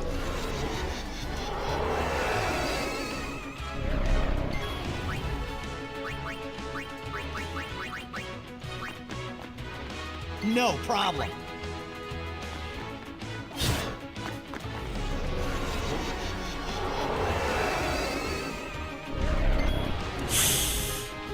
Yeah, that hurts a lot. I'm sorry, man. I'd rather not get my guys one-shot by this, but karma is karma. I see. Well, I'm also like kind of trying to rebuild myself, because I used to play the game like I would say more actively like about 3 years ago, but then I kind of stopped at some point. Don't remember exactly why. Maybe there was no good reason for it. I just happened to stop. I kind of like, you know, got into a different phase in life. And I used to be a pretty damn good streamer. Like I could go through like those 100 patterns like usually pretty well. But now I'm just kind of struggling to get back to it, but I still do have some remnants of it. Like, I have these moments when I just easily, like, beat some 20-note patterns. So, I guess it's still there, but I just gotta, like, fine-tune it and hone it back to where it was. So it's not, like, completely impossible for me. But I remember, actually, this time when I was in a LAN trek, which is, like, a Finnish game convention. We actually had this thing where we had, like, you know, our NPCs around there. And I used to be pretty active with Taiko at the time. I remember when my friends would tell me that there would be people just coming around, just like stopping to watch me play the game, and they would be just like thinking that it's insane.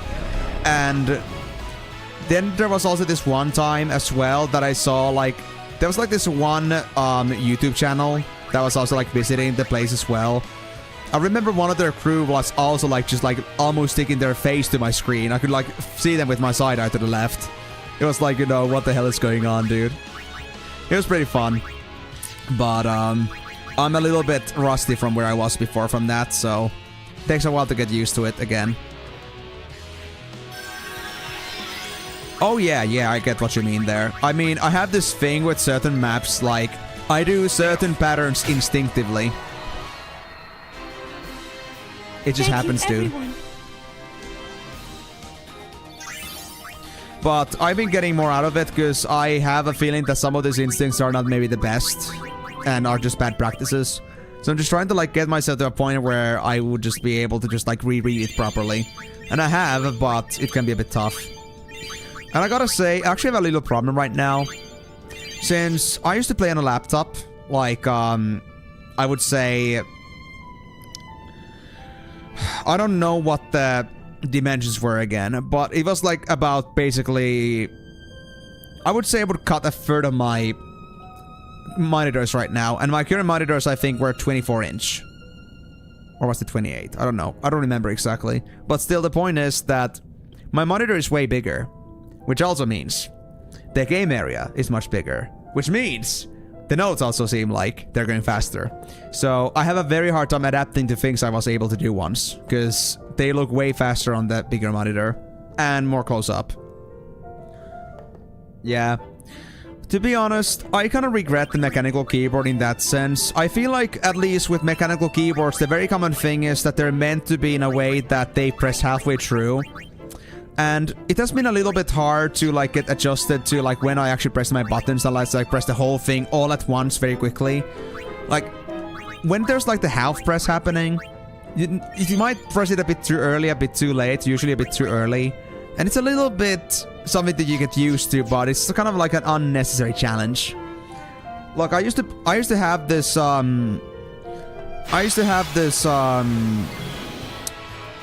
was it again? Hold on, I just like lost my thought there.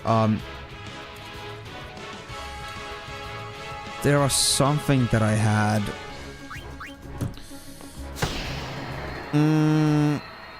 You know, I just like completely lost my thought there. Hold on.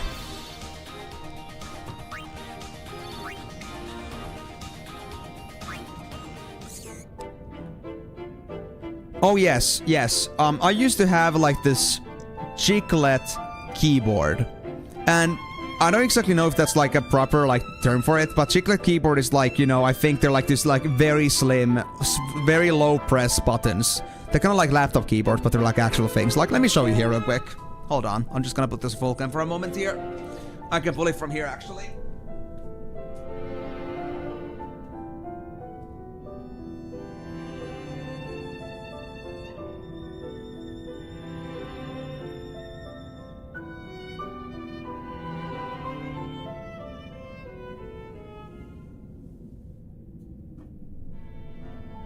This thing.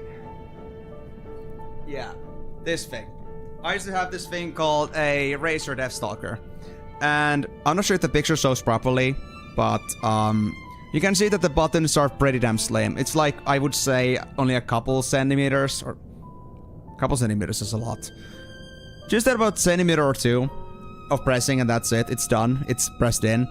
They're like, you don't have to press them far. Like, just when you get to like the level of the keyboard, it's like pressed in, so not that much, a few millimeters. It was very comfortable to play with, because it was never, there was never like uncertainty where the press area is, and it was very light on the fingers.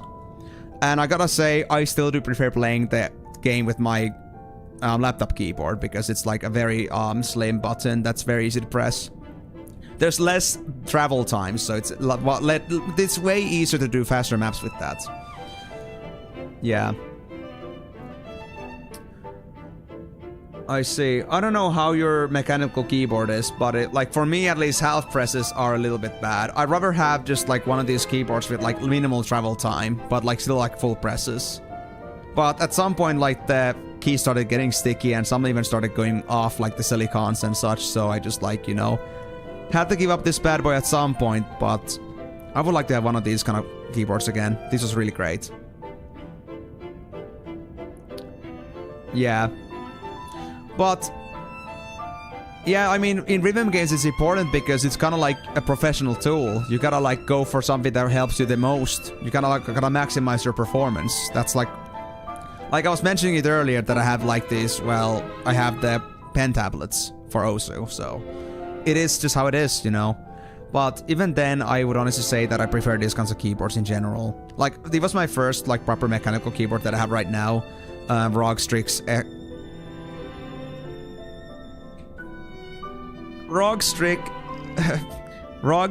Scope NX Deluxe. That's what it was called. So I have that, but it's my first proper mechanical keyboard. The first one I have at the back there, it was kind of like cheapy. That didn't like do properly. I moved on pretty quickly from that. But once I got that other keyboard, I just like decided to stick with that. But I still do kind of regret that, even though the keys are switchable, it's still kind of, I don't know. I still don't like the inconsistency that sometimes happens with half press travel times. It's nah, not my thing. I'd rather have the full presses, but like not with too much movement. Like if I was to play like with a mechanical keyboard of like this, you know, button press length at like, you know, full capacity, I would be very slow. But then again, I also don't prefer having the kind of like accuracy and consistency coming from the fact that the keyboard itself is a little bit unpredictable in that sense. Like, of course, it's like a problem with the user, but it's still like a problem that I could easily avoid with something like this, but, well, I don't have it. So.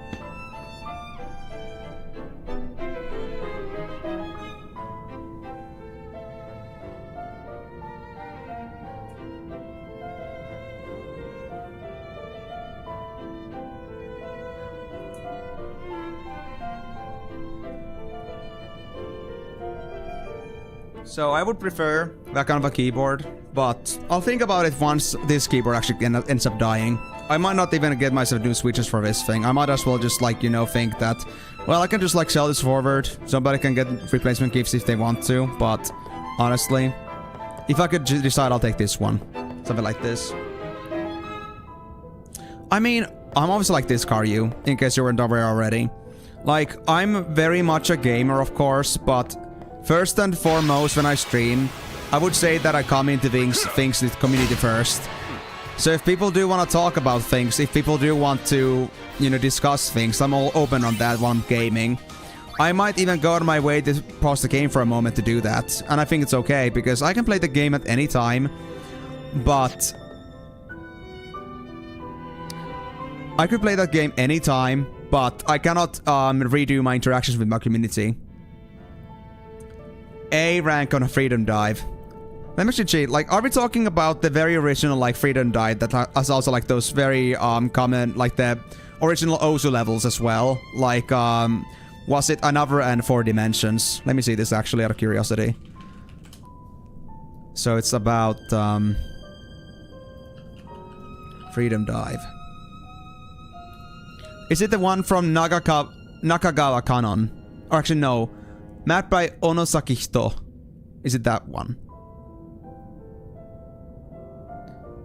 Actually, no. It's a map from... Yeah, it's a map from Nakagawa Canon, but then, like, the Oni maps are by Onosaki Hito. Yeah, so we're talking about the very same map, I suppose. Let's see my ranks. Do I have anything here? Yeah, but I got A's in here too, actually. I got A on the Ono's Taiko Oni, but... And I also got a B on the Ono's Taiko Inner Oni, but I'm not sure which difficulty you're talking about. Yeah. I figured that out, but I just had a problem with that because I was like looking at 2 mapper names. Nakagawa Canon is the one that published the map, but Onosaki Hito made like all the Taiko maps, or 2 of them.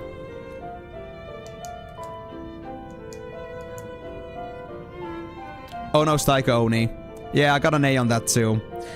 I understand how difficult it is, to be honest. I see that. I get that completely. But at this point, I would say that if I wanted to, I could probably increase my score on this a bit. I did this 8 years ago, by the way. Lamal. It's been a while since I last played this one. Okay. Well, still cool things, though. I gotta say, the Freedom Dive maps are not easy, but I would say that the patterns on them are fairly... At least on the Taiko Oni, that was fairly easy, like the patterns. Like, it was like 4 and 4, mostly. It wasn't like any... It wasn't that many complex patterns, but it does need speed, so... I do drop my hat off to you, my friend. That's a pretty good achievement. But was that like the map that you were thinking of? Or was there anything else that you were thinking of? Because I get the feeling often that when there's a map I don't know, I just like get so lost, like where is it again? I was actually looking for an Osu CBT map not too long ago. There was this map from... Meme. It was... Yeah, it was a map from Meme. I don't remember exactly what song it was called again, but I was looking for that, and the only way I could find it, because I don't have supporter for, has, like, you know, I have a score on this thing at all. I had to go through my Osu most played beat maps, and it's a long list. Long list. Became what? Ninja, you're kidding me. You bro. Oh my actual god, bro. Dude, thank you. Honestly, thank you. That's... Bro, you just appeared on my streams not too long ago and you're already a actual monthly supporter. Like, I got that thing because somebody asked me to make it at some point, but you actually went and used it. Thank you so much for your consideration. I like that. I appreciate you going that far for me. Look, I appreciate it a lot. I don't wanna, you know, go ahead and just make the most happiest moment, but I just wanted you to know, like, I don't have much coming to me. So every single little bit actually helps me a lot with content creation right now. So you're going that far away for me. I appreciate it. Thank you so much.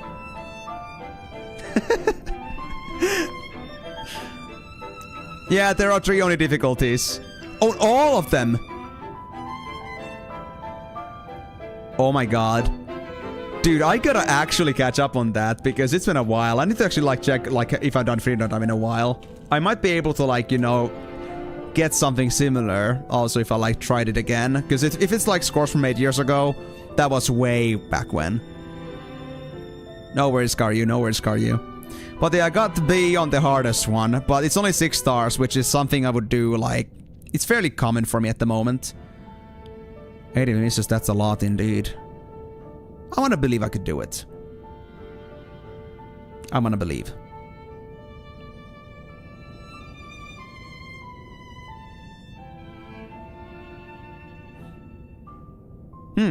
Okay. But hey, congratulations, man. Like, seriously. I don't mean to, like, one-up you on this one. I'm just telling you congratulations. That's insane. Like, even I wasn't able to beat it, like, when I think I was, like, at my peak, so... it would take me a while to get to that. Hey, dude, just wanted to pop in and say hi. Hey there, LLMax. Thank you so much for dropping in. Sorry I haven't really been playing the game at the moment. I've just been really just, like, stuff in discussing about Osu stuff with somebody else here, so... Been a little bit, reoccupied, but hey, I'll be continuing the game as well in here. LMax, is this like your first time on my streams? And have you just come here for the stream itself, or do you know me from elsewhere? Because I do have some videos as well, so I'm curious about where people come from. I hope I don't regret pressing this thing. A glyph appears. Would it appear outside as well, I wonder?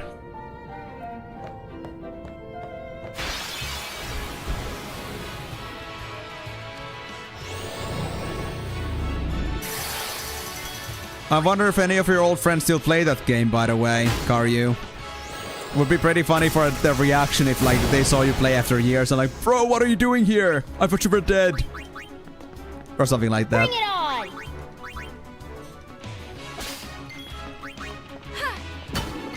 Okay, that wasn't intentional. Whoopsie. I guess I can deal with that too.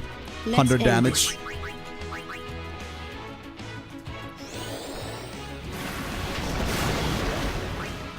Oh, I see. So it's you. I think I remember a Max. So you went through my whole FF8 catalog. Well, first of all, congratulations and thank you so much for your commitment. And also, welcome to the stream. I'm glad to have you back here. I'm glad to have you joining us on the journey itself on live. Have you been watching anything else in FF8, or is this like your first time joining on anything else beyond that? Wanted to check in like how the streams are.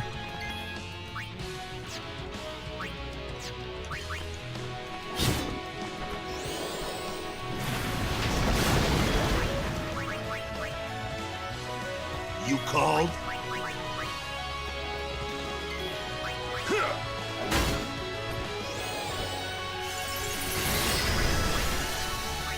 How much HP stats? I do want to know how much I want to punish this guy. 15k. Okay, just Tidus and walk and that's it. Perfect. Yeah, this guy's got it. Easy. Another capture for me. Yeah. Yeah.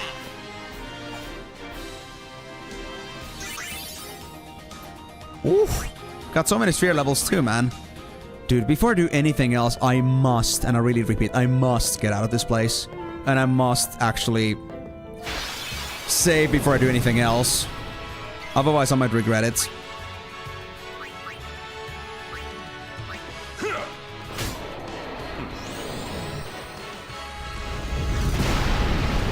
Oh yeah, I remember I had a discussion with somebody like that. Yeah, that somebody didn't want to get spoiled. Yeah, then I have some recollection, yeah. Honestly, I haven't seen you around yet so often that I would remember your name by habit anyway. But hey, if you make yourself an appearance, if you make your appearance more frequent, then I would definitely remember your name. Thank you so much for your commitment, and thank you so much for looking at my streams. I appreciate it. Hope you've had a good time with those. But I guess if you watched the whole thing, I guess you did. So, are you here to like really indulge yourself with the Final Fantasy X now? Cure us. Or are you not ready for that yet?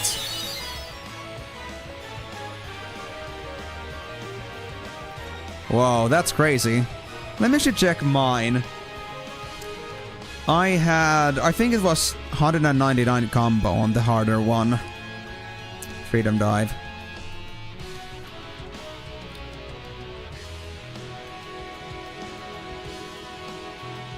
$236. 236 combo and 89.60% accuracy. So I'm actually pretty close to an A, honestly, with this one. At least we used to be similar skill level, I think, in that sense. Still need to beat 9. Aw, have you not had too much time for that? Or what's up? And also, by the way, thank you very much again for the membership, Ninja. I'm gonna have to check on my stream settings at some point, like, why are my YouTube notifications not coming through? I know I took away YouTube subscribers because it wouldn't make really much sense because all subscribers don't happen during stream or due to the stream, so it could be a bit confusing. But at least all the super chats and stuff would should appear there. So I don't know what's gone wrong, but I need to fix that. So thanks for at least letting me know that that's a thing. That's the first membership that's happened to me on live, so I appreciate it. And you're actually my second member, aside from my friend, so you're really like, you know, you deserve a crown on the for being the person that, you know, I don't know you personally, like, you know, as friends, but you still were willing to like put your support towards me, so thank you, seriously. I appreciate it. But yeah, so Max, how come you haven't come across playing your Final Fantasy IX yet? Too busy with life? Too scared to continue? Is the story getting too scary? Too thrilling?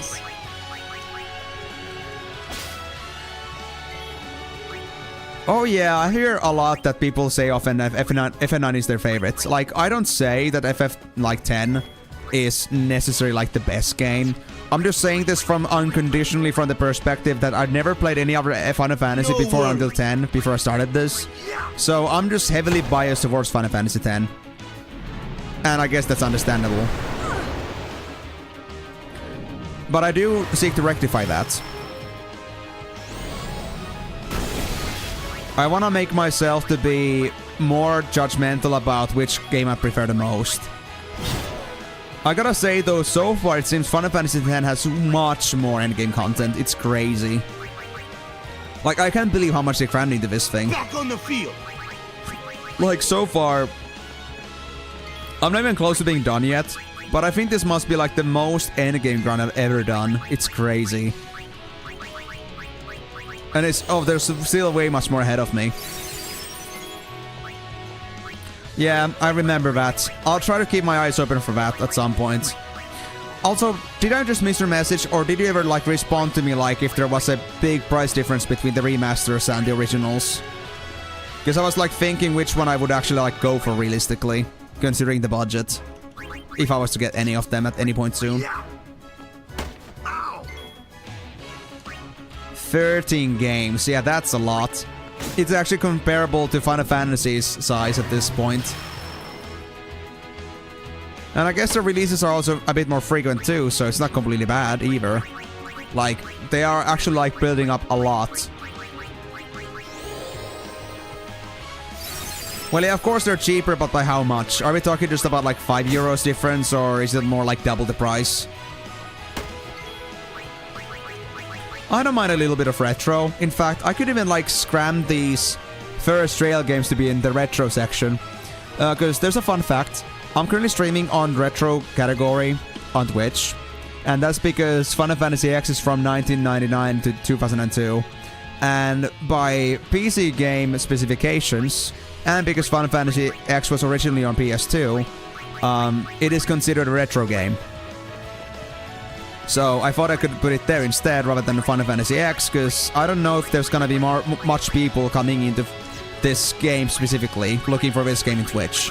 So I thought that could work better in general. So be it. Oh my god, yeah, no. I'm gonna buy the originals, man. Like I said, student budget, I don't have money for that kind of stuff. Like, I would have been able to when I used to be on my peak when it comes to content creation. Like, budget-wise, but that would have been like with monthly. I could have bought one of those games, but I think I still should like consider like other things like actual upgrades rather than spend sporadically on games. And besides then, it would have to be like a game I would actually stream, because I could then consider it to be a business expense. There's no reason for me to like turn that into one, but it's more about the fact that I've decided that all the funds that I get on content creation is only gonna be spent on content creation. So if I don't use them appropriately, then I would not accept myself. I would not be okay with that. Well, I guess it's because the second chapter is probably more recent, so they wanna keep the price higher for now. Still insane for me, though. Oh! You mean for the remaster of second chapter? Oh, okay, just 10 euros. It could be manageable. It could be manageable.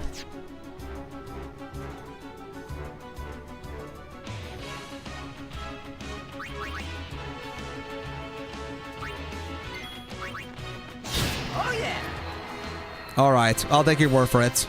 But I will, of course, also make my own judgment. I'll have to think about, like, when Trails becomes a thing for me. Like, when it, like, comes the time I would actually play that thing. I think I'll then consider what I want to do with that. But for now, I'm a little bit lost, you know. Now I'm a little bit too busy to start Trails as well.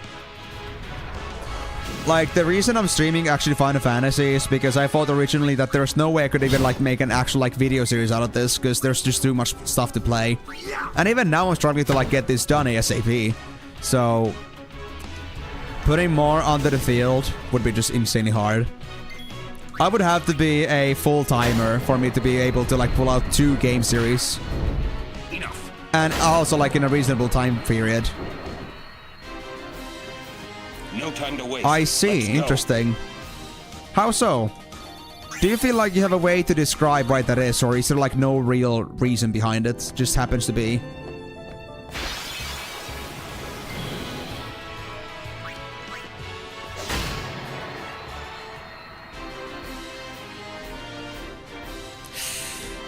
I really want to save, but it would be a long detour.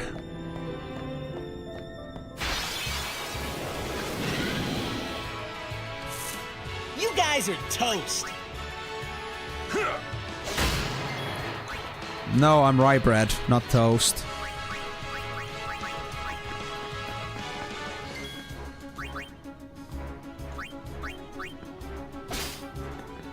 Oh, don't worry. I'm a patient guy. Like, I'm an MMO player. That in and of itself builds patience. And I mean, I've gone through all of these games with the whole concept and idea of going through these games carefully, experiencing everything, rather than trying to push for a story ASAP. So, I think I would fit the bill. I think. And I mean, I've always been kind of like a guy that prefers slow burns rather than quick results. Like, when it comes to like games that are made for quick numbers, I always get tired of them quicker. Because I just feel like there's like no real depth to it. So if it's about the build-up, then I'm all in for it. It could actually be one of my favorite series after that.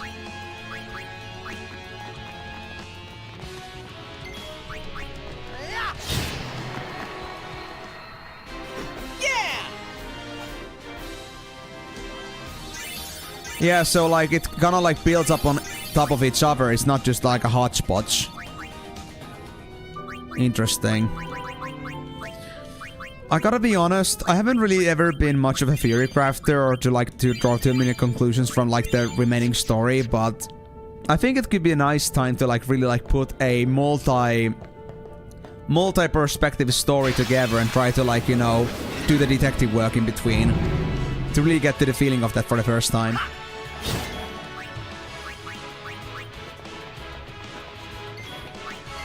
Yeah, that's what I figured as well. But I just had to make sure of that. Thanks for at least letting me know about that. Surely it is not an easy thing to like balance out, and of course there is always gonna be like a certain like target group or a certain like group of people that's gonna like it more or less. But I gotta say that if they really intended to like specialize it for people that really appreciate a good story, then they've done a good job. Rather than trying to appeal to the public market. Because honestly, it's kind of the same thing I have with like content creation, like as a creator myself, that I don't want to make content that just like is trendy or like content that most people would find attractive. I'm thinking about content that I would like. So I want to stick by that. And I know that I'm very different. I'm a very different kind of a person. If so you say so. I'm making it deliberately difficult for me, but if I'm not having fun along the way, then what's the point, you know?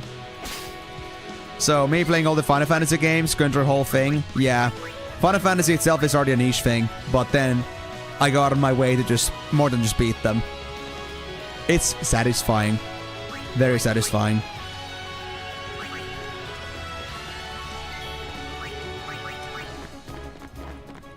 My turn now. But yeah, it's good to know though that the game is so big on the story, because I would honestly say many games and many like stories in general just like, you know, fail to make that work properly. I'm good, yeah? So when there's like a good game that really makes it work well, it's something to remember for sure. It would be nice to get that done, honestly, but honestly it might take some time. I'm gonna be stuck with Final Fantasy for quite some time because, alright, let me do like a small calc for you. So I usually stream every single Monday, Thursday, and Saturday. And Monday and Thursday streams are 4 hours and Saturday is 6 hours. So that's 14 hours a week, usually. Now I'm going through 4 streams a week on Monday, like Mondays, Thursdays, and Wednesdays being all 6 hours. Because I want to catch up on my missed hours. Because I want to keep a decent pacing going on. That we're not like falling behind. We're like having a consistent progression. So the thing is, I've been doing this for a year. I'm now with Final Fantasy X. And there's Final Fantasy X2. And all the other Final Fantasies are bigger and bigger and bigger.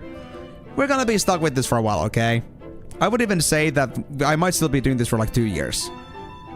Maybe. Unless something really changes. But honestly, I'd have to become a full-time creator for me to like be able to put more hours in, and that of course is not an easy thing to ask. And again, it would never come at the cost of like my own enjoyment, so it would depend a lot on that. Bring it on! I see. That's honestly some pretty strong... Pretty strong, what was the word again? Compliment.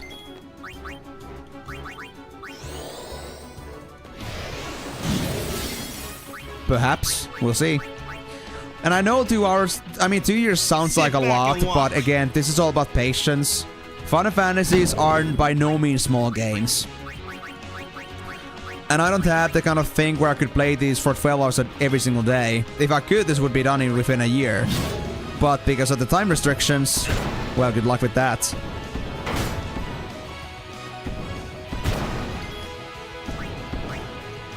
So, I am in a perpetual problem where I'm not able to like fully go to the extent of making the maximum use of my time here. But I mean, this would apply for anybody else, right? You guys got jobs, you guys got other things you gotta do, other hobbies. You may be able to play every day, but you won't be able to like put insane amounts of hours in. It's still gonna be somewhat slowed down. I just have made it a point of myself to progress in a way that I still have consistent progression along the week, and still want to make it so that there's resources for other things too. So this is like my own version of like controlled gameplay pacing, and it takes years. And I would even say, for some certain busier people, I think 14 hours a week is also a stretch on a certain game. Also for ADHDs, but here we are. Crazy guy, I know. So yeah, it's kind of... I love this a lot. And I honestly would do more streams. But yeah, there's other things to consider too. I gotta balance things out. Including these random things like me getting myself into a movie night, which I don't understand anything of. A movie that I've never seen before, but I've been told that is very enticing. And now that I've mentioned that I will do it, now everyone is like getting super excited about it, that, oh, Emi's gonna watch that movie. And I'm just like, what movie? I don't know what you're talking about. This uncultured swine. Oh. Well, Karen, I don't think I've done any, I don't think I've started my robot vacuum for the past couple months. Uncleanly, but dust, I don't really pay much attention to be honest. I'm on the same boat here, except I'm not even trying. I'm sorry, but hey, at least you're having fun. But, that's ADHD for you. But hey, I'm still gonna be streaming for hour 15, so I don't know how much of a busy bee you are with that, and you know how much you would rather do this or this or that, but I would say that if you're not in a complete rush and you wanna like really like see this whole thing through, then it's not gonna be for long anymore. You've sat through 4 hours, minus your dog walk, so... No problem. I gotta say, you're pretty devoted already. Thanks for like staying for so long though, even though it's your first time dropping on a stream. I'm really glad that you've had a lot of fun with this. It's just always like a very nice thing to like see that even if it's like one person that appears on the stream and says that they're having a fun time, it's still like somebody else discovered me and might come across in the future. It's still progress. It's still more people to enjoy the ride. I'm gonna be happier. And the fact that we have so many like things in common, Final Fantasy, Osu, JRPGs and all, is pretty cool. The only thing I'm missing at this point is that you also like played MMOs at some point, but I'm not gonna hold it. I'm not gonna make expectations too much. And I mean, I'm always happy to be learning more.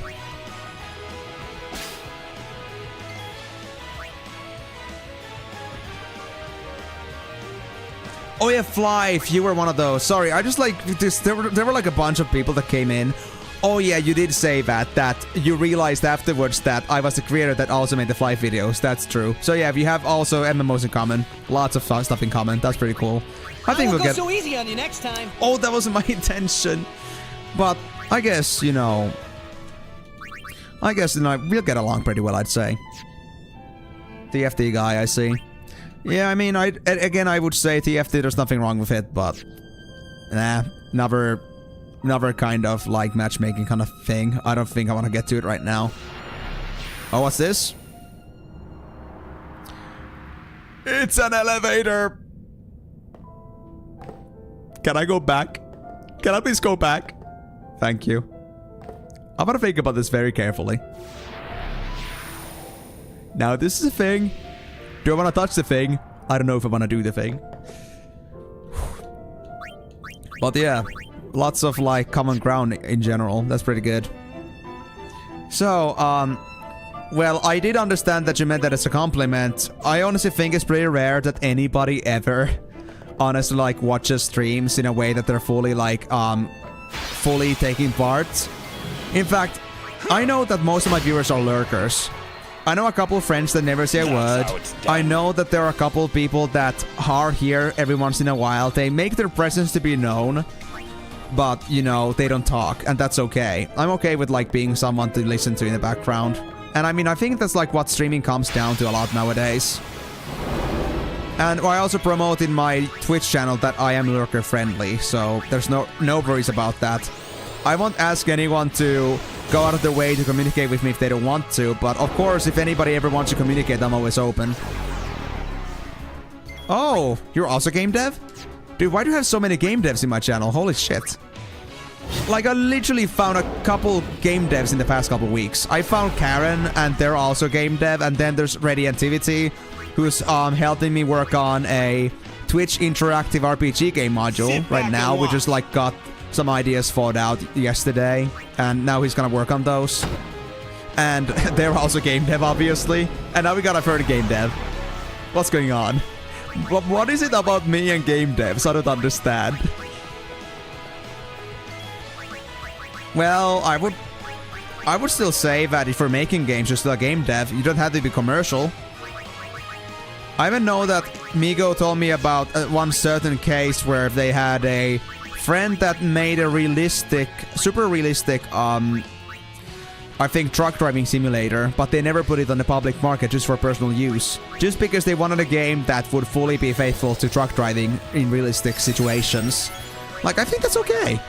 Like, I think there's no problem at all with just being, you know, doing things at your own pace, doing for yourself, or not ever releasing anything in the public. But if you're doing it, then you're a game dev, I'd say.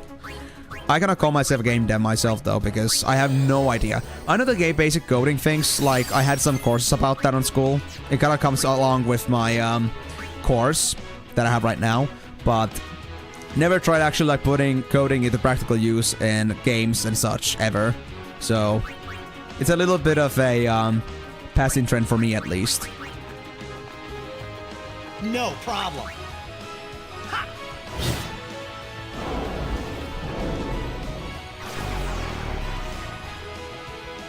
I mean, kind of. It kind of depends how strictly we're talking about making games for that. I mean, it's easy from the perspective that you can like get lots of the basic building blocks for your code done in which is like you know, with AI, honestly. But it still requires you to have the specialized hand to make sure that the codes are actually stable and work in the way you intend them to. Like, you can get lots of the pointless typing work done and just, like, review it if everything is okay and make some changes with AI. But you're still required to have the basic skill sets if you want to do it properly. And I feel like my biggest gripe with AI right now is the fact that AI itself, I don't think, is a bad thing, like, to have. It's a very convenient tool, but the problem is when people use it irresponsibly to get out of problems. When they want to use them to make tasks easy. And that just, like, you know, breeds irresponsibility, lack of thinking, and when it comes down to that, everyone that just, like, graduates, for example, with AI results is gonna be completely pointless in work life. Like, we have this problem very well right now in school, that, there's a lot of people that make AI, they, like, use AI for, like, doing their tasks. And it wasn't long before school started, like, doing some AI checkups. And also, like, now we have, like, very strict policies regarding AI on every single task that we get.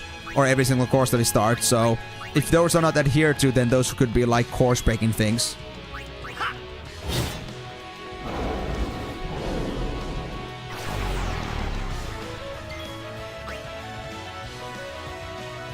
Yeah, I understand what you mean.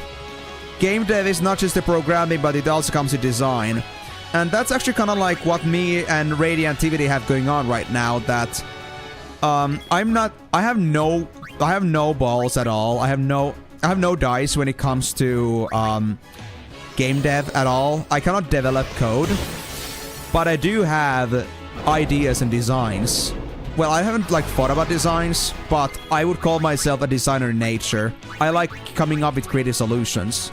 So they're like the brain of the matter, getting the work done, while I'm the guy that just like comes up with the inspiration. Of course, they might have their own ideas too, but we were discussing a lot of my own ideas there, and I think it's like looking pretty good right now. It's gonna take some time for it to come out even on alpha for like some beta testing with the community, but I'm still pretty happy with it. I would say that what we have right now is something I would personally call promising. Of course, own creation bias, but you know, I think for what it is right now, it's pretty good. Like the concept.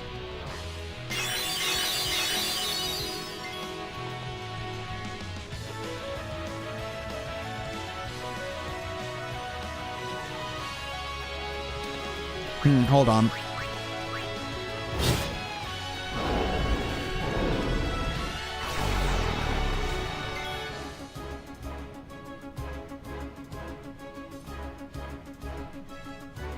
Yeah.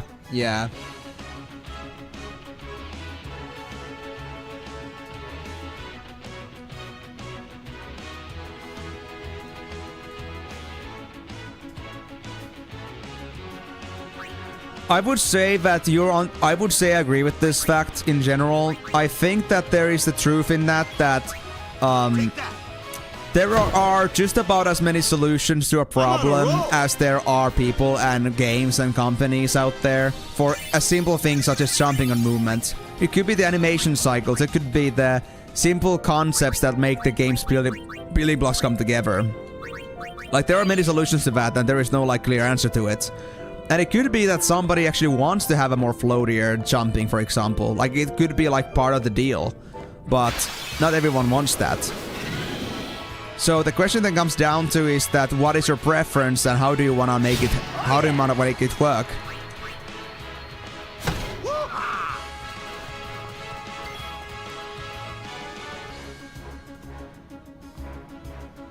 Yeah.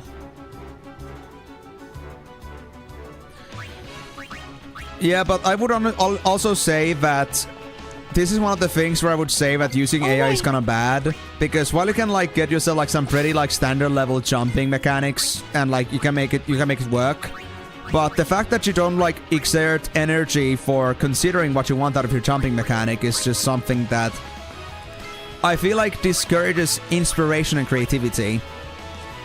It's kind of like the same thing I can have the problem with like AI in general, that well, people are using it too much to like get themselves out of like mental blockades. And I feel like this kind of like learning and this kind of struggles would be something that would help the growth of somebody that wants to become more closer for design. If they are just to skip this part, then they would never even consider that, oh yeah, jumping is actually a surprisingly hard thing to think about. I mean, I know it is. I never made a game myself, but I can like, without even like saying it, I can tell that it's hard. Like, without even like having anything to do with it firsthand. Miss me? See ya! You like that?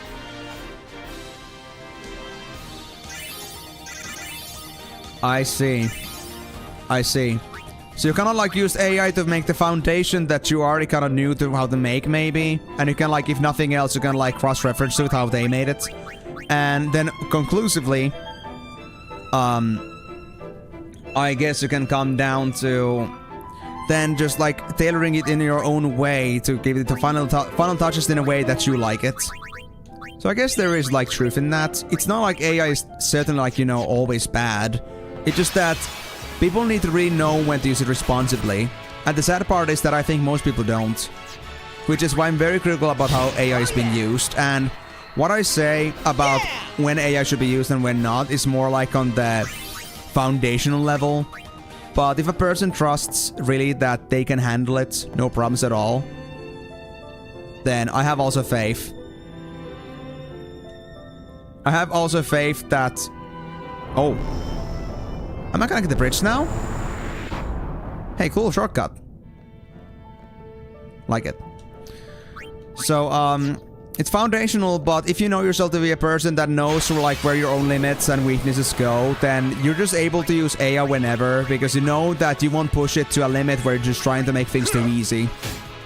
You make things faster, but you're not there to make the hurdle itself hard, like any easier. You're still trying to kind of like, you know, you're still processing what's happening there. Most people won't. They just want like about to fire and forget. So, that being said, I think in your case, if you know what you're looking at, if you know what you're looking for, if you know what to do from there, and to kind of dive deeper if needed, then I think it's okay. But if you're talking about like people like, I just want to make a game, but I don't know how to, make it for me AI, that's just no. Like, I can tell from a person pretty quickly usually that if they are suitable to use AI, and I would say in your case, I think there's no problem at all. You seem to clearly know your own boundaries, you seem to clearly know your own skills, And I feel like you're the kind of person that even if you get AR results out of it, you would still like use that information to improve yourself. And that's the most important part. Because most people won't. They just want to get it done, so to speak. Their assignments. And it sucks when there are like more serious people doing like homework, for example, and you know, there's just somebody that just wants to wing it with AI. And when you ask them the next day about how this works, then they have no idea. That kind of stuff should like just not continue.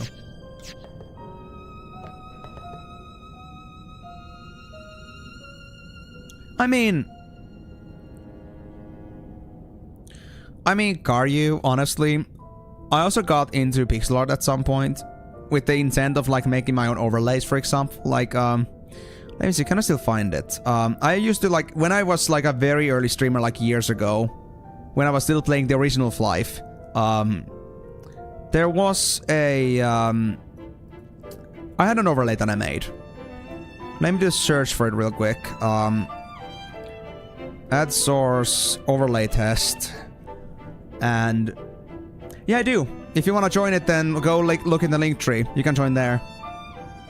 I've already said it, but you may have missed it. It's okay. If you want to join the Discord, then absolutely join there. You're gonna be able to get yourself some up-to-date. Actually, yeah, we were talking about subscribing at some point, and I was talking about it that if anybody wanted to like really get actually like on-time notifications when like new video comes out, streams come out, or you just want to hang out with the community afterwards, we have a Discord for that. So if you want to join there and also like see some cool bots, then absolutely I'd recommend joining there. But hold on, let me get this image file here. Where the hell is it? I think it's somewhere in my very, very old. Actually, no, it's in here, I think. Twitch, overlay. Yes, yes, there it is, there it is. My different versions of pixel art overlays. Oh my god, look at this shit. Hold on. So, I'll just show you like the final version, what I made, after a few iterations. This was my final overlay. This thing. I used to make these, I didn't have a facecam back then, so that's why there's no facecam point, but I had like this little wooden background thing and a clear game area, and then I just had like those couple little cute things over there. Like look at that, look at that. Cute little sprites over there. This little soldier dude and an orc running away from the soldier. I think it was pretty cute.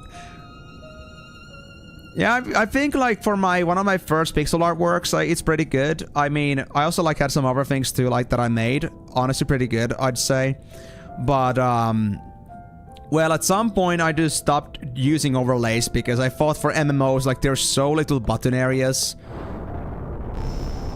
that if I had like overlays and I minimized the screen even further, it would be bad. And so I just like went for full format, and I never went back to overlays ever since. But I've been kind of making considerations again if I want to go back to using overlays at some point. Would be nice to like show up some further details and like put chat somewhere where it doesn't obstruct the game itself, but it's a hard choice. It's hard to make happen, you know. It's hard to make it seem, you know. It's hard to make a balance like which I want to go for. Yeah, honestly, I was pretty surprised about it myself too. Oh, this wasn't a way forward? Oh, damn. I thought it was, but okay, I guess. Also, oral information, please. That's bad. I would say Lulu should be in there, too, for their other resistances.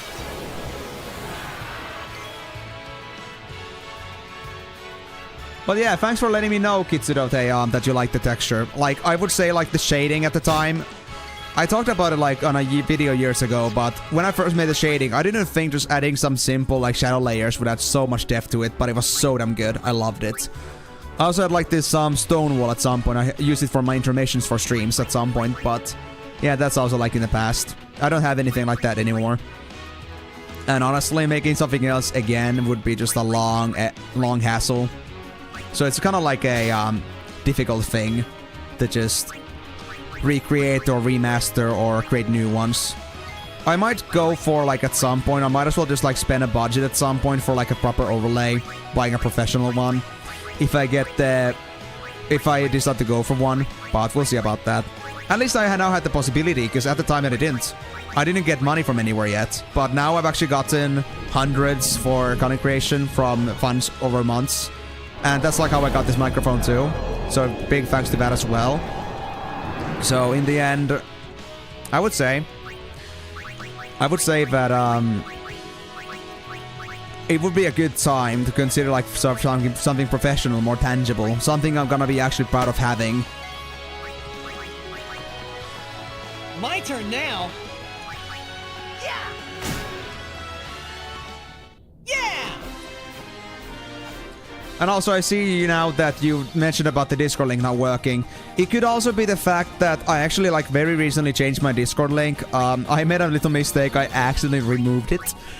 But it was going for that wrong channel anyway, so I guess it was about time to change that. And I changed them. I wasn't sure if the Linktree one was already actually updated. I think I did, but I could have been mistaken. So if it still wouldn't have worked, then I would have like, you know, checked the link if it's still updated or not and fixed it for you.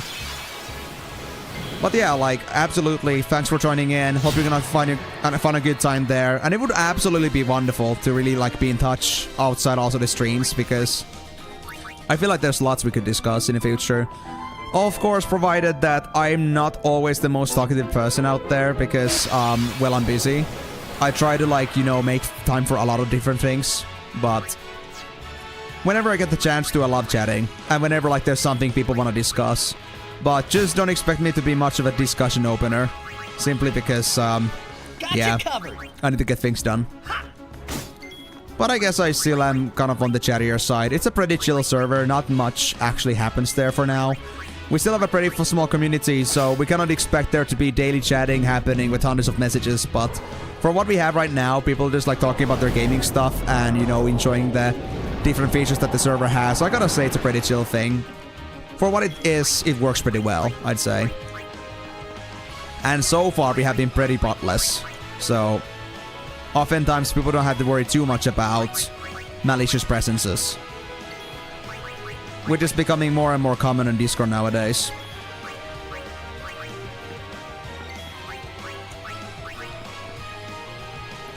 But yeah, it's gonna be a consideration whether I'm gonna move on to overlays at some point sooner or later again.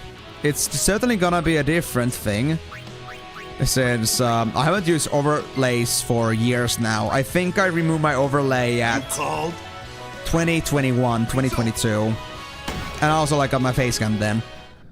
Lots has improved ever since. But now that I've come to this point, I guess it could be like a time for a full circle.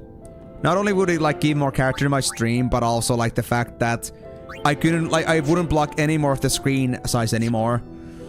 Of course, it could be so that it could be hard to see on mobile and so on, and it would like restrict an area out of the game, but at least from my experience, it's still like the game is very visible still.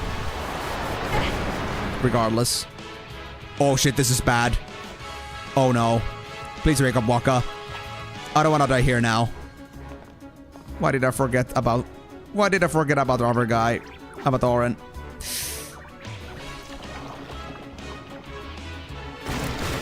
Shit. I need to fix this. Oh, is it Waka? No, it's Lulu. Oh, it was just a poison. I thought Waka got hit finally. Please hit Waka. I'm so boned. I'm so fucking boned. Even if I get hit now, I would die from that. I'm gonna lose all my progress. There's no autosaving here.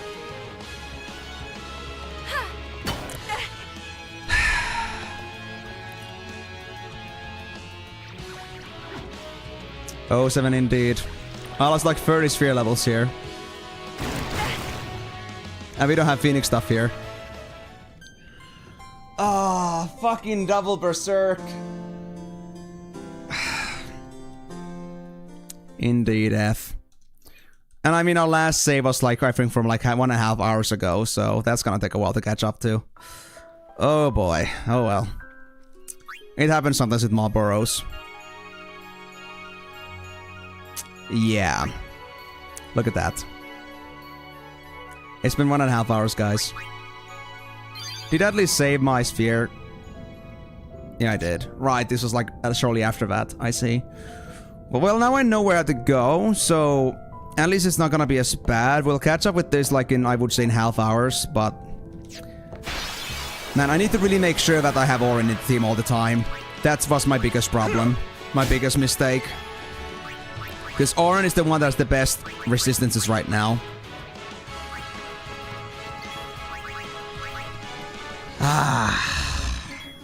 But it's fine. I can handle it. Like, this is another characteristic of me. Even if something very big happens, I might lose hours of progress. I don't rage. I just... At worst, if I really feel bad about it, I just take a deep breath. But oftentimes, I'm just gonna laugh it over. It's okay. We'll get there eventually. At least I save often enough. No regrets there. And I mean, I knew that overextending is still a risk that I might not want to take, but it happened. And I suffer the consequences. It's just something you gotta be always mentally prepared to. It's fine. Okay, so, hold on. Did I hit this guy yet? I don't think I did, but let's double check. I did give it an orange smack. Alright. But yeah, let me see this. Oh, trails are used anime tropes. What may be a bad thing for some. Oh, I know about trails. Don't worry. I know that it's an anime game. At least I don't mind it. I would honestly say I have pretty much embraced anime in my channel before. So, if anyone doesn't like it, then they should have gone this place long ago, I'd say. Oh, so I just like gave you all my luck, huh? All my 3 levels turned into your luck points. Well, screw you, buddy. Give me my luck back, I need it. And Auron in the team. Because, guys, I really got only 2 things that keep me alive right now. Because I have nothing better. There's only... Oh, this is before I put them on.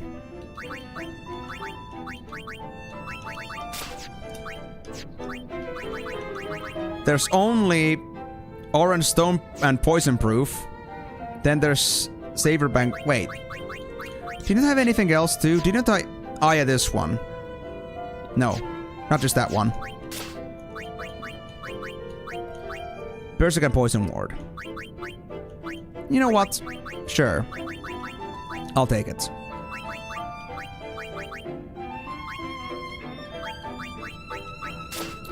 That one at least would give me more chances to survive. I guess that's gonna stay. Ah, there it is. Yeah, Wokka had a Confused and Berserk Ward. It was him that I needed, especially. Okay. So if I think about this from the perspective of what is most needed, I would say my team should always consist of Auron, Wokka, and Lulu. And maybe Riku, but... hold on. Just Berserk Ward. While Wokka can do both, Confuse and Berserk. Well, I mean, I guess it isn't luck, but like, you know, the timing is just like, you know... You just stole away my luck, and that's how we got checked shot. So, give me my luck back. Give me my points back. I need them. I want to survive. I want to get the game done. Okay. So that's 2 stone proofs, at least. That's pretty nice. Silence proof in this one too, so that's even better, because if this... If I don't get confused, or Berserk, from my little Mr. Man, Grey Marlboro, then I will be able to at least dispel people. Or Asuna them. But only if I get through those 2. And of course, stone is for the... damn statues. Yeah, I think these are the best. But I'll still keep the other wards as well, because I think we don't need the other stats too much. We don't need extra HP that much. We need to survive status effects.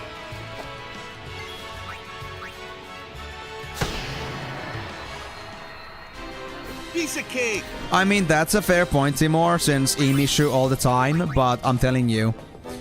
Something about the timing is that I think it changed me. You must have jinxed me, I swear. You made me die. problem. But it's alright. We'll get there quickly. Piece of cake. And I will not put no encounters on for this because I still need AP. I need the sphere levels. It just really sucks to like lose all 30 of it though. And the funny part is, even if I had used them earlier, it would not have helped. Because I cannot do anything about status effects. And poison is just poison. No matter how strong you are, it's still gonna F you up. I mean, the last time we did something together in Half-Life universe, in fact, you were actually in charge of the opposite of that. So... unless you decided to change your job assignment from a angel to an actual devil, I wouldn't say so. But you know the best, I guess. What would you say? If you say so. That quote. That's for you. Whatever answer comes out of you. What? If you say so. I'm here. I see. I see. So my guy still remembers. I actually find it still funny that at some point you said you didn't even remember anymore why you were mad at me. Like, for memes. But when I told you, you just never forgot afterwards. Like, now it's just like, oh yeah, well, I will never forget again. Oh, you did it? Congrats. No more annoying assignments for the late nights. You can just focus on the stream for the end. Until the end. Got you covered. Let's just hope I can actually get myself saved again within an hour. And I feel like, sadly, Omegas are gonna happen today, guys. It's crazy to think about that I've been here for like 5 hours, but it is what it is. It's been just too much exploring. Wait, how much HP does this thing have? I still want to capture it, you know? Okay, full HP. As you wish. If Aura doesn't crit. That's nice. Okay, we got it. Back on the field. Since for those that don't understand the situation right now, I'm using capture weapons, and those are only being worn by Waka and Tidus. If you don't use those to finish off the enemy, we're gonna lose the enemy, and we don't like get to capture them from my monster arena. And I would have to get 10 of each anyway, so I better get it done now while I'm at it.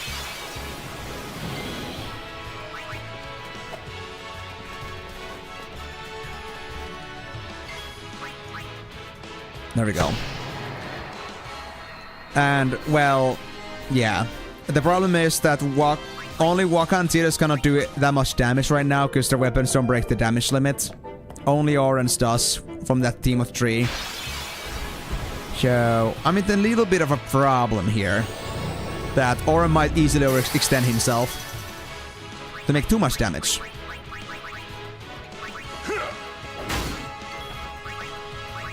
Quick hits, there we go. I'll take one. That's better. Half HP, I'll take it. Now. Let's get the steals done.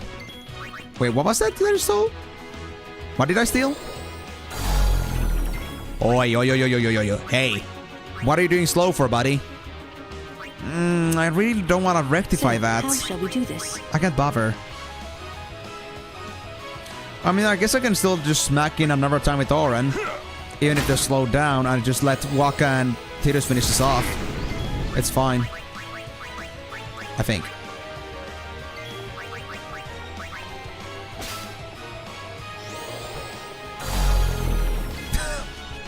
And slowing the same guy again. What are you trying to do? Slowing in the power of 2 or something? Yeah, like that's gonna help you.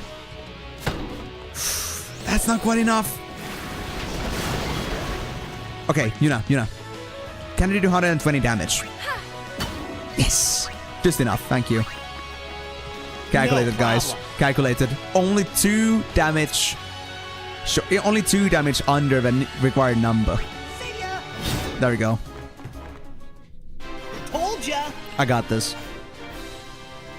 The good thing is, actually, that being said, even though I died, at least I know my enemies know way better, so I'm not too concerned about what's gonna happen here. As long as I keep my team together. Waki. Aluli. There we go.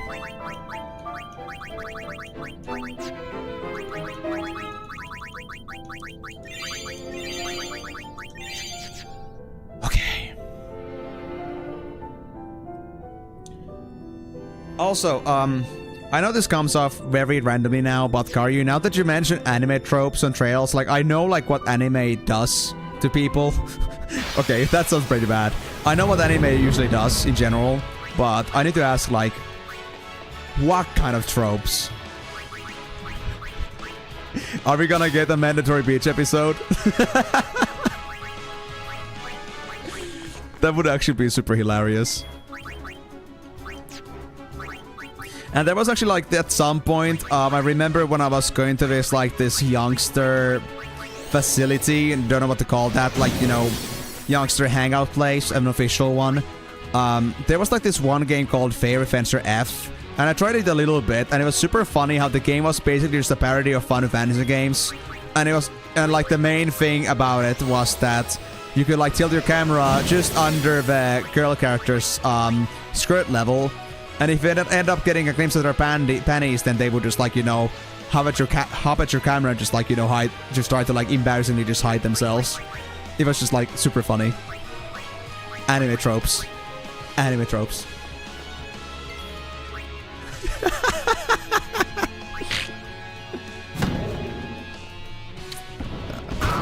Okay, so beach episodes is a definite yes.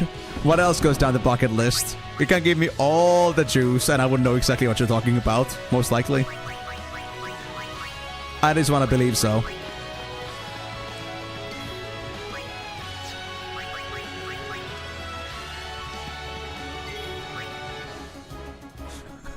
You even remember which ones have to...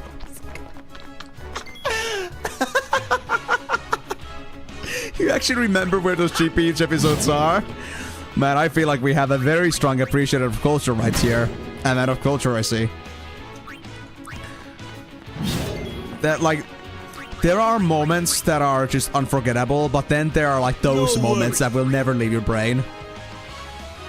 Courtesy of Karyu here. When I saw it, I could never forget it. The end of the story. This must be some pretty damn spicy beach episodes, not cheap episodes. Blah, blah. School episodes. Dun, dun, dun, dun. Dun, dun, dun, dun. Yes. Okay, that's one. Noted. Duly noted. Keep him coming. Keep him coming. Anything else I should be particularly concerned about?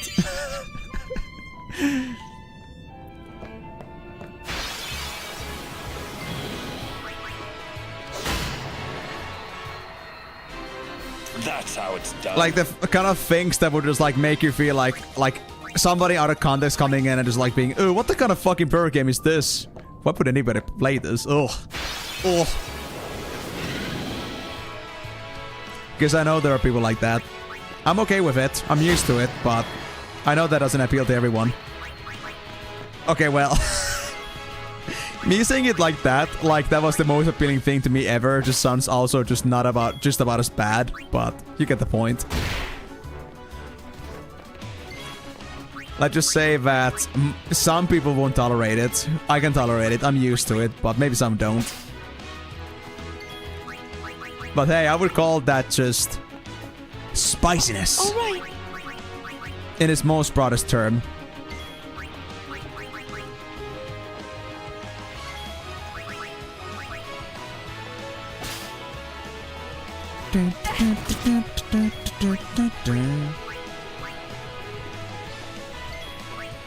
Farewell. Wait, did I do Tidus? That's how it's done. I didn't know. Oh well. Okay. It's the 4 chests again. Which one is gonna be the tricky one? Level 4 key sphere. It was this one before. I know it's gonna randomize, but now that I got a chance, I'm gonna test it. Riku's back. I'm scared.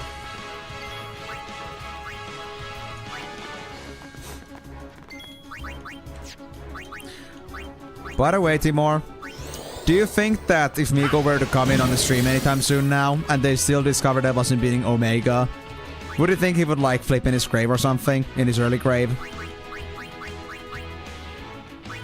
I need an honest opinion on this.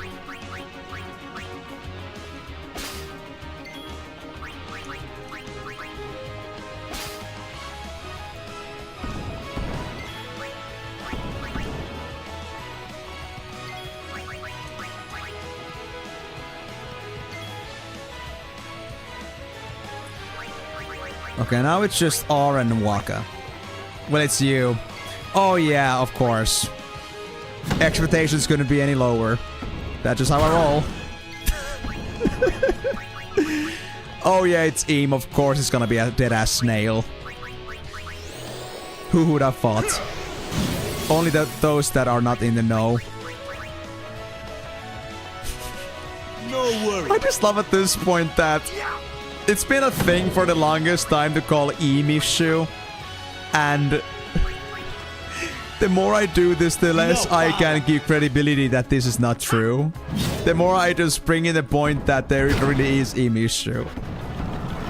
God damn it, guys, you should not have started this trend.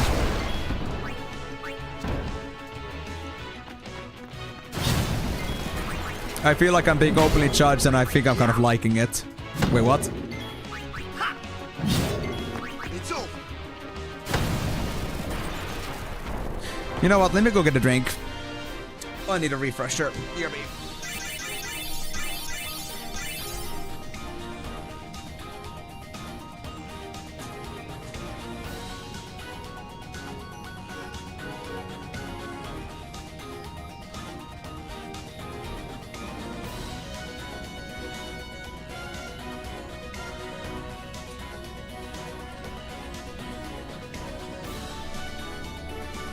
Man, my hair is really a mess from all that headphoning.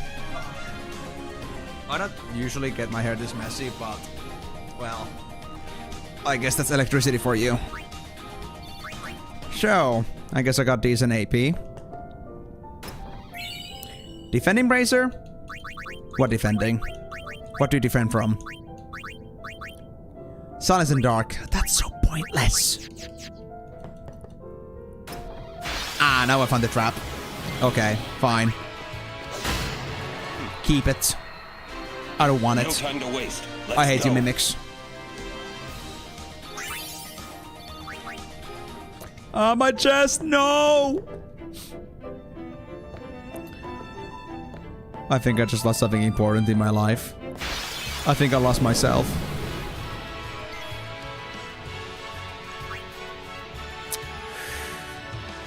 I am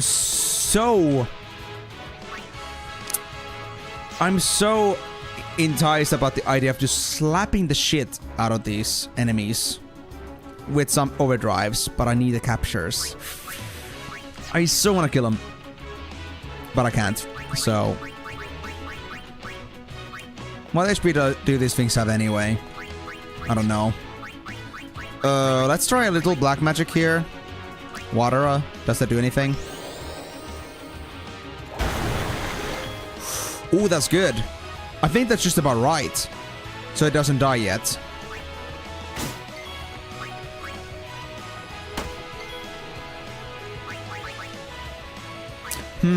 Okay.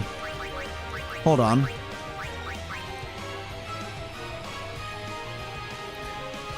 I'm gonna do a steal here. Uh-huh. I don't wanna go too far. Flare! Ooh. I don't like it. There goes TD. Uh-oh. Still not enough. Oh, come on, man. I was kind of hoping that it would be. Okay, well, now we're actually in a little bit of a pickle here with HP. Gonna have to fix this ASAP. Thanks. Can I trust you on this, Waka? Can I? No. Okay, so it must be like 8k HP or something at this point.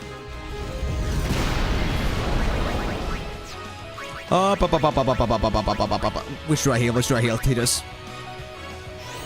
I just love that term. Freaking out. Fucking hell, dude. It's beautiful.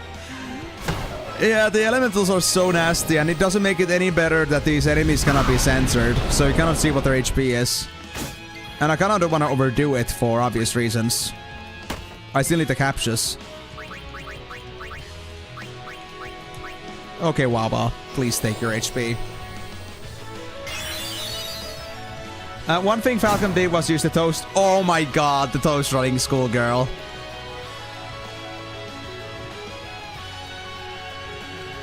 I see, so it was only fitting there, I see. Honestly, I just find that trope actually hilarious. I'm okay with that. It's innocent. It's just there for sillies.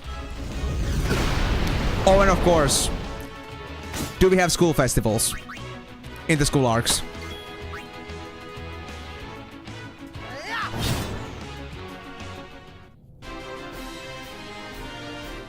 The important questions. Everybody loves a good school festival, right?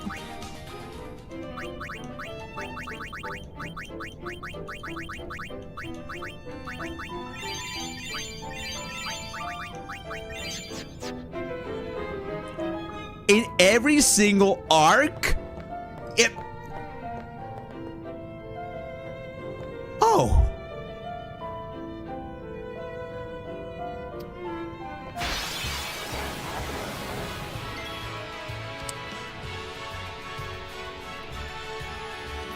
Guys, according to Bocce the Rock, it was said that school festivals are one of the most discouraging things to do as an introvert. And we fully embrace it. And we put it to people that are most likely to play are introverts. From Japan. So, yes. So, people are feeling constant dread from school festivals in real life. So how about we bring the dread to video games?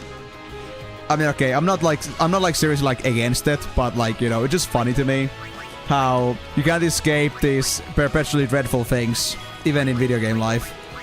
It's there, so gonna have to take it. Yeah, but still, if it's 13 games, then that means we're gonna have like 5 or 6 school festivals. My god, that's a lot. If you say so. And he said there was only like a couple arcs with like a school system or like a school how should I put it again? A school setting or a school story piece, so to speak. And now you're telling me there's even more school festivals.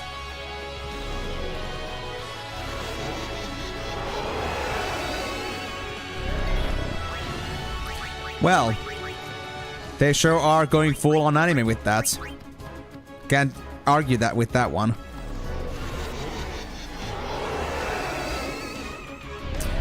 Oh, I just don't know Persona yet. I mean, I know Persona 4 exploded and I always make memes about Specialist. But, you know, I've never played it. I've never watched videos about it. I've been really looking into playing Persona at some point, but... well, it's hard. Time, once again. I even have all the Yakuza games, and I haven't had the time to play them yet. I'm missing out. So much. I'll take care of them. So much to do, so little time. Life is hard sometimes, guys. So, while I still have time, better do the things that you like a lot. Better do the things that you love. Because there could be a time when you don't get to do this at all. Including getting my Titus killed. Everybody loves that.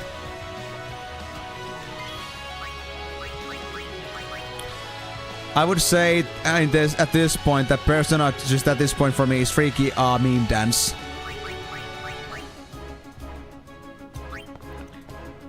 And that's it. That's really freaking it.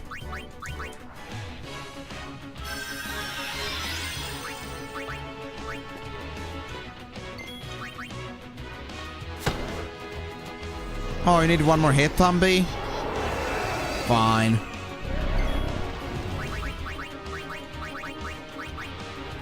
I think Tidus can finish it off. There we go, yeah. Whew. Yeah! Yeah, I mean, to be honest, there are so many series and games that are worth like checking out in my opinion. Honestly. But it's just so hard to get yourself the commitment to it. Like, long gone are the times when games are just simple fun that you can just easily get in and out of. Now it's like, you know, we got big stories, big things, and it's just hard to get the dive into it. We're getting old, guys. We are no longer children that can just sit in front of their consoles all day until mom comes telling us that it's bedtime or that we should go outside sometimes. But what if I'm outside in a digital world? Is it good enough? I don't know. I hope so.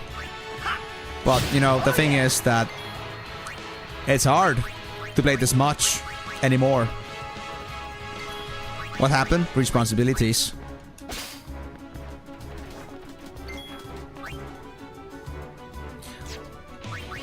I don't know if I use Yuna yet, but I'll use it just in case.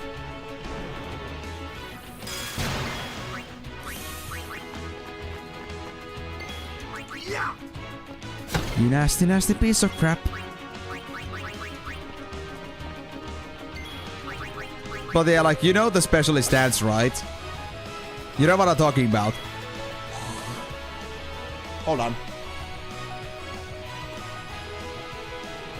Throat making tricks again. So, I don't know if you know about it from Genshin Impact, but there was like that one big meme about Venti. And that was like where I learned about Persona 4. Literally. That is pretty cool though. I actually kind of want to learn it someday. But it's kind of hard to see the dance itself when the character is like off screen oftentimes, like with the legs and such.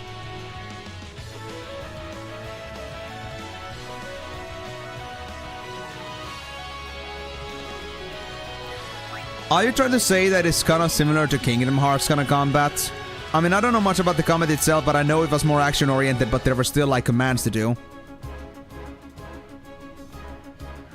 I think I could get used to that. It sounds exotic in a good way. I foresee no difficulty. Enough. That's how it's done. Well, I'm still interested regardless, so shouldn't push me away. And I think I've already made it pretty obvious, but I do embrace challenges, so bring them up. I'm fine with it. I see. Well, I have to see for myself what that actually means then. I mean, yes, I get the basic idea, but the meaning of it really like has to like be made clear by just like experiencing it myself. And I can wait for that.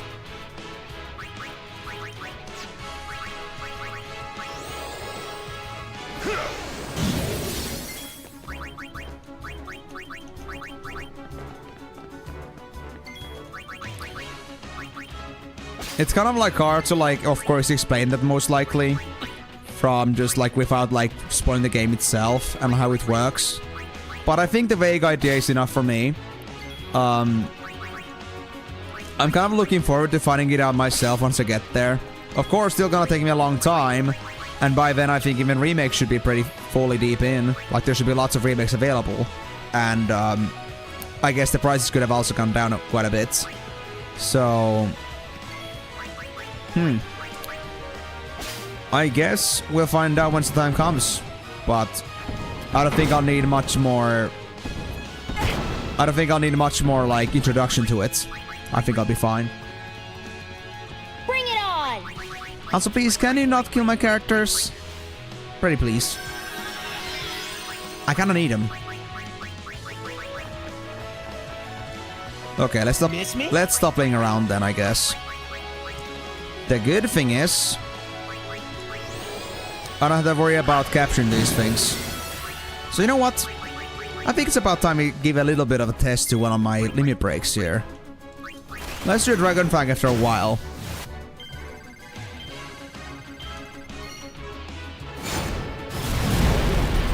That's more like it. Nice. Not quite a full kill, but there it is. Leave it all to Oren. Oh, I didn't use Waka. Ah. Why do I keep forgetting? Too much specific strategized combat. Can't just attack with just about anybody.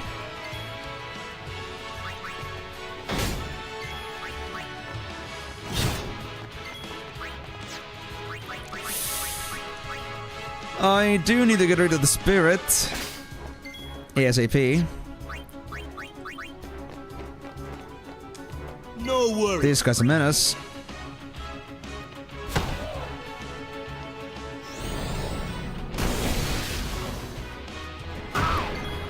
To be honest though, I do like the idea that it's mostly turn-based, because like I said earlier, I have a little bit of a... I used to have a gripe with it, that Final Fantasy, the other Final Fantasy games are ATB. And while I am okay with them now, I still gotta say that I do prefer turn-based and more as a function. So if it's like more on that side, then it's okay. At least it isn't gonna be a full-on, like, maybe as ATB pace as these other games are, usually. Of course I'm gonna play it. That's my intention. Like, the thing is, Karyu, the whole point of these streams is not only for me to experience these games, but also others. So I feel like if I don't play the X2, it's also like I would like take away the experience from others as well. I kind of want them to see the end of the story, especially like considering like what what kind of like emphasis there is for X2's continuation after what happens in X. So I'm just like saying that it's important that I actually get back to it. So I will do it. And I actually went to this whole thing also with the whole like premise and thought that my end goal here is to finally 100% X2. And that's why I was like also, you know what? I'll do 100% X1 as well. Why not? So I will do it, don't worry. And I'm doing it eagerly. I need to fix my mistakes. But I'm gonna need lots of help with it. I know it.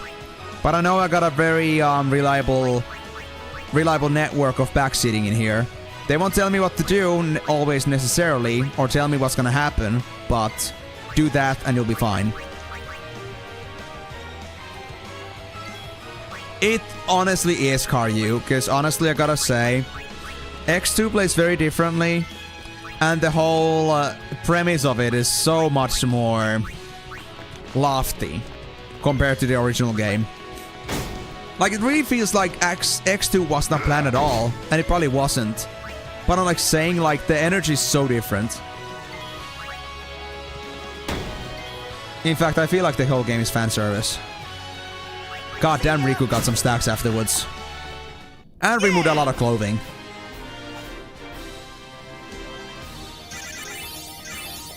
Yeah, I know, Karyu. I tried it once. Then I messed up one thing, and I wasn't saving on multiple slots back then. I lost all my progress halfway through. And now I decided that I'm gonna fix that. So yeah, X2 is so different. It doesn't even play in the same way as X does. Like, it goes back to ATB on that one for some reason. But, well, it is what it is. I'll make it work. It's fine.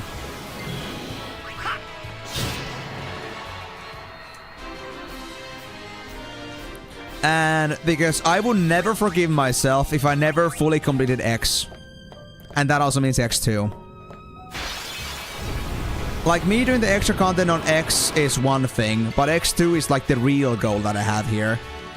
I failed it once because of my own stupidity, and I'm not willing to let that sit one through.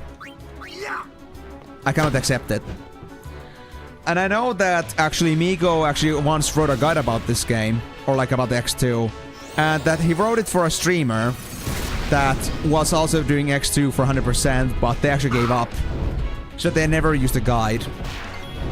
But I shall at least make Migo's work to be worth it. Even if it took a while for him to realize it, but I will make his work count for something. He made that with thought and passion for somebody else that wanted to do it, and knows fully how painful it is. So I will at least respect it, and I will go through the game with this guide.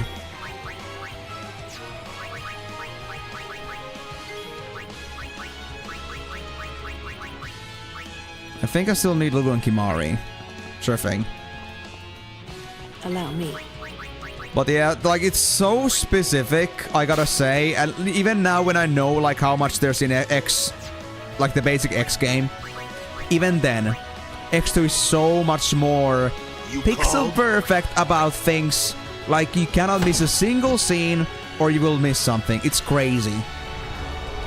Like, it's such a, like, it's kind of like a Crash Bandicoot game. You missed that one fucking crate in the middle of the level? Well, too bad. Do the whole level again. If you want them all. You won't save them. It will always reset from 0.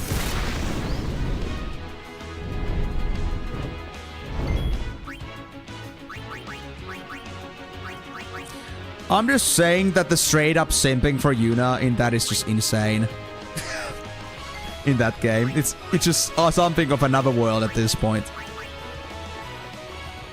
I mean, I wouldn't say I'm a fan, necessarily. I haven't been playing Crash Bandicoot games for years, but let's just say that there's not a single Finnish kid that didn't play Crash Bandicoot games when they were kids.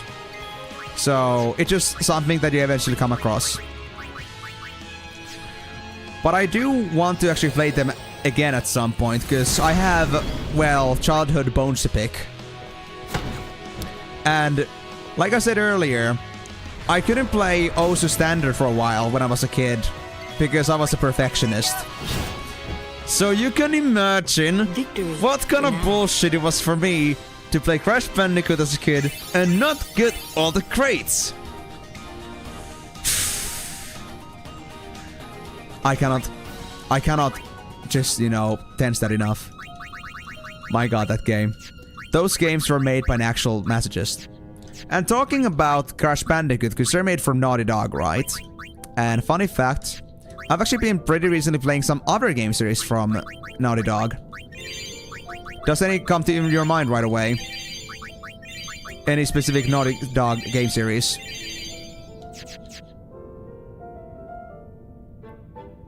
Wow. Absolute mad lad. Well, I was a PC gamer mostly, so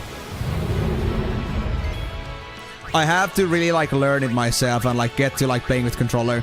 Like, this is actually the first year I actually had a proper controller gameplay. Like, I got this controller last year. And actually, like, this year's Steam overview said that I play more with the controller than a keyboard on Steam games. Crazy stuff, to be honest. But, yeah. If you say so. I haven't never been a controller player. Always been a PC guy, so playing Crash Bandicoot was always difficult for me for that reason. Was never mastering the art of the controller. I did the big tappity taps and not the wiggity whacks. Turning the knobs around.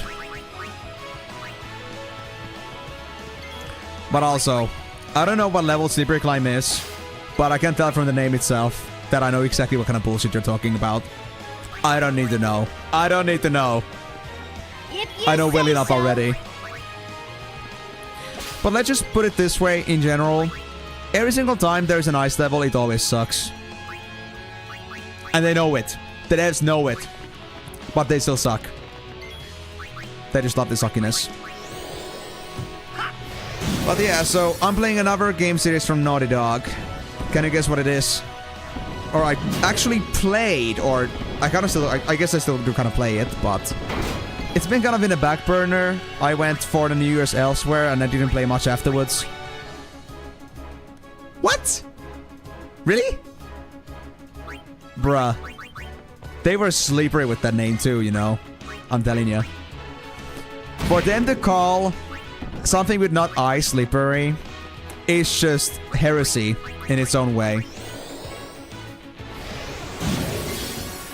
Oh, honestly, for a game like Crash Bandicoot, which is kind of like a side scroller, but not really, like a front scroller, if that makes any sense. It does make sense that they wouldn't like bridge levels. But I'm telling you, ice levels in general are just pain in games. Enough. I was thinking that rain could be another reason. Like, it could be like a rainy mountain or like a rainy wall or something like that, but I wasn't sure. It's like driving in rain simulator. Most likely. And Crash doesn't fucking stop. Ever. He crashes, obviously.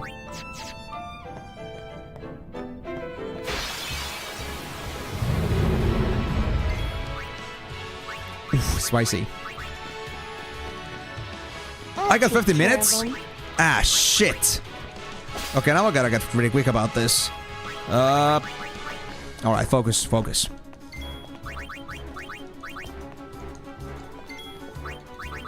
Oh god, they actually implemented them?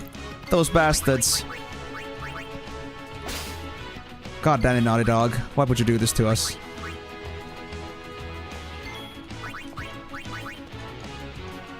Actually, I just remembered something. I have a Crash Bandicoot theme song downloaded on my PC. Actually, I don't want to play it. I could be getting it for copyrights. Or would it region block things?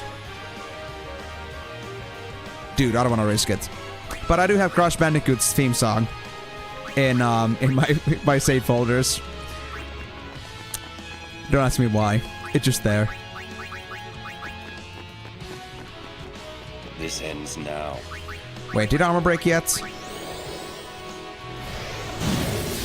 No, it didn't. Figures.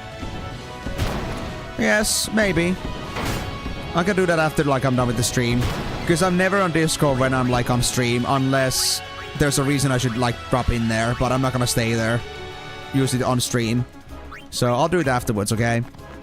I'm almost done anyway, so it shouldn't like go out of my memory. If it does though, do remind me, since I have a arrangement with a friend after this. Assuming it hasn't been cancelled. Let me actually check my DMs. Yeah, there's something in there already. I got 4 people sending me DMs. Why? Why does everybody want me when I'm streaming? They want a piece of me. Farewell. Hope they're not out here to eat me. That's how it's Yikes. done. I hope it isn't anything too important.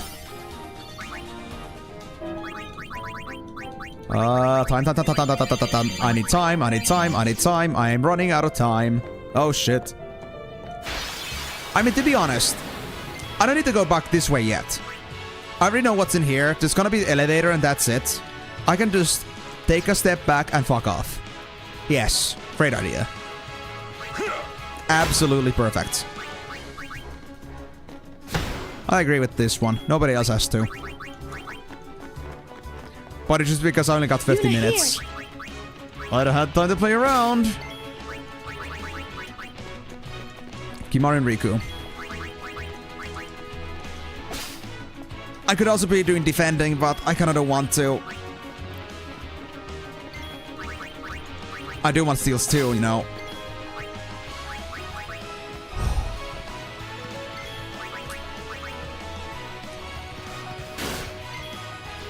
Quickly now.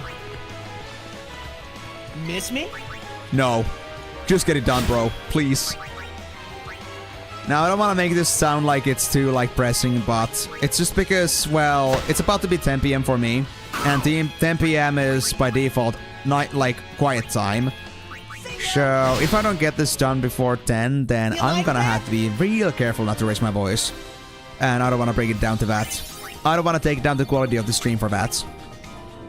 So, we're gonna do the most famous Joseph's Joestar's signature move. Nigerunda yo. We're done here. At least for now. Allow me. No. Don't do anything. Actually, a great idea. Not that character. If I put R in here and let them do damage while things are brewing in, I think we'll have a good time to capture this guy.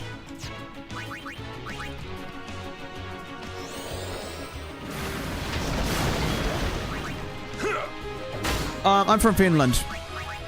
I did say that I was like, it could have been possible for me to end up in the Finnish Osutaika roster at some point, but I never did. I never also like actually ever got a prompt, but I was like in the top 20 after all at some point, so in Osutaika Finnish people.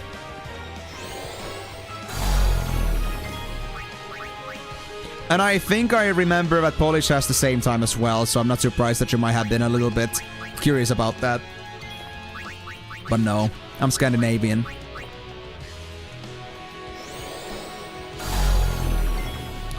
Doesn't help, buddy. You're so dead anyway. I don't know, man. Finnish diff, I don't know. I honestly think, like, honestly, like, every single Finnish person I know is fucking whack. It's something about Finnish mentality, dude.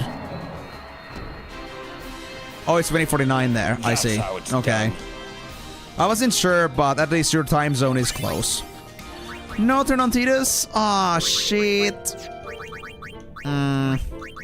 It's fine. It's close enough. Titus is ahead anyway. Titus needs some titties. Formation. We need Lulu in here, and then we need some healing, so we're gonna do some healing more.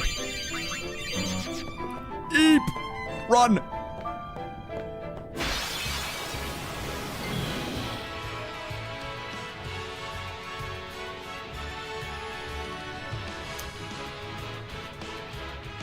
Yes, I can imagine that. It must be pretty fun to try to cast magic on it.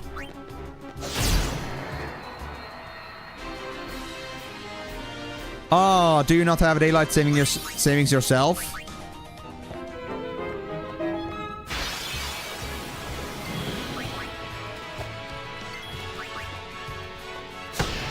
If you don't turn clocks, then that would be true.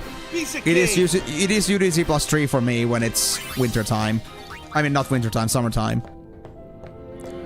And it really sucks to change my schedule, because it always means that I gotta always like manage my time again with everything on my stream stuff. A pain in the ass. Just saying. I'm here.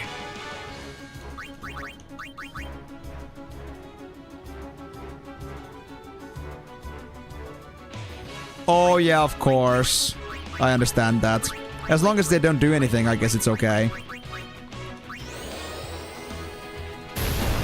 Burning, baby, burning. We need it burnt. I hate these things. I think I'll actually also make a scareful move here. Oh, 2 confusions. Oh, you son of a... And they have no darkness. I'm Berserk! No, no, no, no, no, no, no, don't do this to me now. Please wake up. One of you, please wake up. Shitty. Come on. Somebody, wake up. I cannot lose to this fight. It's not even that bad. Oh, Demi. It doesn't help. Lulu, please. Lulu. Oh,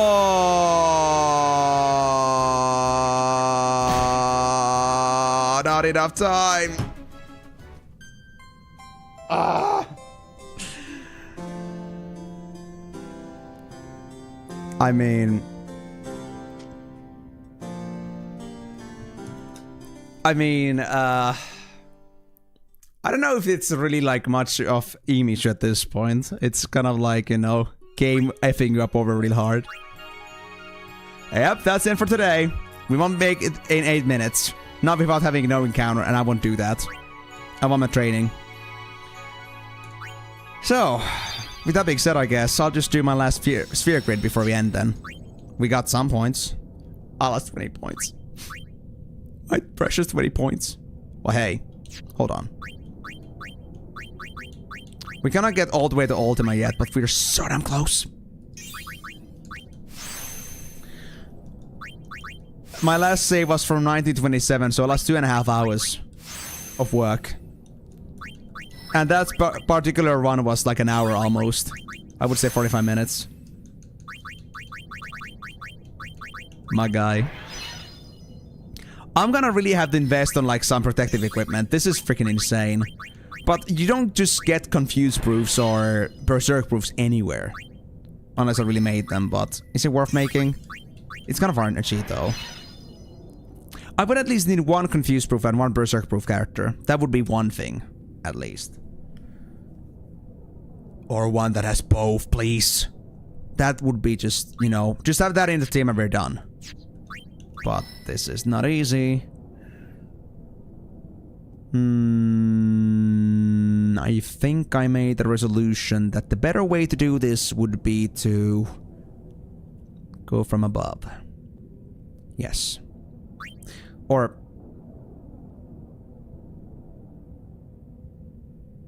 was it?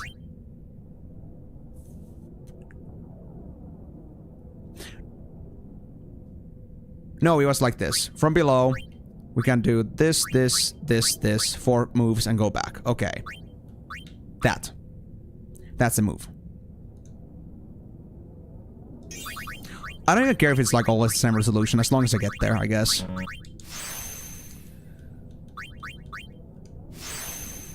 Yeah, that's what I always do as well, Ninja. I don't do sphere grids when I'm not saving, because I know that I might as well just lose it and I'm gonna have to go through it again. And there's nothing more annoying than going through like stats over again. Even if it means that I will not be as powerful as I could be, but I'd rather do it like this. So I'm now done next to it, I will do the stats, because I think I'm gonna need all the freaking stat points I can get. But damn, that was just... Oof. Well, I think Migo's gonna love to hear that I haven't even like opened up the way to Omega yet. When we get to that point. Well, stuff happens, I guess. I knew, like, this could happen, but damn, like... That was very unfortunate. Like, I wasn't expecting a combo of Confuse and Berserk at the same time from those enemies. Like, that was so... That was such a well-made, coordinated play from them. That was insane. And now we will suffer. As a result. What was the point of this move? Did I just want to skip this entirely? Oh yeah, I decided that I want to skip it. I'm gonna end up there eventually. That's true. Okay. Well... Still, guys, it won't stop me. We'll get through this, even if it's gonna be on next stream. And next time, I guess it's gonna be on Monday. At the same times. I don't think I had any schedule overlaps then, and if there was, then I would make it happen. There's no way I'm gonna take away my Monday streams. My Wednesday stream is gonna be cancelled though, because I'm gonna have a slight schedule overlapping. Like, my class would end at 4 when my stream should start at 4, so...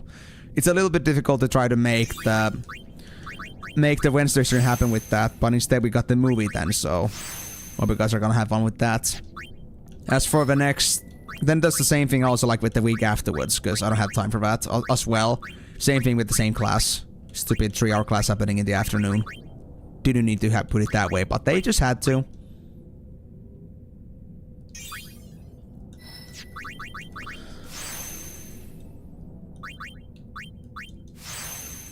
It is just what it is. We make do with what we have, but we will still make it through this, I know that.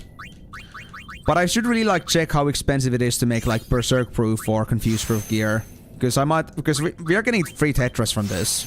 We might as well like put them in. Or like if there's like gear pieces with extra points in it, then might as well do it. So might as well use the spots, you know. Also, why the hell is Kimari ahead of Lulu? That is unacceptable. That wasn't how it was before. Ah, there we go. Okay, so I'm just gonna save this and just leave it there. So, at the wake of lack of music, I guess we're gonna be leaving the stream here. So thank you guys so much for joining on the stream. Hope you had a wonderful time with this. If you missed any of the stream and you would like to catch up on whatever has been happening, remember that this stream is gonna be available on my YouTube channel. Go to the live section or the playlist section. You're gonna find Final Fantasy streams there. If you also want to catch up on my future streams, remember that I stream every single Monday, Thursday and Saturday, starting at 4 PM GMT+2, as well as Wednesdays for the time being to catch up with my lost hours. Also, if you also want to be notified when streams ever happen, remember that I have schedules available on Discord, on Twitch, and as well I also make schedule reservations over on YouTube, so you can be in touch with the schedules on these in the future if you're interested. But do the way you like the most, and if you want to join the Discord, it's gonna be, the link is gonna be either in the link tree, or you can just like, if you're in Twitch, then !Discord. It should be that easy. Never knew those guys you lost to were so dangerous. Poison Mist is also pretty bad. Yeah, Poison Mist, like, I already hit the poison, but the fact that it has a small confused chance is just... Ooh. This is the point where you really had to care about resistances, not about HP and strength and such. Well, strength is okay, but HP and MP, no. Not the time for that. But yeah, that being said though, guys, thank you again so much for joining. I had a wonderful time with this. Thank you guys so much for chatting, and thank you so much for listening. Hope to see you guys on the next one, when we will hopefully go and face Omega. But until next time, it's